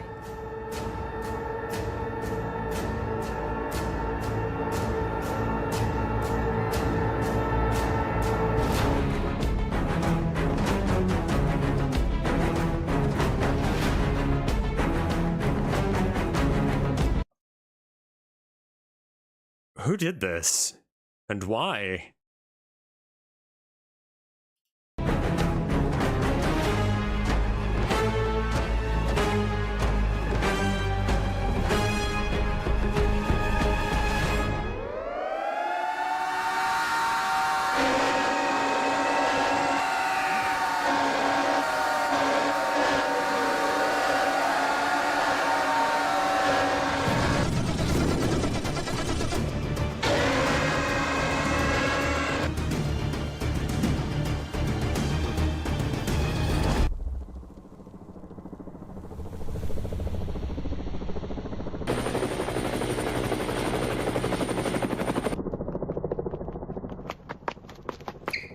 I have never... This is not even a YouTube poop. This is too high quality. This is just a weird fucking animation. Like a YouTube poop, you have to like generally take bits from the show.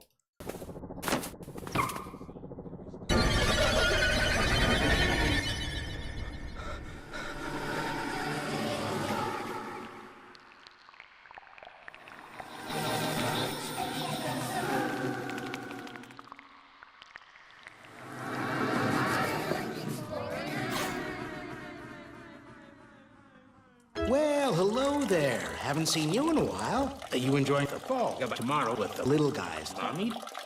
I was going to say.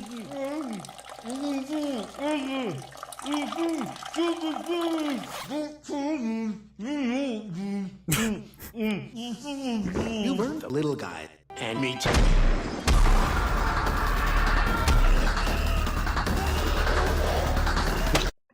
As a teenager, me and my friends decided that the most humiliating way to die would be to be choking on a urinal cake. Because there's not a really good explanation on how you've done that.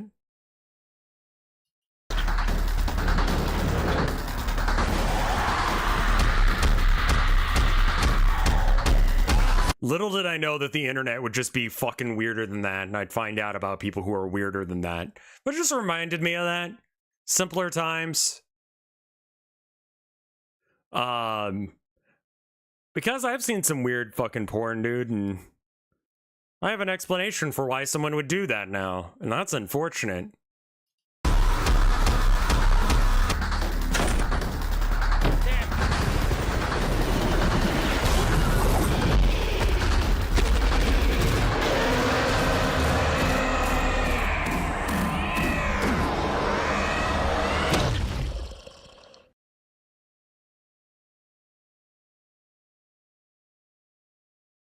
Aw, now look at that. There's sand in my sandwich. I guess it's...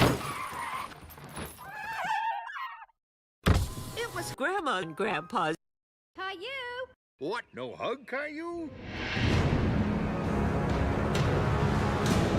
It does have elements of YouTube, Poop.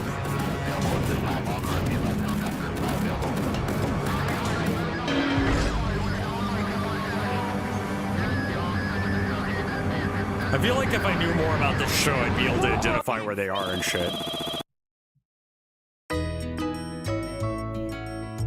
Oh my god, this is a long-ass video. Well, shit. Daddy was making a There new you go, grape that's for YouTube Mommy poop. and Rosie, even if it was a tin can. Here's some lemonade, Daddy. Daddy? See, that's a YouTube poop.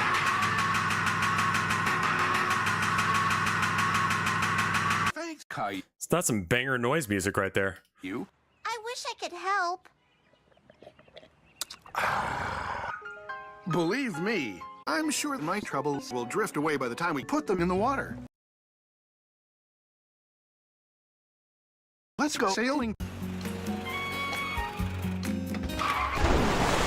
Yay, sailing! Hold up there, Caillou. Before we do anything, we need to... What's this? It's our ship's logbook. See, I'm not just Grandpa. I'm Daddy, and Daddy isn't just Daddy. He's the first son. But I want... Mama Bear sounds like I'm Mama Bear. And what am I? You're the picnic lunch. We need to put on our life jackets. But we're not even sailing yet. Safety first. But I want to be Safety captain. first, We're not safety even sailing first. Yet. No, Grandpa. I'm the captain now, and I order you to go to help. I'm the captain, so I'm in charge. Daddy. We're here anyway. I'm in charge. Hoist the sails! There's nothing like being out in fresh air. Hoist, hoist, hoist, hoist, hoist, hoist, hoist, hoist, hoist. Isn't that fast? Sorry, Caillou. Grandpa has sailed more than we have. That's why he gets to be captain. See anything yet, Caillou?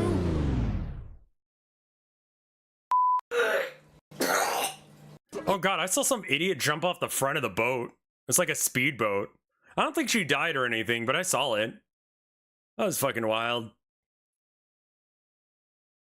Look, it's all my dessert for a week. It was on the internet, so I don't know how it turned out, but one girl like jumped off the side and then the other one jumped off the front. Don't do that. Caillou, help me turn the crank. Aye, aye, Daddy.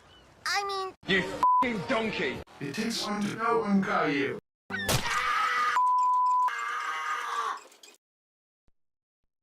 Well, then, I guess you don't want to help me steer the boat. No. Caillou was a little frustrated. He looked and looked out at the lake, but all he saw was Well, that's water. because you haven't received your extra special orders yet. You have to help us find our way to Treasure Cove. Treasure Cove? Treasure Cove. Treasure Cove? Treasure Cove. Treasure Cove? Treasure Cove. Treasure Cove? Treasure Cove. That day, Daddy had wanted to mate with sea monsters. Daddy, I know a job that looks as fun as being captain. You do? What's that, Caillou? Bowling.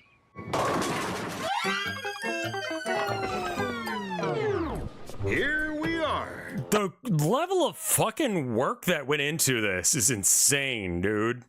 This is a fucking, like, masterpiece of YouTube poop. Like, the first bit didn't even feel like a YouTube poop. It just felt like a really bizarre animation. Now this is a YouTube poop. I don't know why it's happening, but it is. Caillou was a little nervous, but when Caillou looked around, he was pleasantly round. Top of the morning to you, laddie. Let's see. I'll put you in lane 3. Jacksepticeye. I'm like, why the fuck is he Irish? What was that symbol? Lane 3.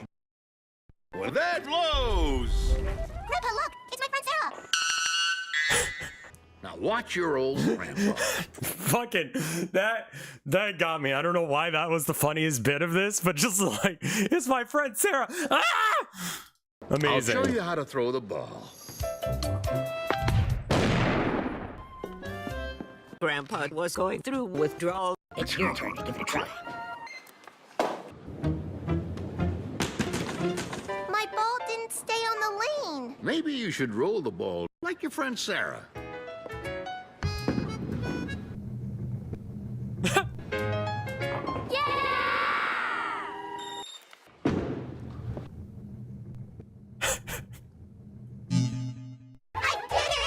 You're not doing jack shit, That was Caillou. I'm glad you think so, Caillou, because I have another surprise for you. Weren't they on a boat? I'm going to take you bowling. Caillou was surprised. He had been bowling, but Grandpa didn't meant to. Now watch your old grandpa. I'll show you how to throw the ball.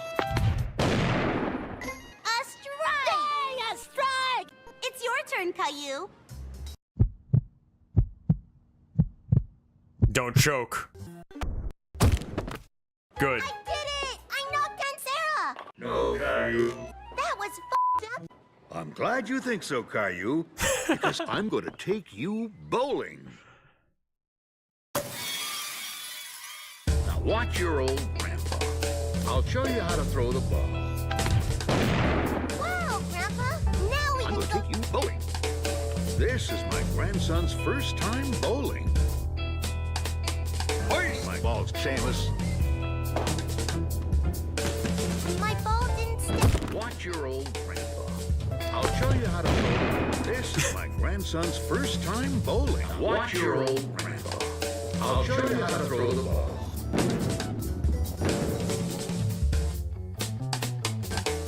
Thanks again for the game. Here we are.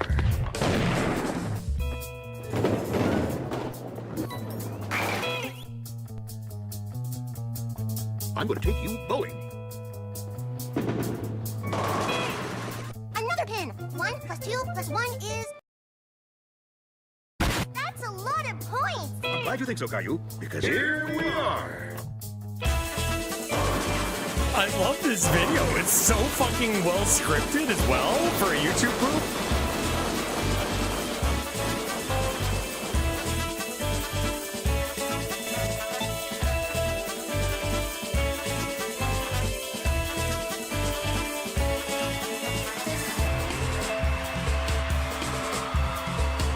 When that happens, it's called a strike. Now, I'm going to take you bowling. But I win. Watch your old grandpa. I'll show you how to throw the Couldn't we ball. just bowl in the backyard? Oh, God.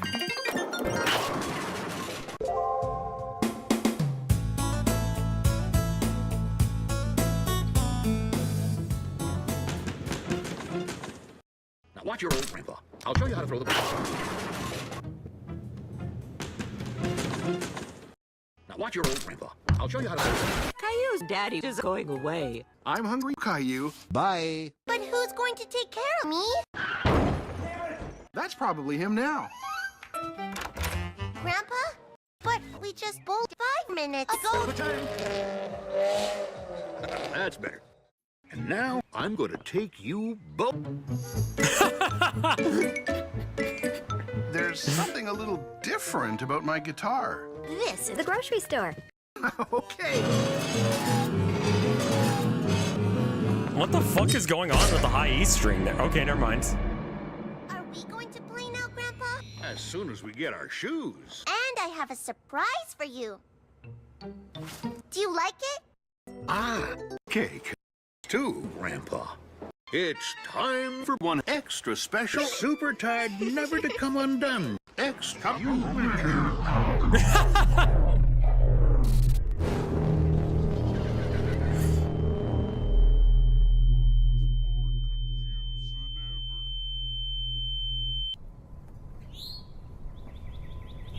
Grandpa? Jesus fuck. The lore. I like that you could still see someone's like feet in that shot because they couldn't edit it all out. Caillou noticed how quiet the house was without Mommy and Daddy. Can I just ask, like, is this horror? Because a lot of horror, I mean, I know this is like jokes, but it has like fear as the joke, but also like I get the same reaction to horror as I do this. I'm like, fucking nice. Who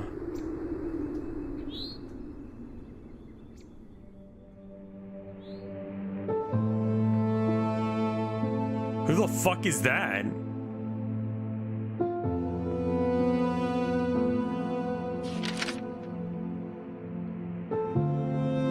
Oh, I thought it was two lesbians for a minute. That's the dad.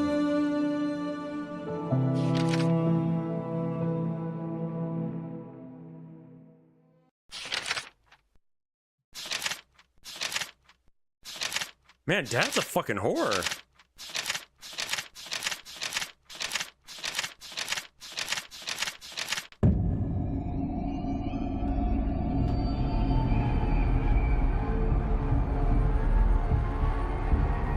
What the fuck?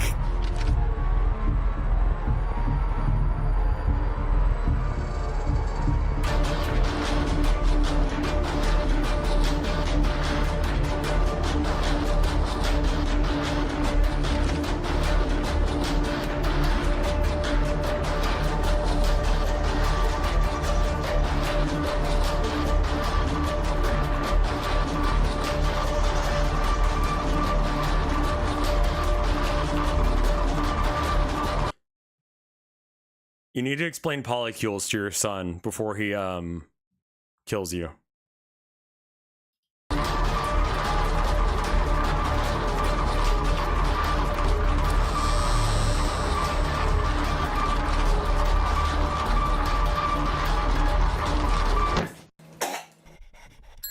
Daddy.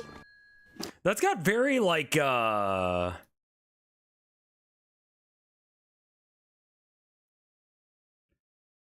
okay. Mommy. It reminds me of The Binding of Isaac a bit. I think it's because it's just weird, fucked up shit happening to bald child.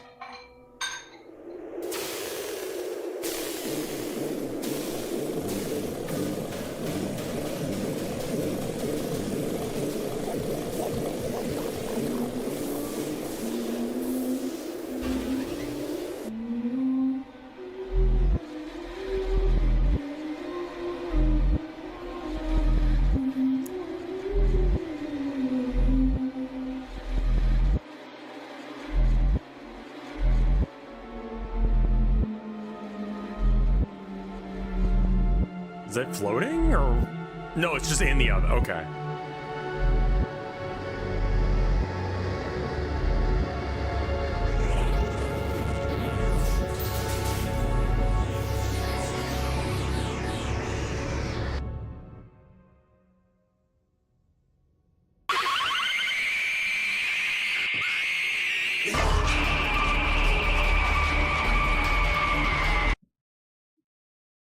What is that song before?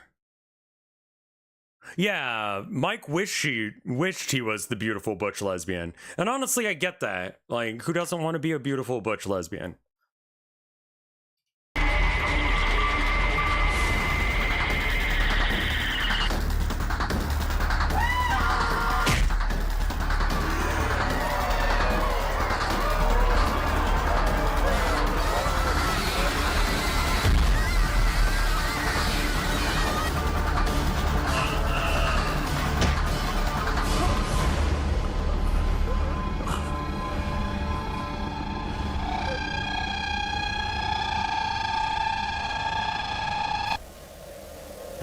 It's your turn to hit the track.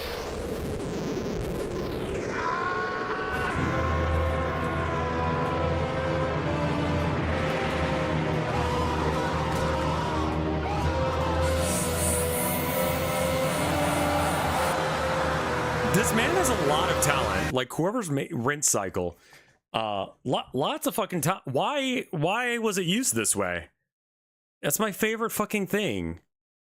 When it was the orgasm scream. Yes. It's one of my favorite things about people who are really talented, not using their talent for something that makes sense. Misusing talent and skill to just make something stupid because it's funny. I can draw weird shit all I want. I need to get better at drawing anime so I can redraw Karl Marx's tits. You get the point.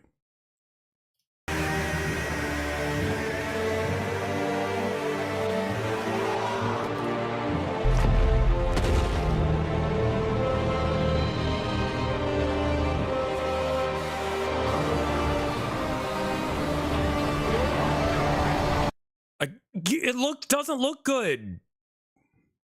The art doesn't look good, man. Like, fucking...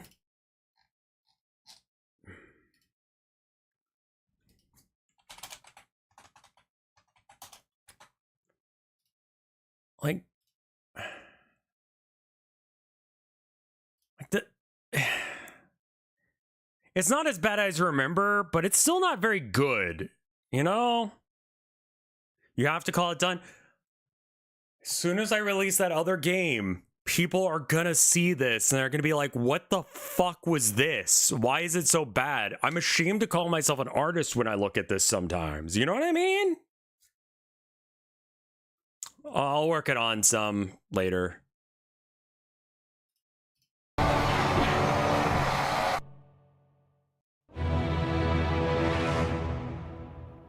Cursing you with creative feedback loop.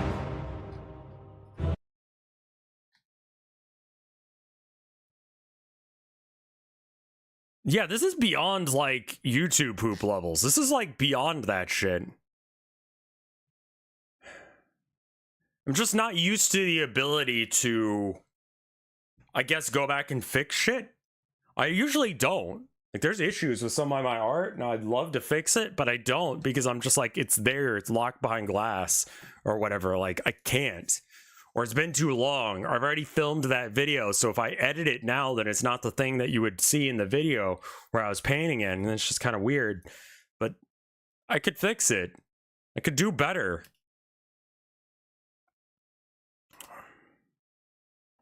Anyway. I need to eat, so I'm gonna go and figure out some food real quick.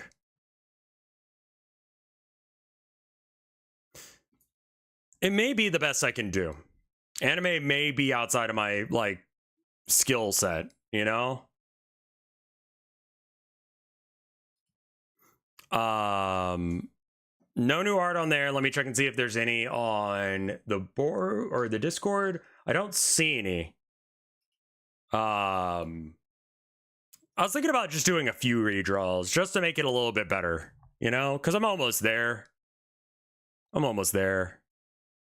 But more importantly, I need to finish my game I'm currently working on. And I need to do another, like, act worth of work. Really did not get as much writing as I thought I would do this week, unfortunately. But say lovey. These things happen. Thank you guys for watching. I will be live tomorrow with something else. I'm tempted to say I will stream like either Look Outside or Voices of the Void tomorrow. Starting time, I don't know. I need to do some fucking work. I need to actually get some writing done. So, I like I said, it's like the final half of it needs to be written. And that's like the first draft. Then I need to like, I might run it by my wife. Because essentially what I've written so far is a choose your own adventure book. And without like any of the like animation or like aesthetic together. I might work on it some over the weekend. But I mean, like I said, family's coming into town. I should hang out with them. That's like a thing, right? That you do when your family-in-law comes into town. You hang out with them. I told them I can't get off work because they kind of just like sprung this on us. The game will be released when it's released. Once it's done, it's done. But it's not done yet. Like, I could release it right now and it's really shit.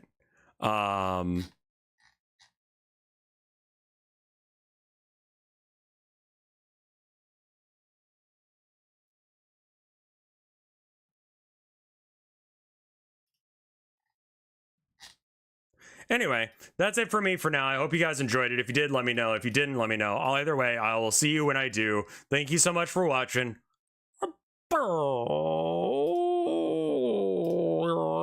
gonna do a raid. Bye.